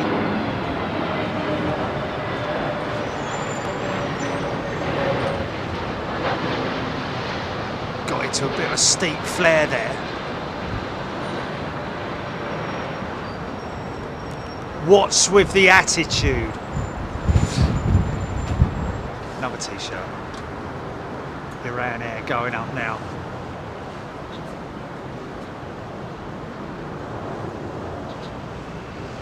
Severi must be some sort of resonation. Yeah, the jet engines, afterburners, they have that sort of like resonation, isn't it? That looks like rings, doesn't it? When it comes out the back of the engine, gives that, looks like rings. Big flame, but with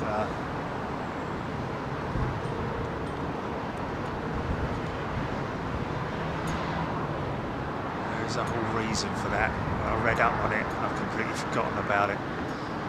But I will remember the resonation. Did he say that? In the combustion chamber? I've forgotten it already.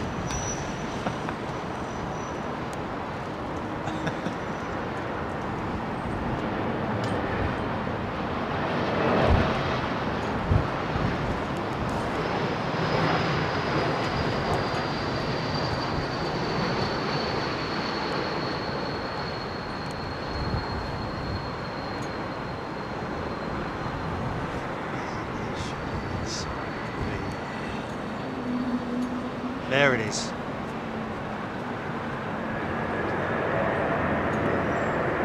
Screaming Emu, A220 howl is disrupted airflow over the blades at low RPM.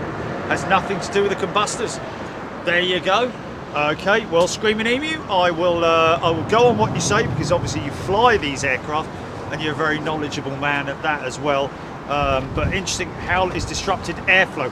Disrupted airflow over the fan blades at low RPM, which makes sense because we do hear it at low RPM, don't we, when they're just about to spool up, or when they're during their taxi runs as well.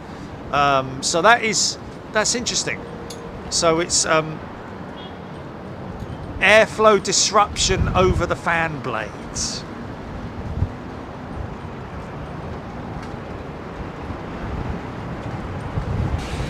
Go with that one then. It's going to be a big argument there. Find out a red corner.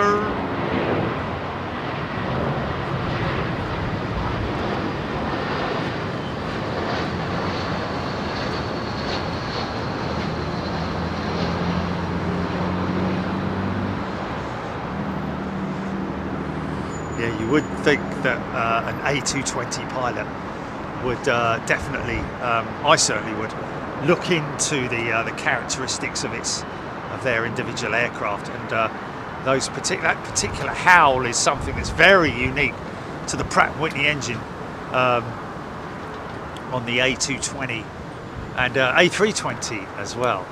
But obviously, so now, having heard that, it definitely goes to say that that is not anything related to the technical issue that the likes of KLM were having with their Embraers, their E2 jets.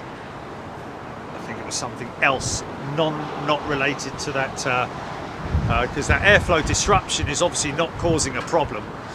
It's just a howl, a noise that's synonymous with that particular power plant.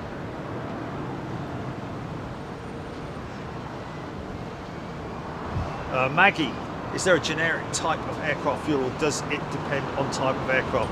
Generic, Maggie. Jet A1, right across the board, really.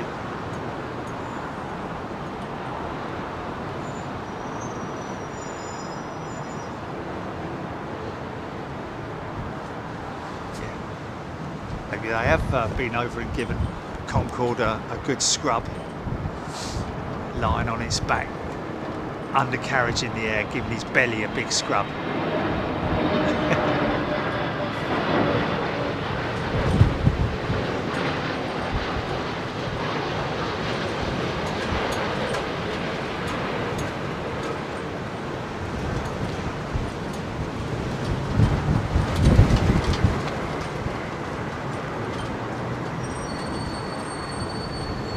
Wow.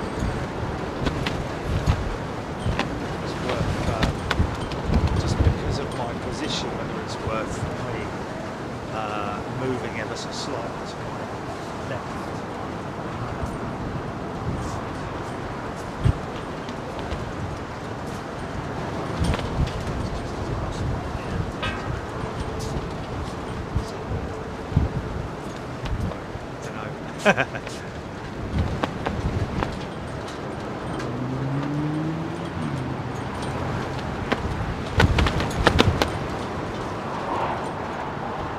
Ronald, beautiful landing, 787.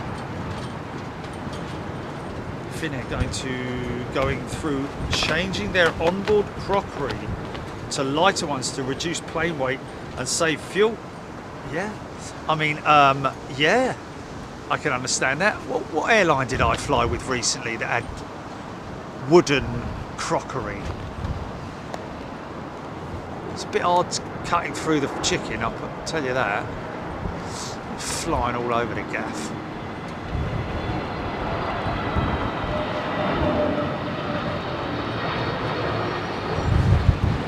Oh no, it wasn't, it was Starbucks.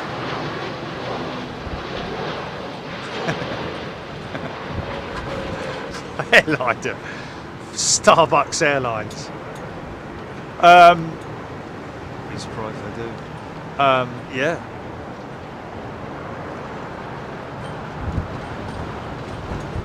Gary Boakster's Korean Air have an A380 service. Yes, they do, but not in or out of Heathrow. Not at this moment in time, anyway. It's one of those that's slated to come back to Heathrow. Korean 380. No.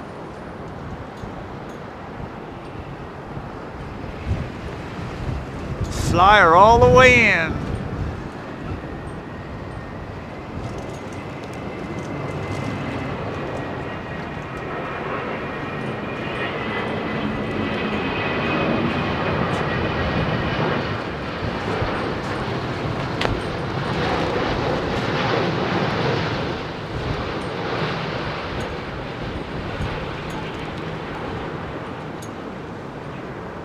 Greased it.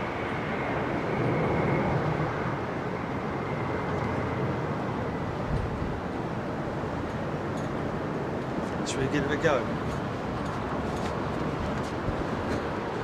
it a go and see if it makes any difference in terms of the... Oh! Well, just in time. Wait a minute, let's just move this over here. God bless you, blimey, O'Reilly and the Mark. Yeah! Sorry about that. Oh! No. Hold it right there, Shimshin. Okay, pretty much locked out there. Stand by.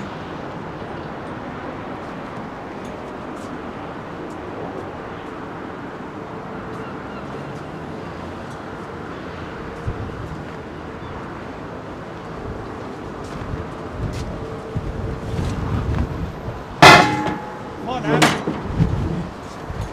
There we go. Now watch the rudder, folks. There might be a little bit of rudder action in it. You can see the big tall rudder on the back of the empennage. Bolted to the back of that stabiliser.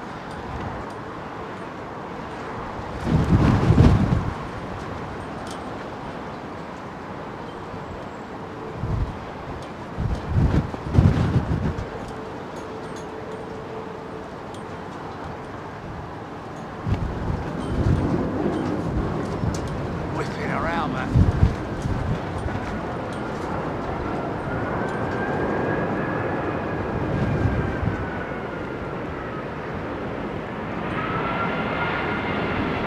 Livery, is it? No.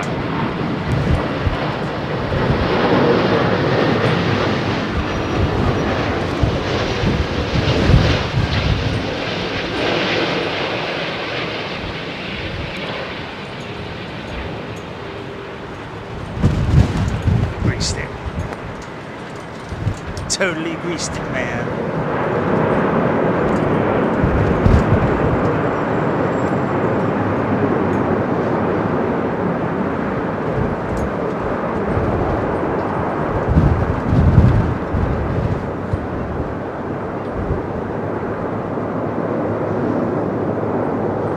Yeah.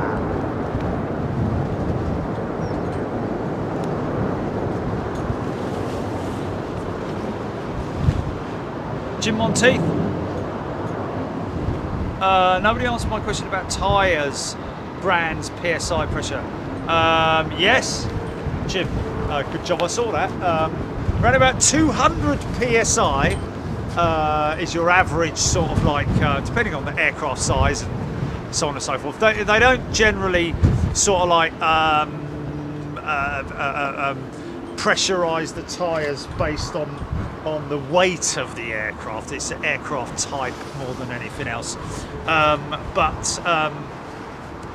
In terms of the tyres that they use, there are obviously different makes, different manufacturers, Dunlop, Bridgestone, etc., etc. Yes, it is an interesting part of the industry, which again, like I say, it's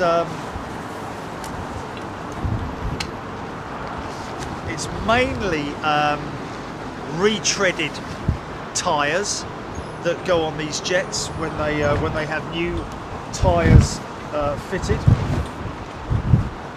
It is mainly retreads. On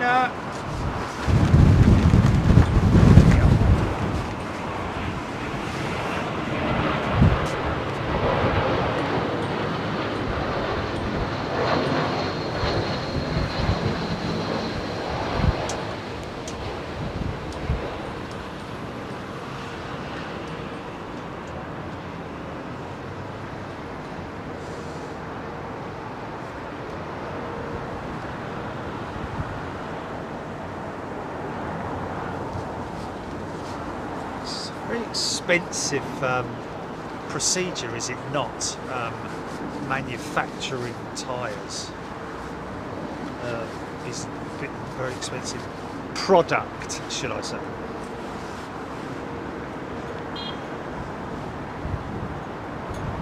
Oh, there we go. Nigel cleaning shock diamonds in afterburner plumes. Love that, Nigel. Thank you. That's the word I was looking for. Shock diamonds.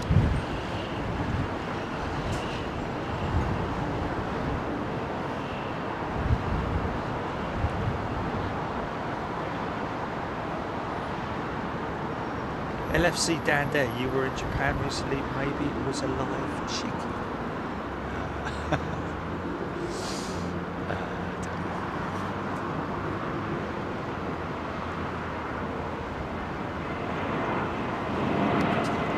What's staying at Doncaster?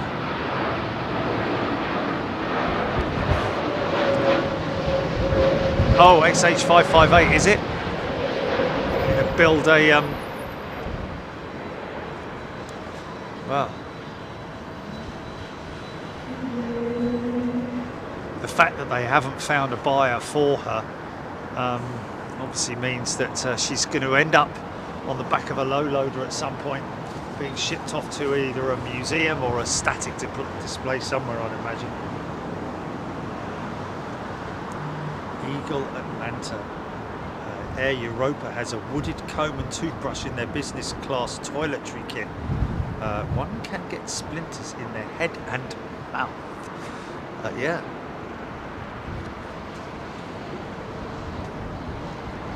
Rag, we need a bit more crosswind. We do, Rag. Windsock still looking quite active. It's decent enough. Blustery, I think, is what you call that, isn't it? See, the wind is sort of like switching. Not dramatically, but switching enough to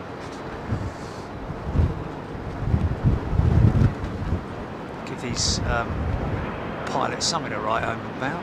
It's one of the Screaming Emus aircraft type right here.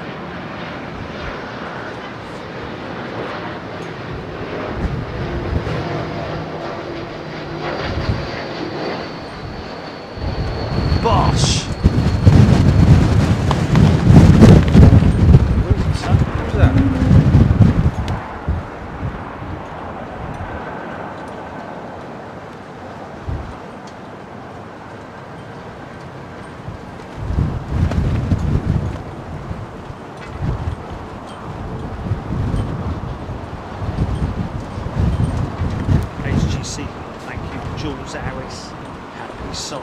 GBYAA Dunlop Aircraft Tyres is based at Castle Bromwich, Birmingham.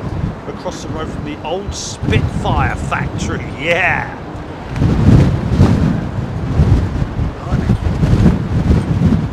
Wind is that.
Just check it.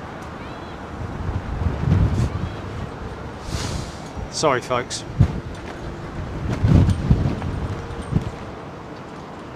Is it back?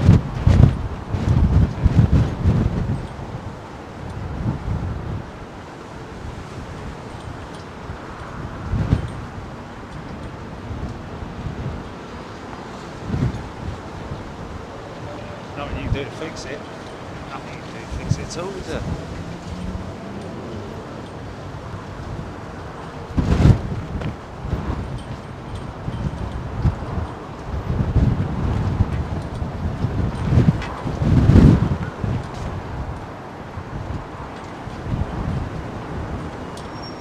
Thanks, folks. Always good to get your feedback direct from the horse's mouth, so to speak, in terms of the audio. Yeah, just went off. Sorry about that.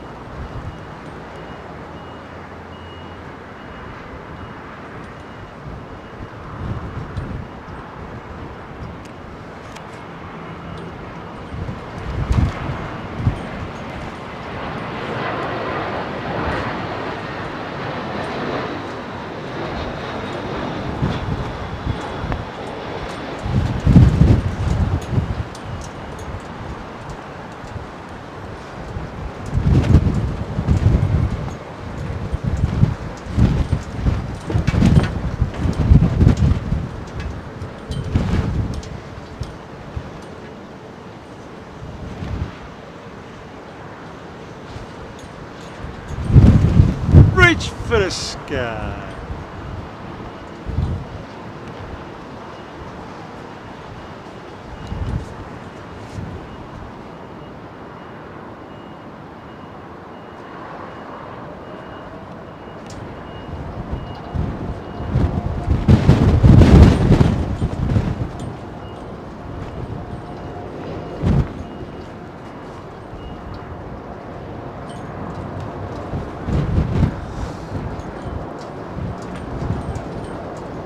So in a situation like this, obviously I need this confirmed by the pilots who are watching, screen review, etc, etc.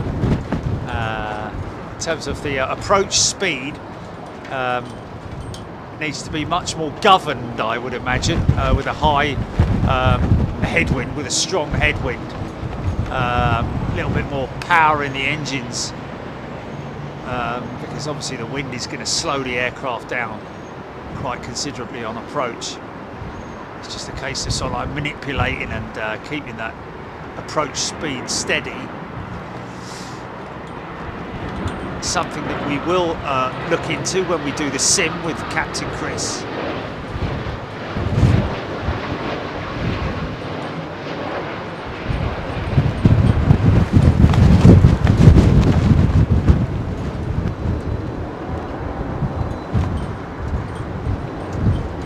Wow, that's Finnair One World jet just went out. Serious intersection. Second in the set point, I think. It's going to go up quite steep, I think. Already airborne. Could get a bit of a funky shot here. Kind of looks online for it. Go on, Carl. Keep going, keep going. Here we go, here we go. Is it going to get it? Kind of.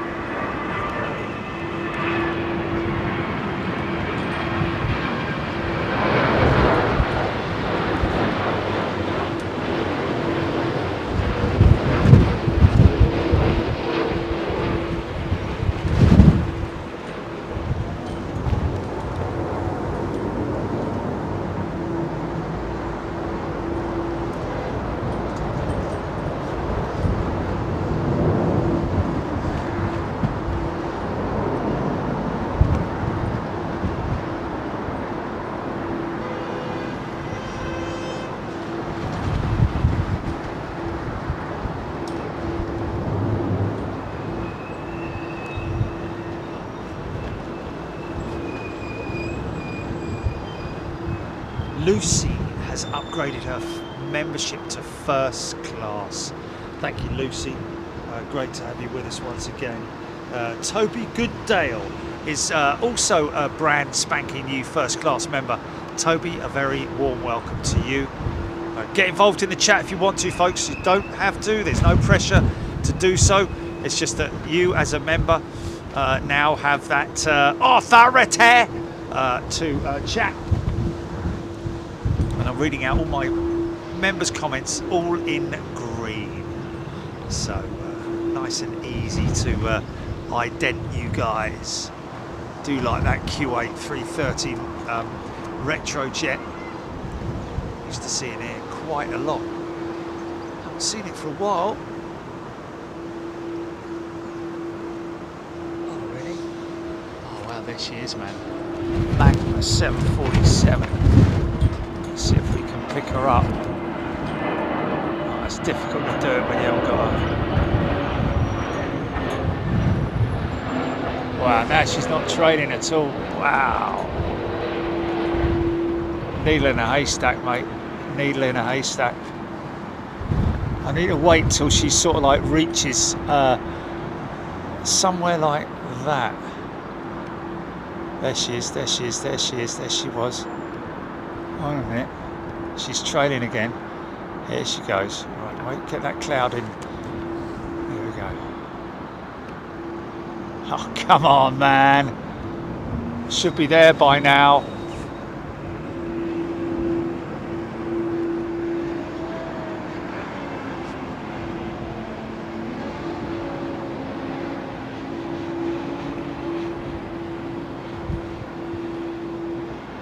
Gatwick operation. Well, their head office is at Gatwick in the old terminal building in the Beehive. I think they're still there. Offered them up a couple of times. Obviously very busy people. Because a lot of their stuff is general freight.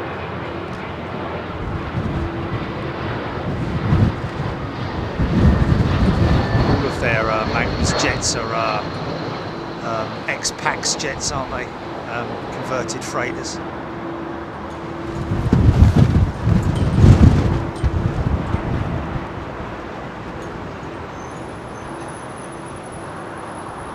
Peter Scullion is a new member. Welcome, Peter. Great to see you.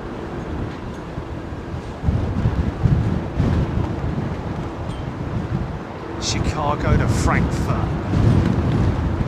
747. Classic style. Anyone want to see a little squeezy jet?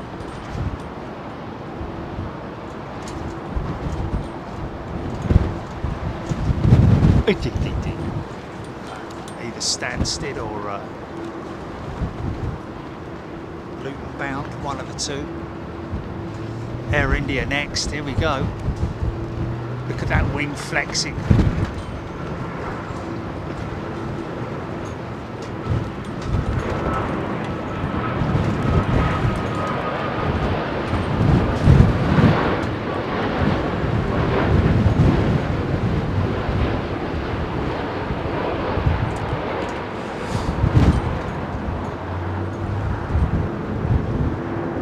So folks, if you want more of what we've got, we're live twice a week.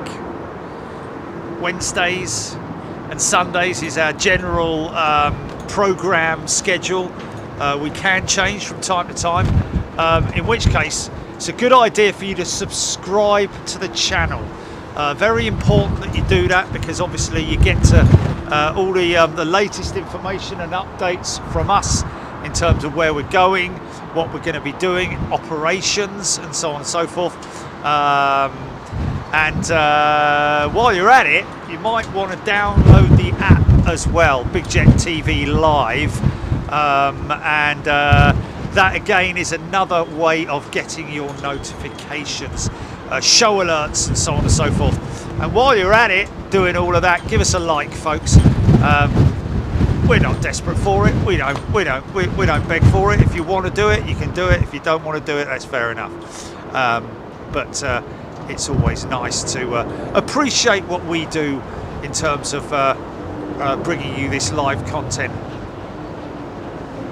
Twice a week, we travel all over the world, over 30 destinations so far, and including many US destinations. Been to Narita, of course, Anchorage, been to Canada, numerous European destinations as well, specialist operations airside. Yeah, I mean, in terms of what we bring you live is pretty phenomenal. We are literally just a live stream channel, folks. From time to time we might put a video out, but again, we concentrate our efforts on bringing you as much good quality live entertainment from different locations as well. You know, there are many other live stream channels out there now, but they do tend to stick to single locations and so on and so forth. We try. I remember from the very early days when I started Big Jet TV, and I said, well, we've got to go somewhere else. We've got to go somewhere else. And we were like, oh, we're going to go to Frankfurt. Ooh, we're going to go to Frankfurt. And now look at us now. Just freshly back recently from New York. Went to Paris this year. Anchorage as well, of course. Didn't we go to Toronto earlier in the year? I can't remember. Louisville this year. We've done a lot of international trips with our first class and super class members. All premium members get to watch those shows 7 days after they've been aired as well, after they've been live for 7 days. Give our super class and first class members an opportunity to watch them, and we do look at the numbers, we do monitor the numbers, and all of our members, I mean, obviously a lot of people, interestingly enough, from that one of the notes that I got from the sticker requests was, I regularly watch shows more than once. Brilliant. And Narita, yes, of course, Narita, Japan. Houston, Texas, which is the one where we did the AN124. It was Houston, yeah. Yeah, we did Houston earlier on. Flew out there specifically for one operation with our good friends at Antonov Airlines. A huge, great big piece of freight being shipped.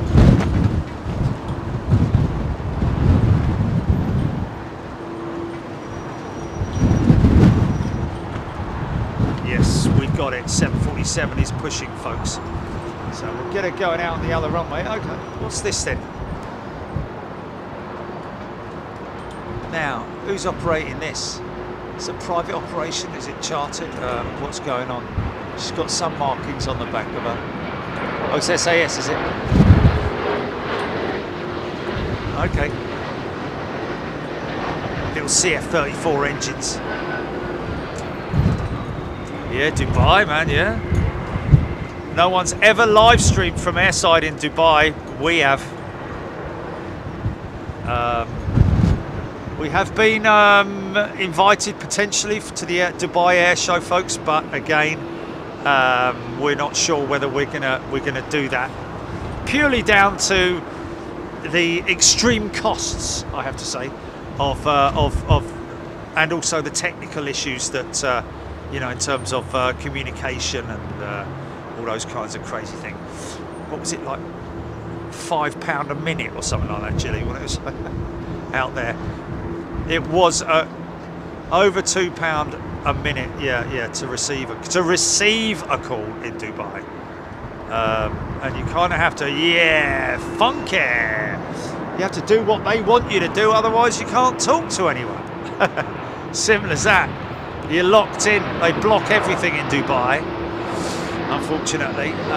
So you have to go by their rules in terms of using your mobile phone device. If you don't like it, then well, nothing you can do, really, is it? This guy's going round and round himself.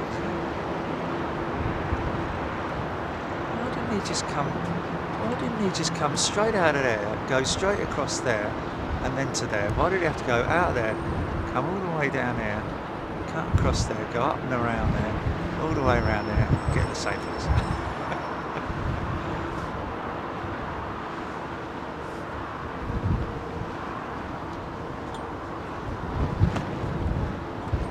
Jana Lee enjoyed Brussels. Interesting. Massive technical issues in Brussels, or did we go back there when we fixed everything? Gave it another go? I can't remember. Did we ever do that? Yeah, we did. Oh yeah, Doomsday flight, yeah.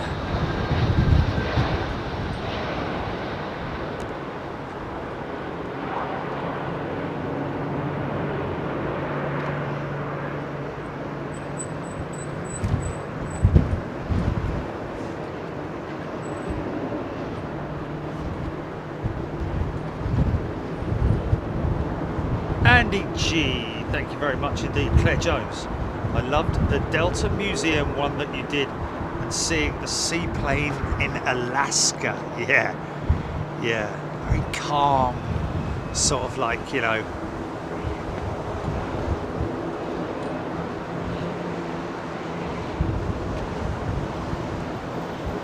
Oh, I was wondering why I could hear a prop aircraft.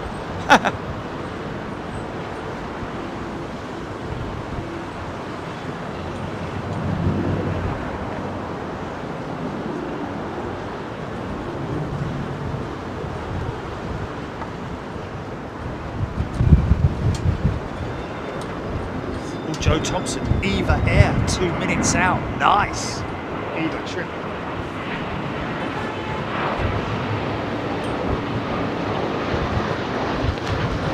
Eurowings.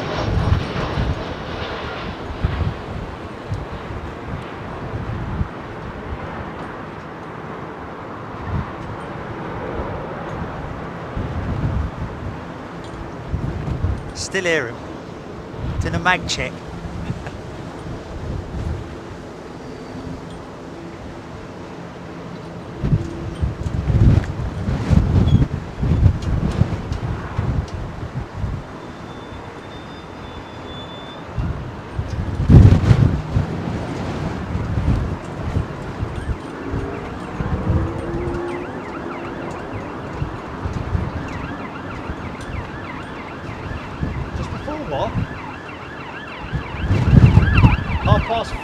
Oh, okay. Hi Jerry, new member, long time viewer, but only just joined, and my sister is on TG916, Thai 777, due to arrive just before past.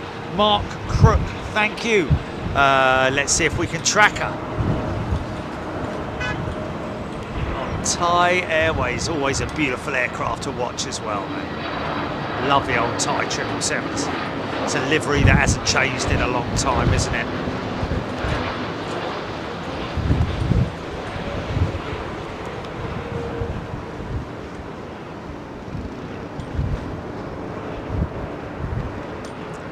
Interesting when you look at London Heathrow, especially from a Google Earth perspective. You see this. This is obviously an old, either an old taxiway, perimeter track, or something like that, which used to serve the, I think, 6 runways here at London Heathrow.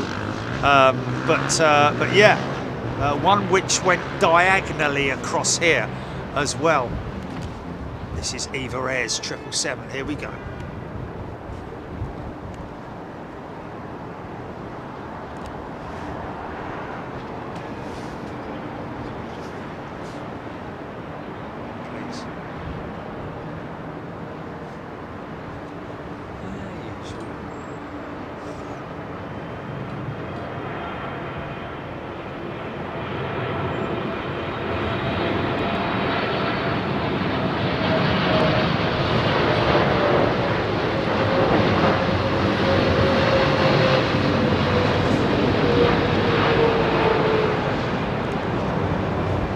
Nice.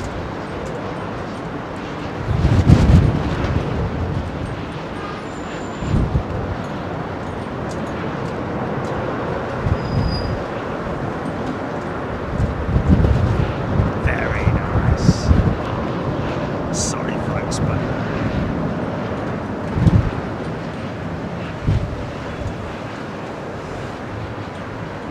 Chuck Tenure Hill. Member 33 months as a Superclass member. Chuck, thank you so much. Proud to be a member. Simple as that. From Platinum Airways Virtual Airline President. There we go. Thank you so much, Chuck. You've been with us for a long time, mate. We really appreciate everybody's support. Some very long-term members. Premium and first class and super class as well. Quite humbled, very humbled, I have to say, especially by the amount of people who are who've supported us for this long. It's great. Thank you, folks.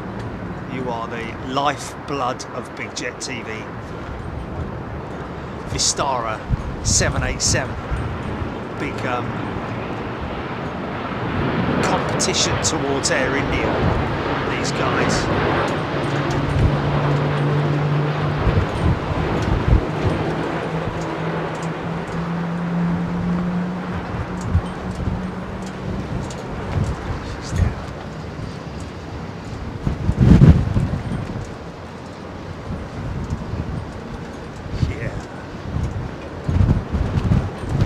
Push back and start, or just push and start, or push, whichever floats your boat.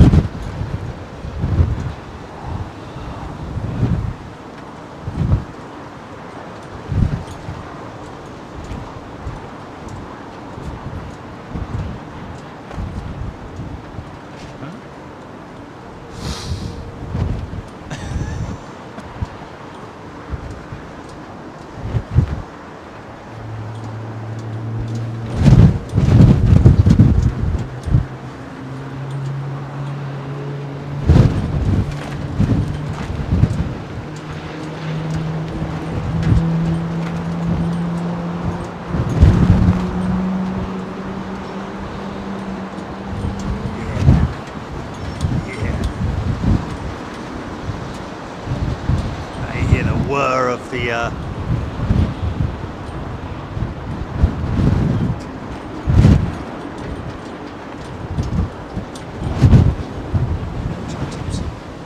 cafe livery on the 747, really? Oh well, you know, it's to their own.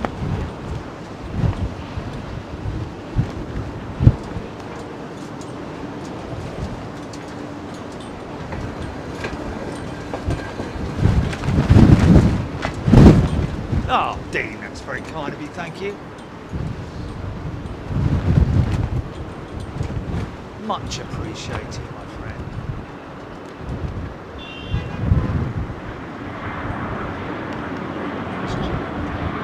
Lord Geeker, member for 36 months. I thought this was a channel about a former UK gladiator, to be honest. Contenders ready! Gladiators ready! This is John. He's a back specialist from Nottingham, taking on Thunder. Oh, that's the end of him. Sorry about that.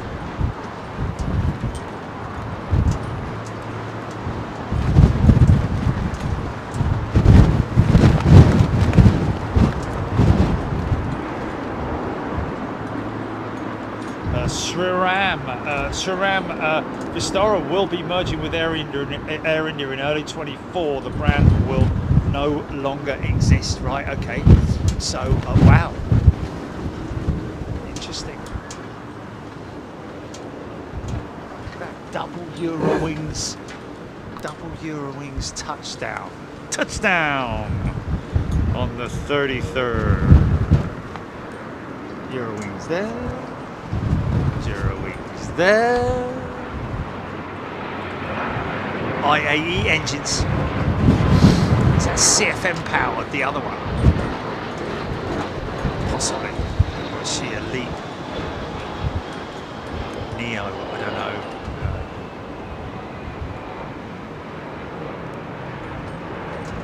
Nope, she's IAE as well, I think. So just keep my camera pointing over there, folks, because the jumbo is just hiding behind the shed. Come on out! Come on! Oh, I don't want to. Come on. Bandit 99, member for 12 months. Where has the time gone indeed? Bandit 99, happy days. 49 months for Superfly Steve. 49 months, that's crazy. Some amazing shows in that time indeed. We got Chuck there. Eddie S, first class member for 17 months. Not often I'm in the chat, but just want to say thank you, Jerry and Jilly, for all that you do. I'll be back in chat when I get my star. Eddie, thank you so much. Lovely to see you here, along with everybody else. Just want to make sure I keep an eye on that jumbo.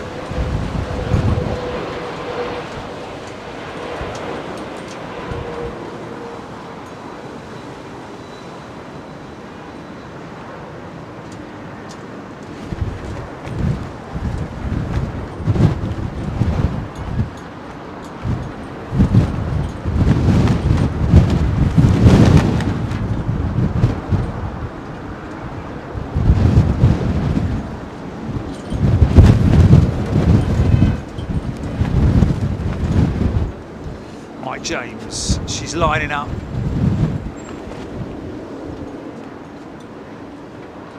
Watch this thing go up.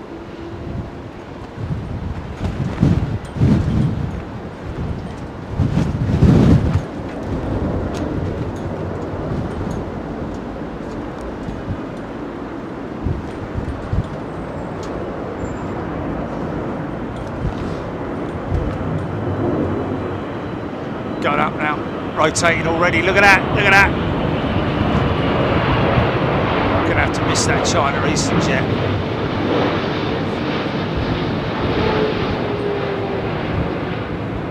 Wow, look at this thing go, man. She's got to be going back to Paris, isn't she?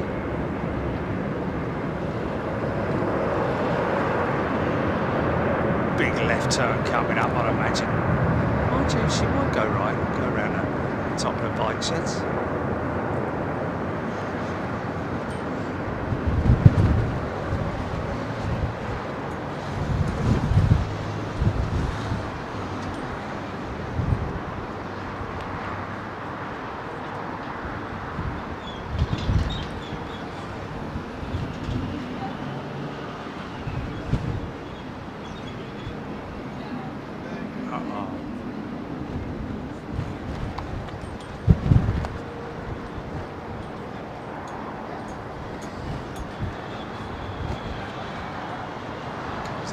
turn.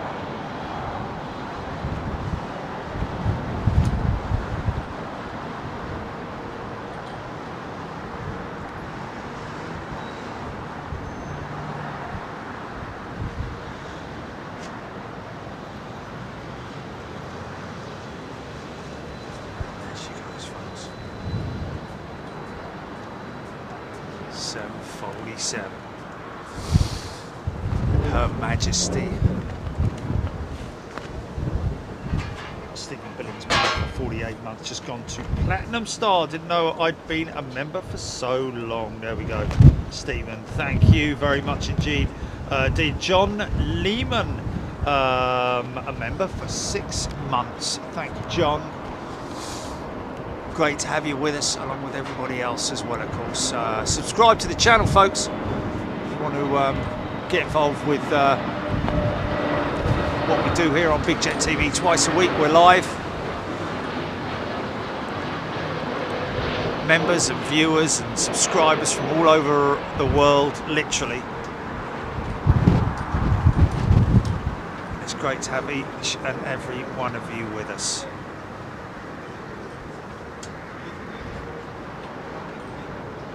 Also, if you are a new member, if you've been gifted membership, if you've become a member, or if you're an existing member, please make sure you subscribe to the channel as well, because in order to chat, one must be a subscriber, whether you're a member or whether you're a subscriber. If you are a member, you have to be a subscriber to get involved in the chat, folks.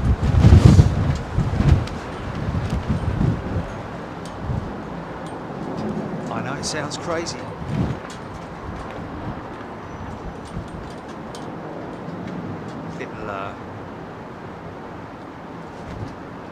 This is the E2 with the Pratt & Whitney's, the Prafitin.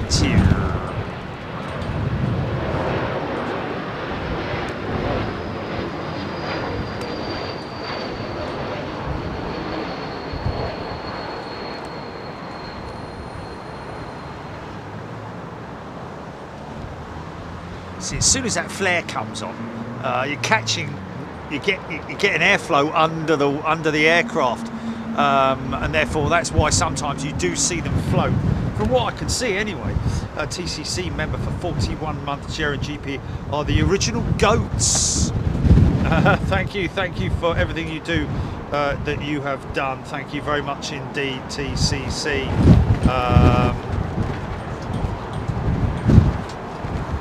Terry Allen, I'm seeing there. Krish Tiwari is a new member. Very warm welcome to you, Krish. Great to have you with us. Terry Allen, 42 months, enjoyed it all the way, and long may it continue. Slinger 777 on finals, Joe Thompson. Thank you, Joe. Cologne Bond, probably one of my all-time favourite shows. Nighttime cargo ops airside. Oh yeah, hard to beat. All the ANCs up. So all the UPS jets, weren't they? But yeah, wow, I forgot all about the Cologne Bond show, nighttime show, wasn't it? Wow.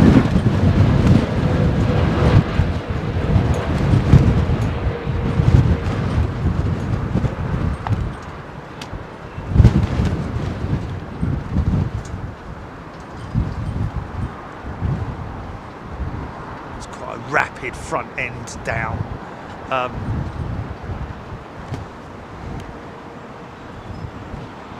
To be anyway.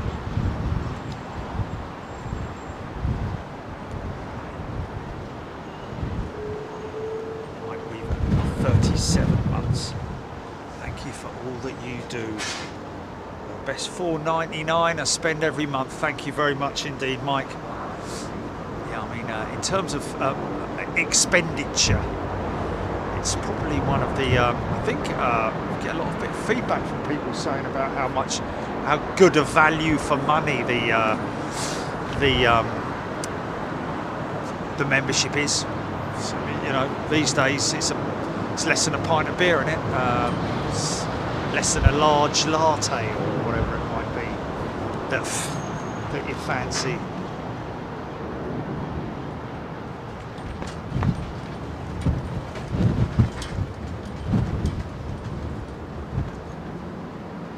This is a special livery then.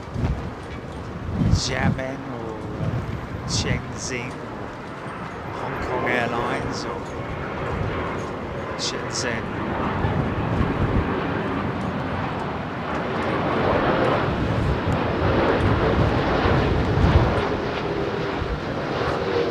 It's the big hinge doors open up on the engines. There they are.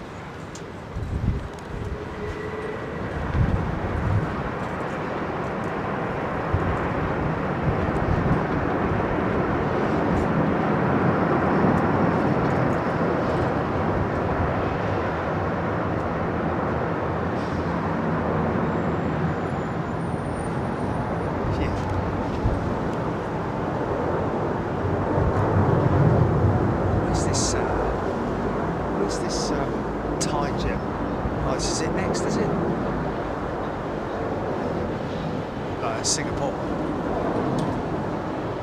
Thanks, Mike. Douglas Beresford Jones is a new member. Very warm welcome to you, Douglas. Great to see all our new members here today. Make sure you subscribe to the channel even though you're a new member. Can't emphasise that enough. Important that you do that if you want to chat. And also turn your notifications on as well. Easy, son, easy.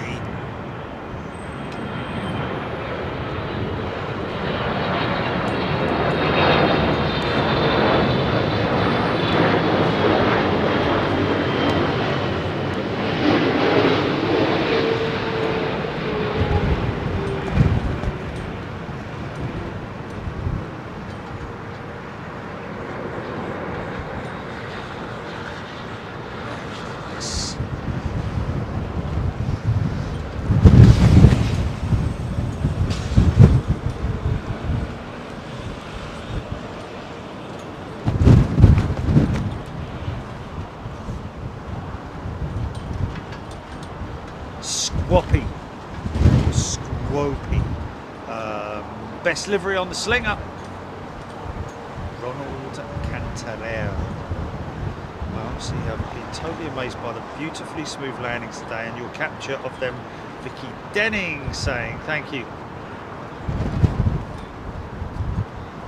Yeah, I wish we did have a bit of shed effect, but unfortunately, folks, as the wind is in the direction that it is in. This is your Thai 777.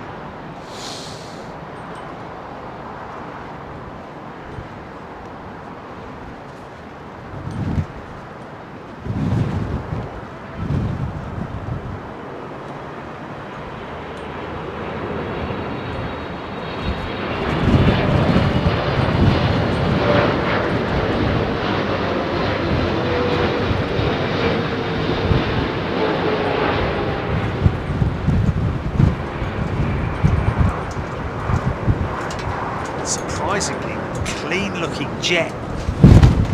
Thai's 777s have been quite sort of like worn out recently, the ones that we've seen operating into Heathrow. You know, when you get a faded paint, a bit distressed.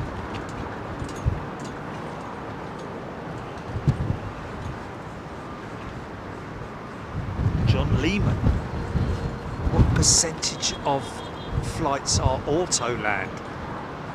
I would probably say a very low percentage. So I'd certainly say more manual landing than auto-land. Would I be right in saying that?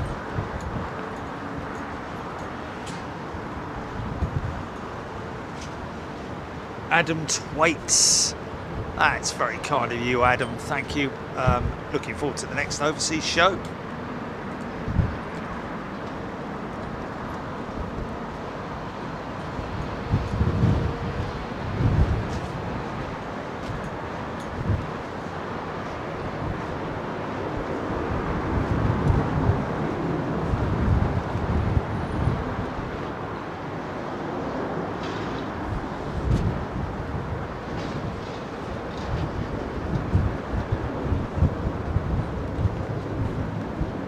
See how it's quite often we see it on airfields where the vertical stabilizer, the elevator, the rudder itself is kicked over by the wind.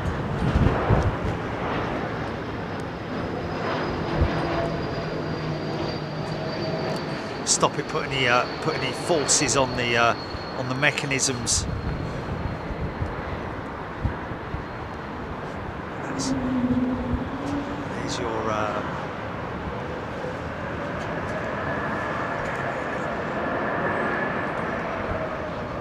yeah.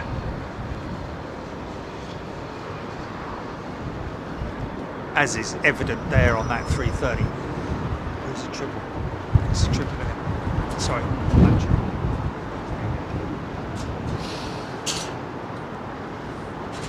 Douglas Bereford-Jones been watching for a couple of months, and there's one thing I love about living in Cumbria, Lake District, is you get to see all the transatlantic flights come and go. Yeah.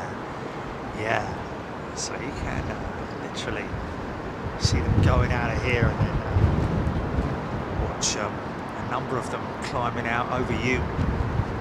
Beautiful part of the world. I've seen it.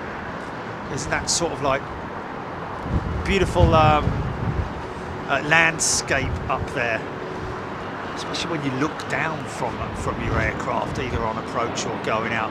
More likely on approach. So I think you're quite high by the time you get to there. When you're on approach, especially when you're flying from Ireland to London Heathrow, you get to see the Cumbrian landscape. Beautiful.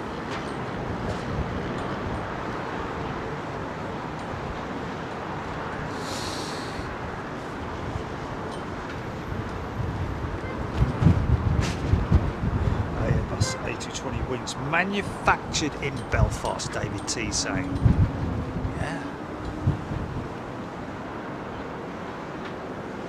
Okay, folks, stand by. 2 minutes. Give me 2 minutes, just going down to get some food. 2 seconds.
terrible lot. What you doing? What you doing? Wait! I saw that.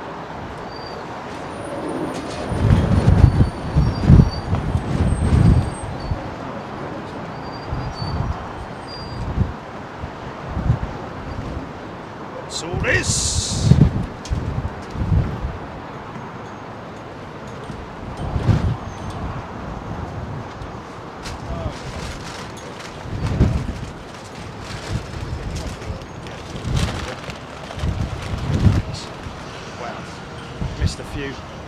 Neil in Dorset. Oh my goodness me, another SAS jet. Blimey, it's about 6.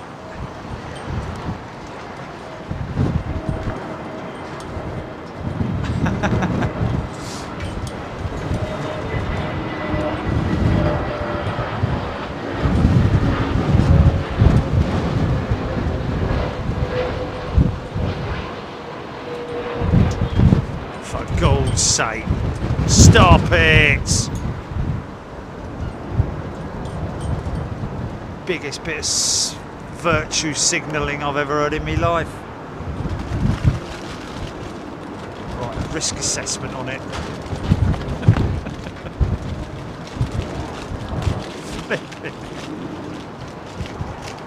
Seriously. Mark Crook. Thanks for covering the Thai 777 arrival. My parents were very happy to see it. There we go.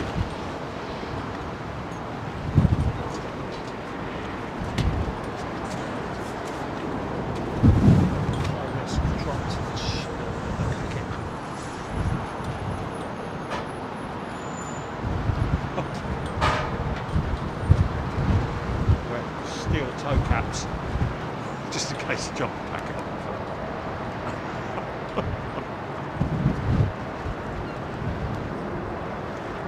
Blimey, O'Reilly's, yes, they've got off their fleet here, haven't they?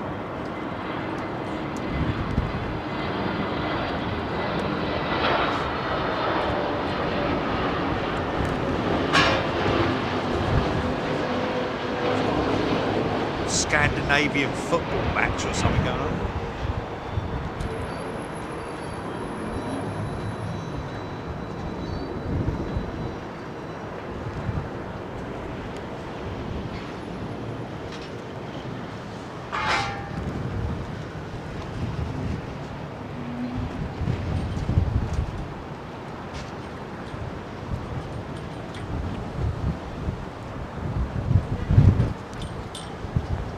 Peter Mancarius, yes. Thought did cross my mind as well.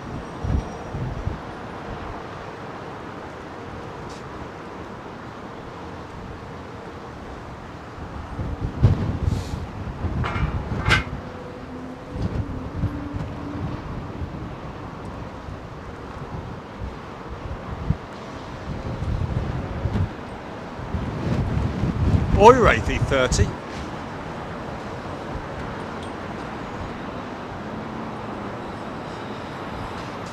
Hearing that the holds are a bit manic at the moment, folks.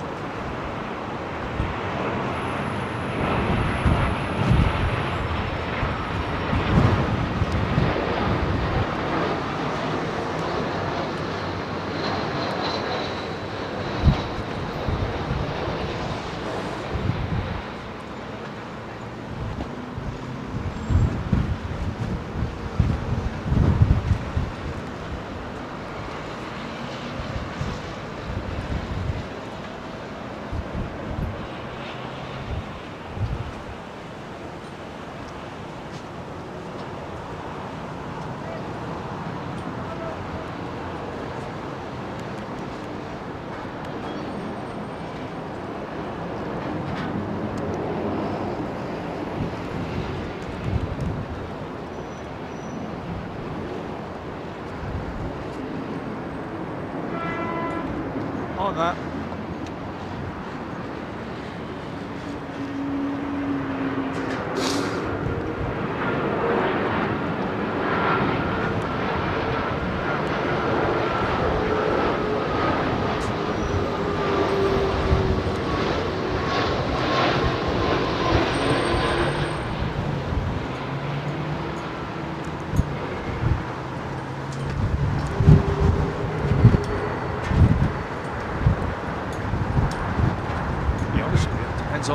depends on for what service, long haul, short haul, what.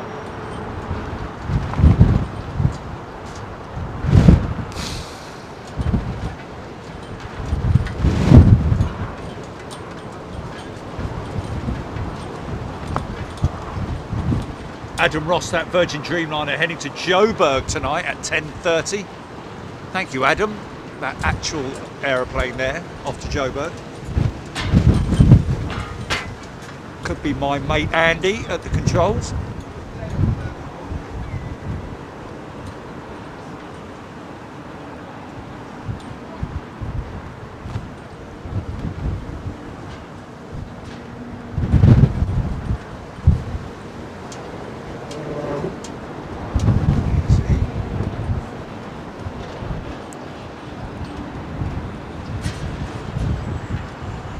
John Lehman. One go around today.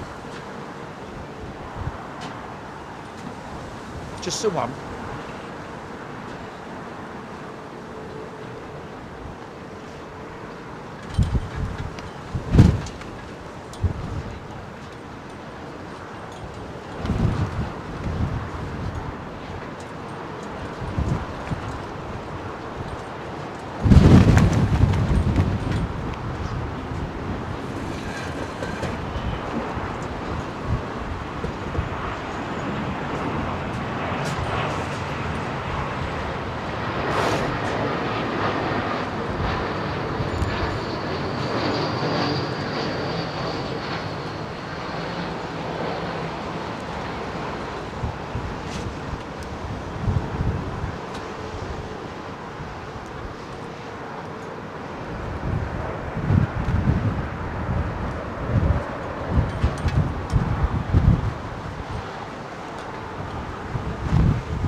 Mirrors, Shan Airlines 330 after the Sri Lankan.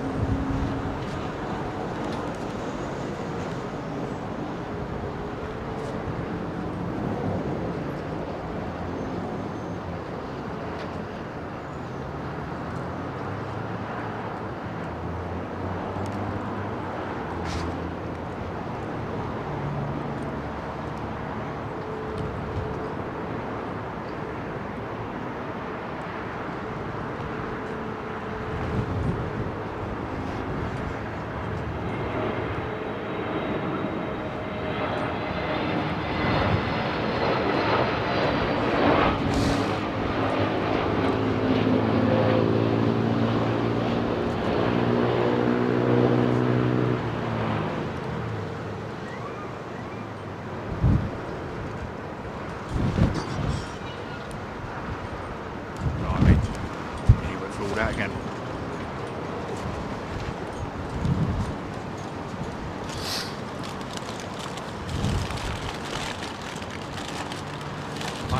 Light body, like how BA are getting the full use out of those CEO jets and keeping them flying. Yeah.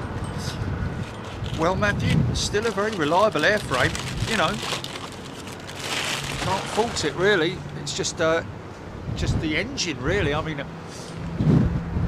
obviously there are other components and things like that that are incorporated into the Neo design in terms of its body and framework and so on and so forth, new materials and lightweight this and lightweight that, but really it's just the engines that are what makes it a Neo, really, isn't it?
Nice. Nice.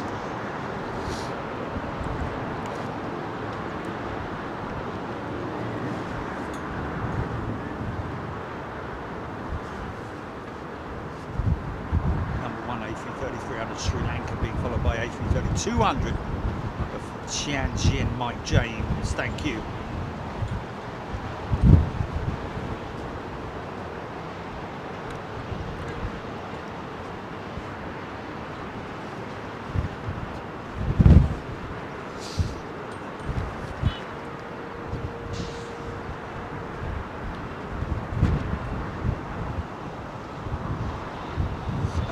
Peter Mancarios, Myrtle Avenue, best place to get proper. It depends on operations, really, Peter. Not if they're on. What?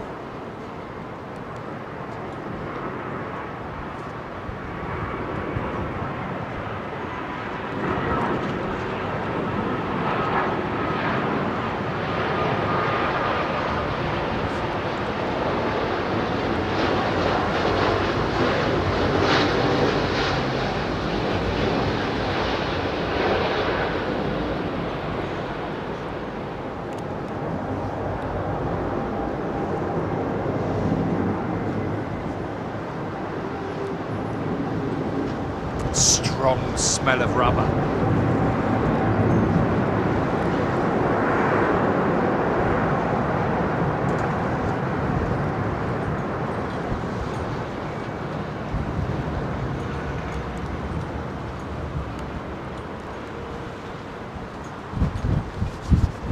Oman Air 787 follows the Tianjin 330. Thank you, Stephen. Duty. Daniel Buttons. Some people loving that. Qatar 777 arriving in 10 minutes from Doha. Avro Arrow.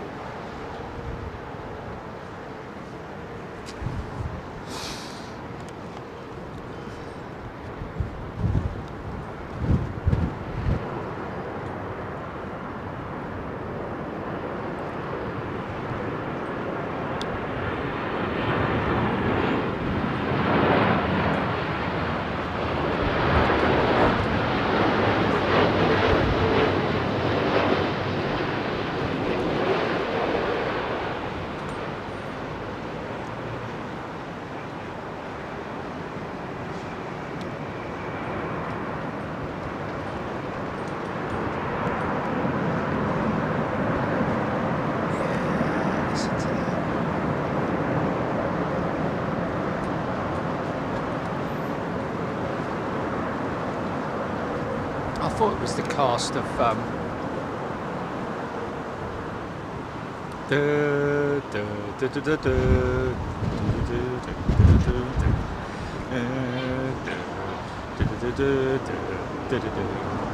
I am Utrecht, son of Utrecht. I have a cat called Utrecht and a dog called Utrecht.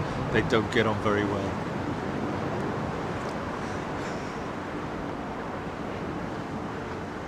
It's a band, isn't it? He's an artist!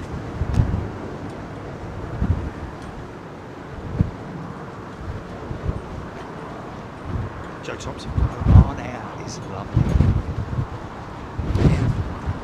It's a nice fresh design in it.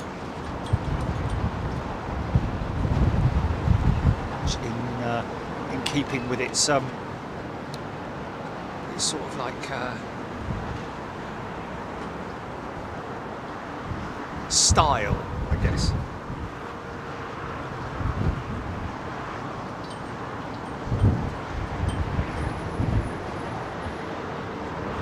Makes Black Cat Expo 2030. Did that say Expo 2030? Where was that? Blimey, that's a fair old way down the road, isn't it?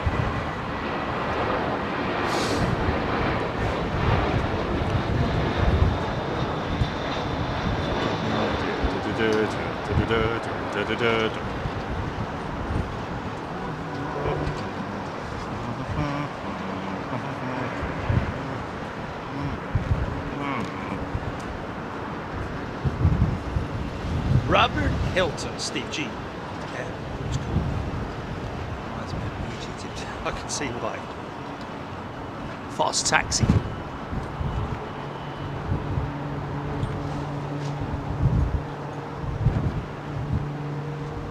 Martin Smith. Profile of the Dreamliner wing. To be honest with you, Martin, I always looked at the A330 as having a... but I can see why you're saying the profile of the 787 wing looks a bit like the Dreamliner wing looks a bit like a ski jumper.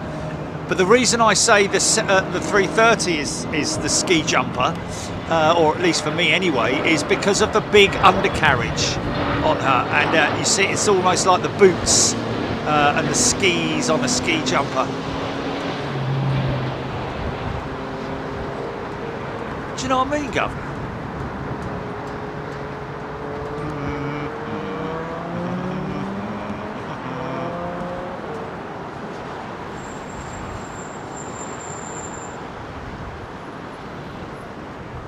Lucy's just made an order. Mug and a sticker. Can't wait. Lucy, wonderful. We do those big bumper stickers as well, folks. They're available in the store.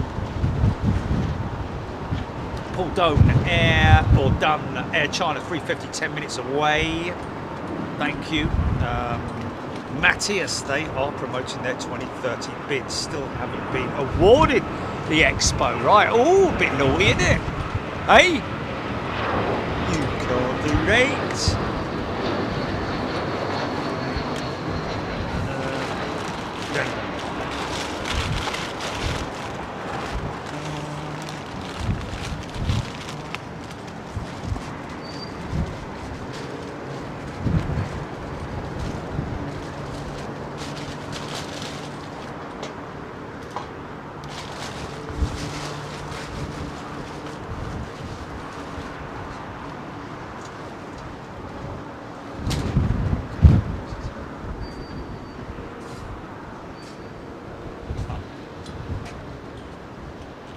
TCC. It's a little opportunity.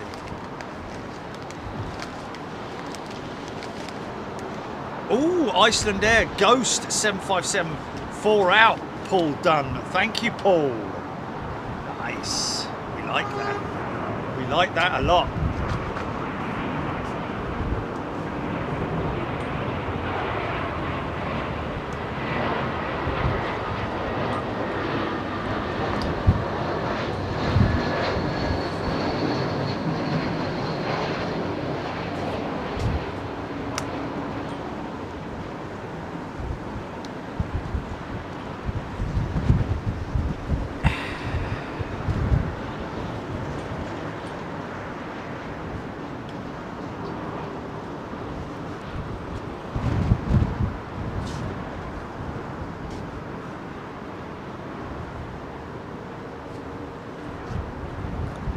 Jan Clark, another Vistara 787 due in 7 minutes, apparently.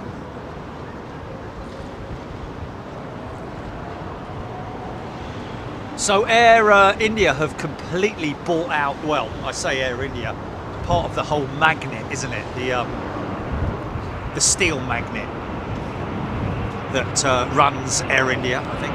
Tata, isn't it? We're not talking about the sauce. Saucy.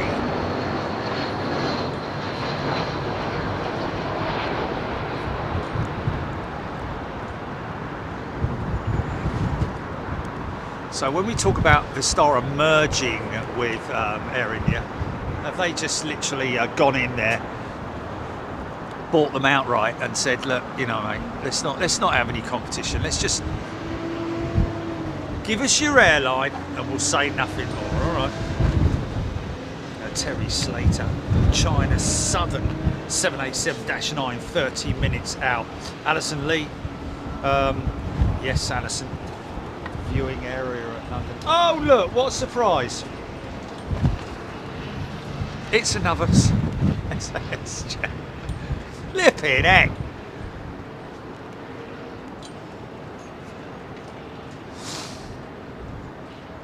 Come on, Bennett.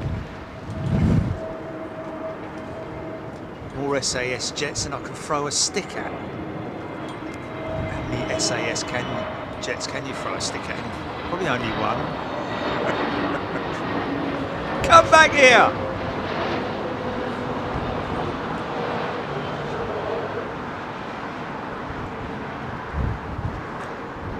Well, I really don't, unless they've just stepped up their frequencies in terms of services at London Heathrow.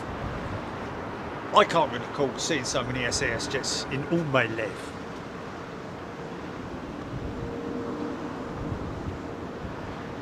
Bobby Fitzsimmons, Tata Sons own area.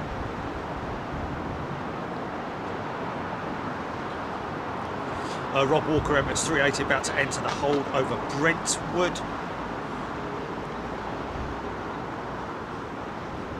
Paul Dunn, sorry. Here we go, thank you, Paul. This is my plane of a Jack Day, really easy, so easy.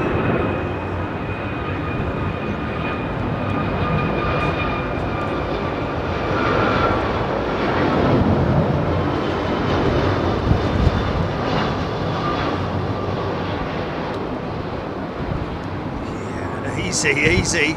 Got a floater on there. Get it down. There it is. Ho ho ho!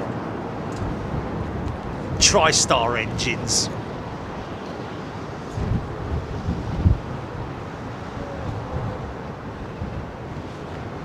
Awesome, man. Awesome. Thanks for keeping me on my toes with that one. Beautiful aeroplane. Other than the 747, gotta say, that 757, plane of the day for me anyway.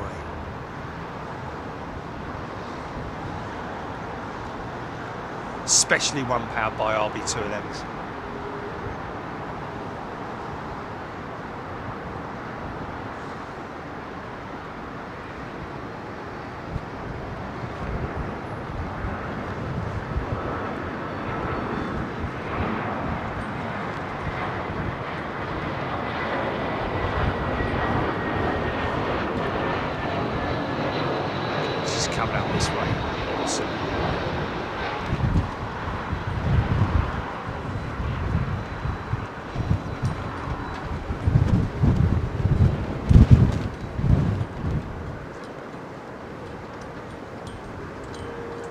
Beautiful wing.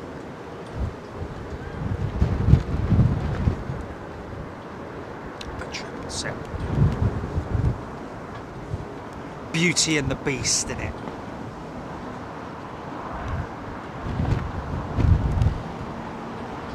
Catherine Green has been a member for 2 months. First class full member. Brilliant stream. Thank you, Catherine. Sam Simpson. Welcome back, Sam. To first class as a Big Jet TV member.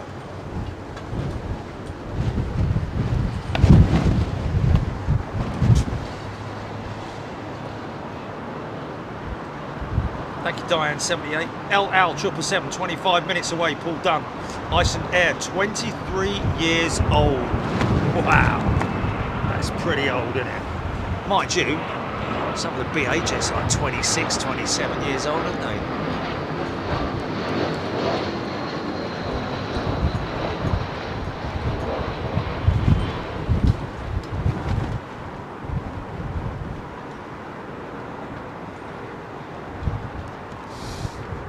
How tall that tail is, man.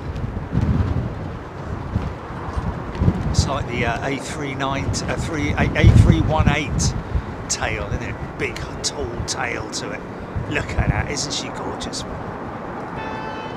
A lot of people would be like, mate, it's an aeroplane, what are you... Yeah, but, you know,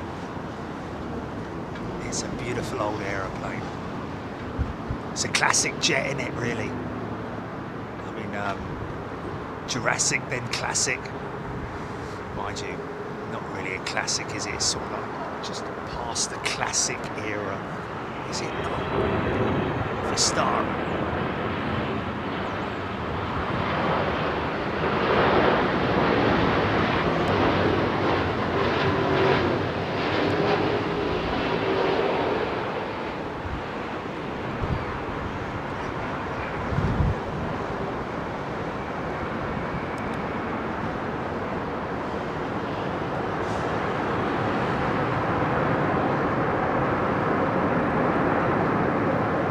So they're all going to become Air India jets then, are they? White gay.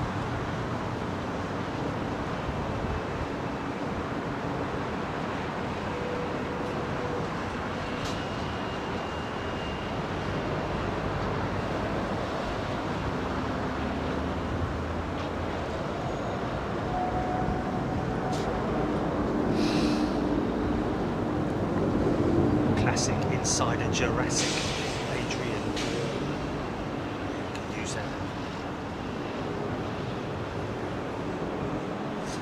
Anne Hodkinson. No. It's not Arthur.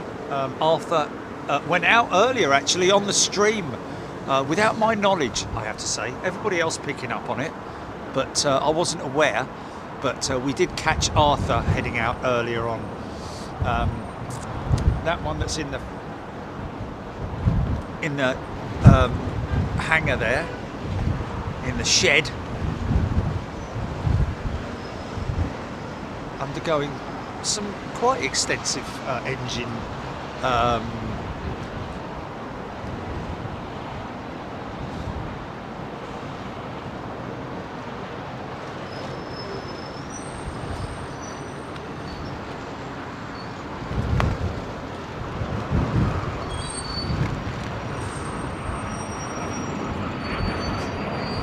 Hello, mate.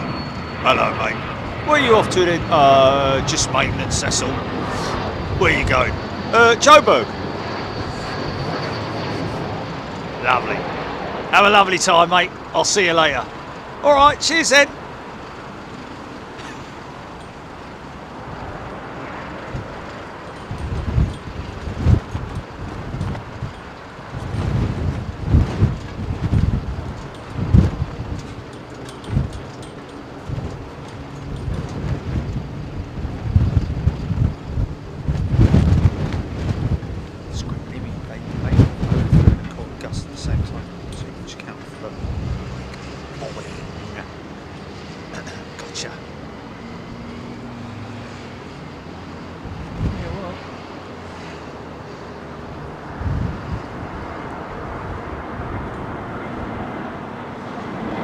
Preferred livery,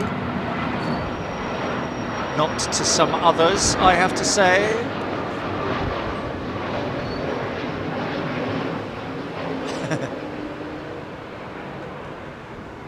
Whoa.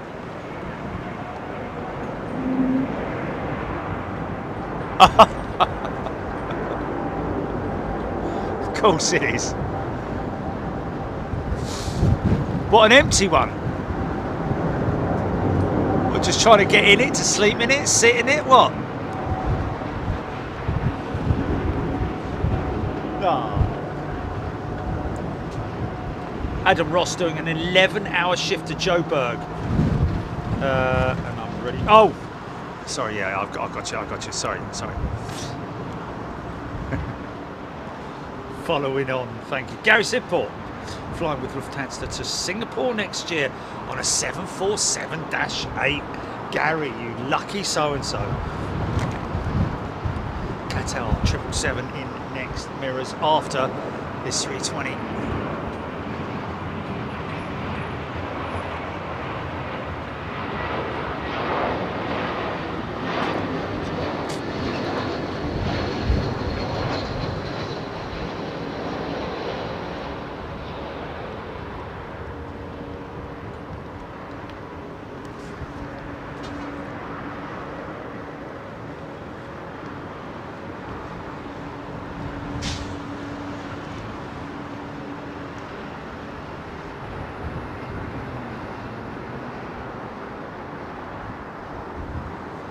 So I think our closeout is going to be the Emirates 380. Would that be right?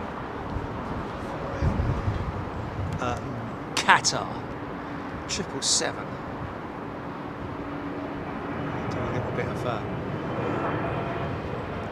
stick around, folks, because I'm going to read out a couple of letters from people who very kindly written in.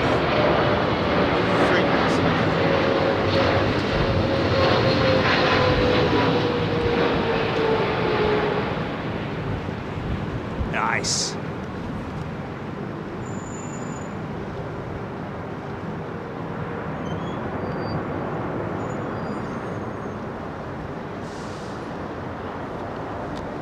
DHL 300 going up. Here we go.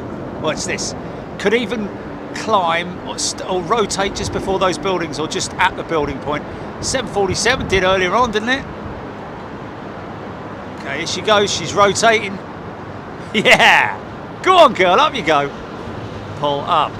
Pull up. And again. And again.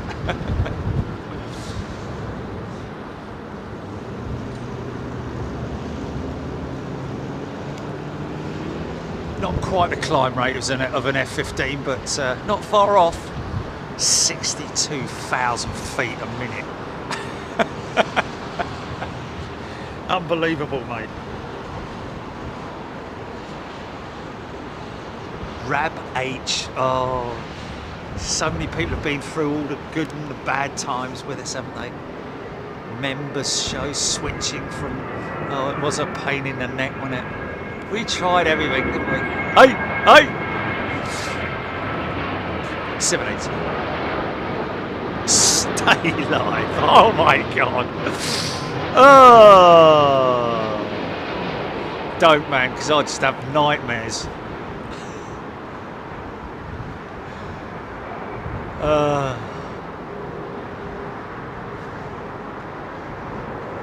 We knew what we wanted, but they didn't deliver it. Bobby Fitzsimmons, member for 46 months. Thank you, Big Jet TV, for your vision to bring aviation to a plane crazy community. Roll on the next 46 months, yes. Well, we are the original live streamers, the aviation goats, the OG. And I'd show you my t-shirt, but it's too flipping cold. Look it up on our shop, folks. We've got some new caps coming as well, folks, which is going to be pretty funky. Sort of like, you know, stonewash type ones that we've got there. Some sort of like garish, like tie-dye ones, which I'm not a big fan of. But hey, you never know. As well as that, the 777X t-shirt, which a lot of people have been asking for, as well as some other ones as well.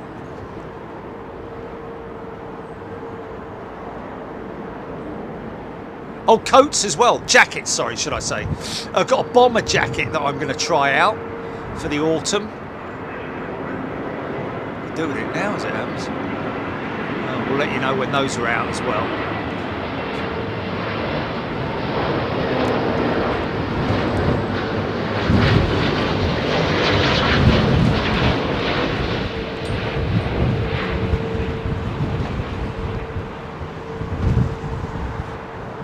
Last chance, give us a like, folks. Subscribe to the channel if you are a new member or you've been gifted a membership. Regardless, whichever way it is, make sure you subscribe, because that gets you into chat as well, which we don't want you missing out on.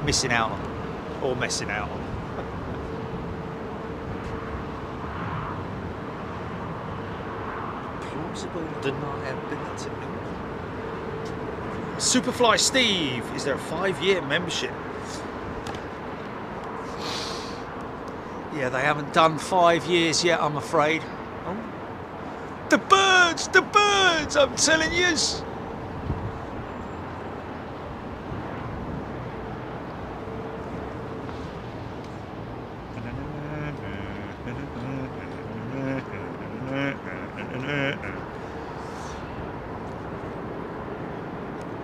Superfly guy.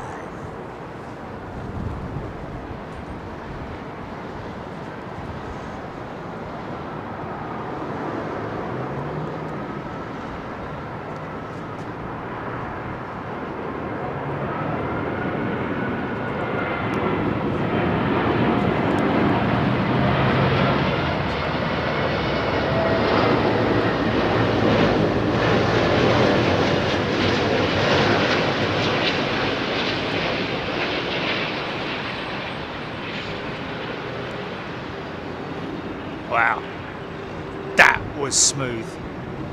What's that, GP? Stand by. What's that?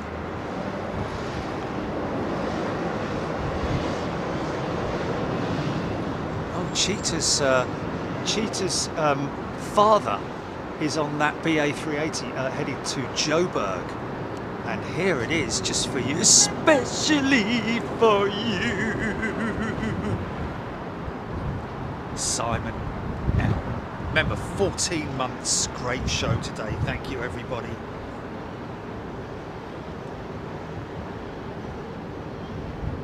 BFTE, what's that? Been fun, take it easy.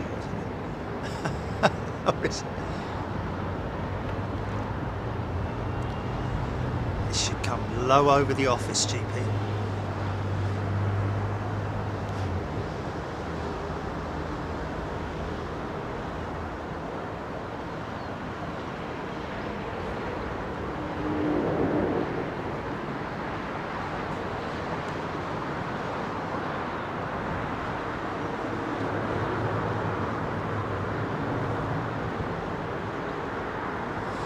I reckon she's going to lift off somewhere around there, unless she's heavy.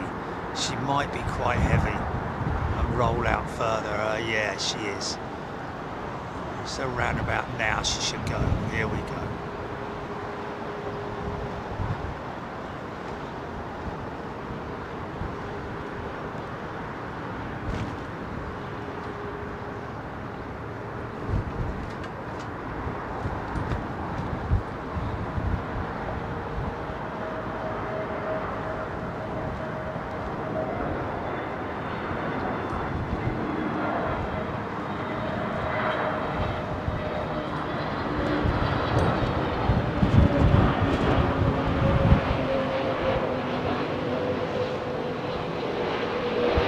Left turn, Clyde.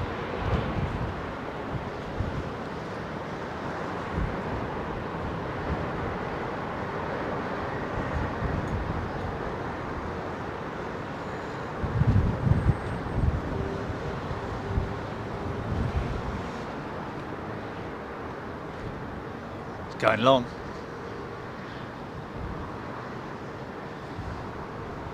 Right, folks, don't go anywhere. Don't go anywhere. Is that?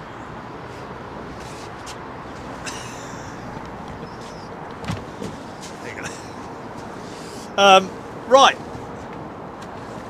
I did say.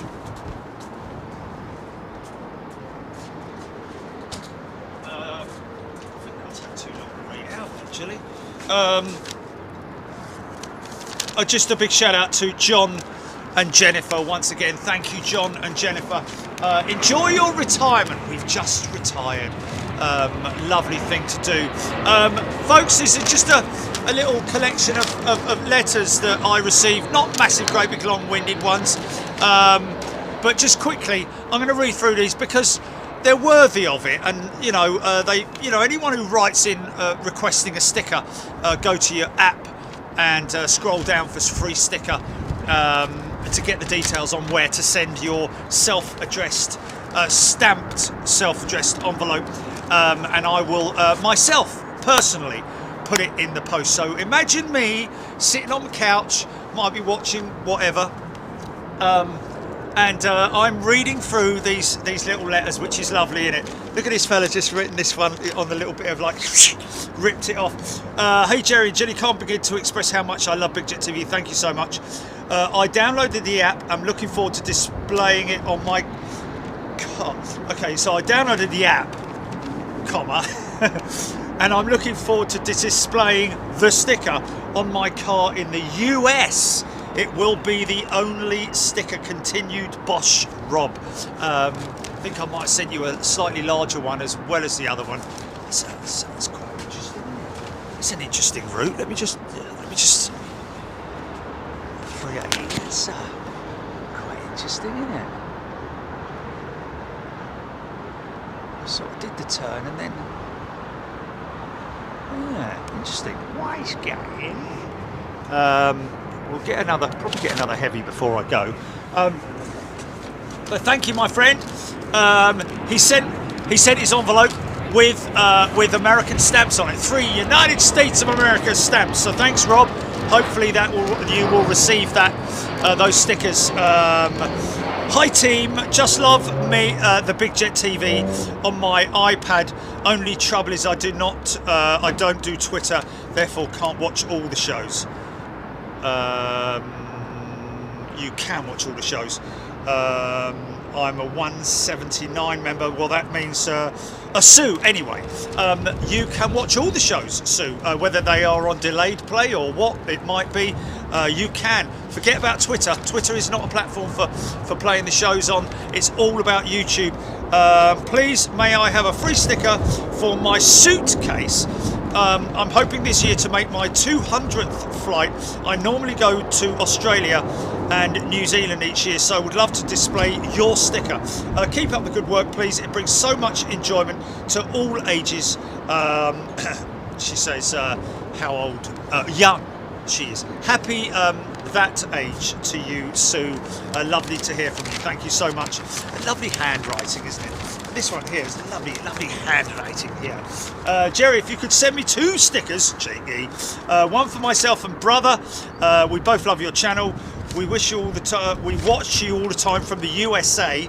I'm a big aviation buff. When I came across your channel a few years ago, I was hooked. Your commentary and locations where you film from are awesome.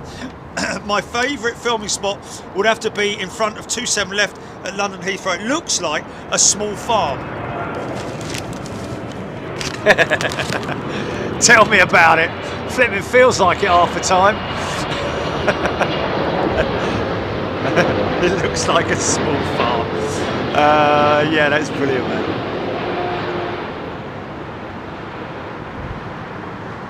Nice.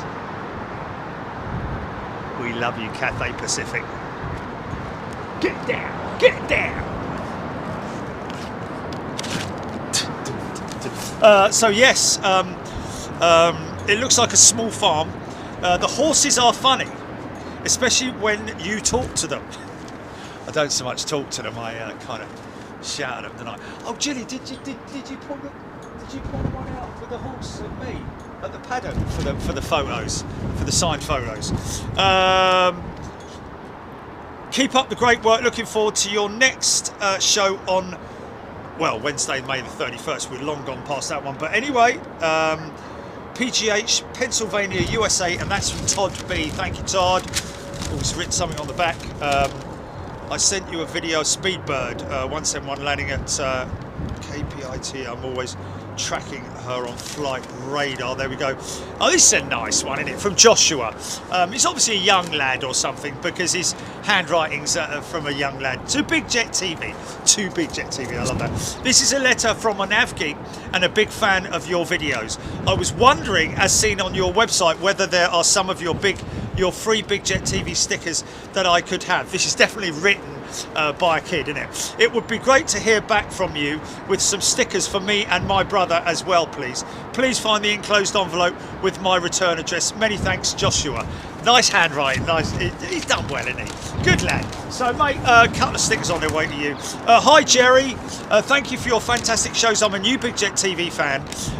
Never knew you existed until I met Dave. I call everyone Dave. Is this a joke? And he told me all about you. Can't wait for our stickers. Proper addicted to all the shows, even watch the repeats over and over again. When I can afford, I will become a member. No pressure there. Much love, Christina and Dave. I live near Heathrow and Gatwick, so often visit. Sit in the garden and watch the planes. Another stickers on their way to you, Christina and Dave. And please, no, don't feel in any way pressurised. This is funny, this one here. I like this one.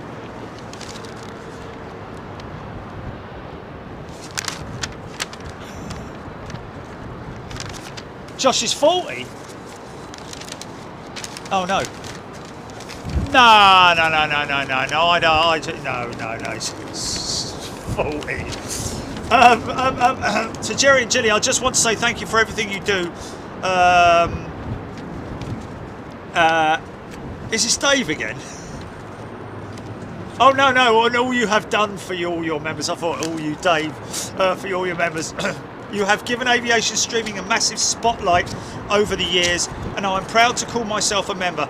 I may not watch all the shows or comment on those I do watch, but I completely enjoy the ones I do watch, mostly on the big screen. Lucky you. Lots of people watch it on the big screen. Big Ed, big screen. I enclosed 2 self-addressed envelopes for my stickers. Hopefully travel far and wide on my suitcase. First trip will be Tenerife in September from Terminal 5. Thank you so much, Rachel West. Isn't that lovely from everybody? Thank you, folks. I know I've said before that, you know, I don't bring them out of me because, you know, because there's so many to read. But you know what I thought this time?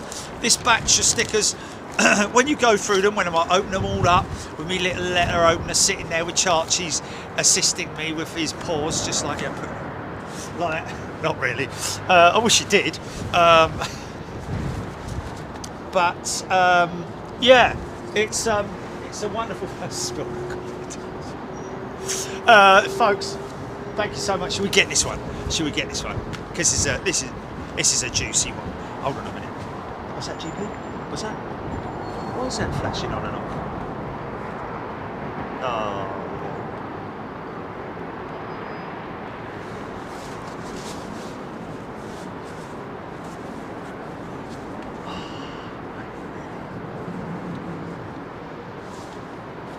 Is that happening? I think it's happening. Okay, folks, you look after yourselves. Be good. Give us a like on the way out before you shut the door. Give us a like. Thank you, everybody. It has been another great show. We'll be back on Wednesday. Where we will be, who knows? We are due a Euro trip down to Toulouse as well, folks. So keep an eye out for that, and you'll get that information on the app, on Twitter. Follow us on Twitter, but subscribe to the channel and turn on your notifications. Most important that you do that. Nice.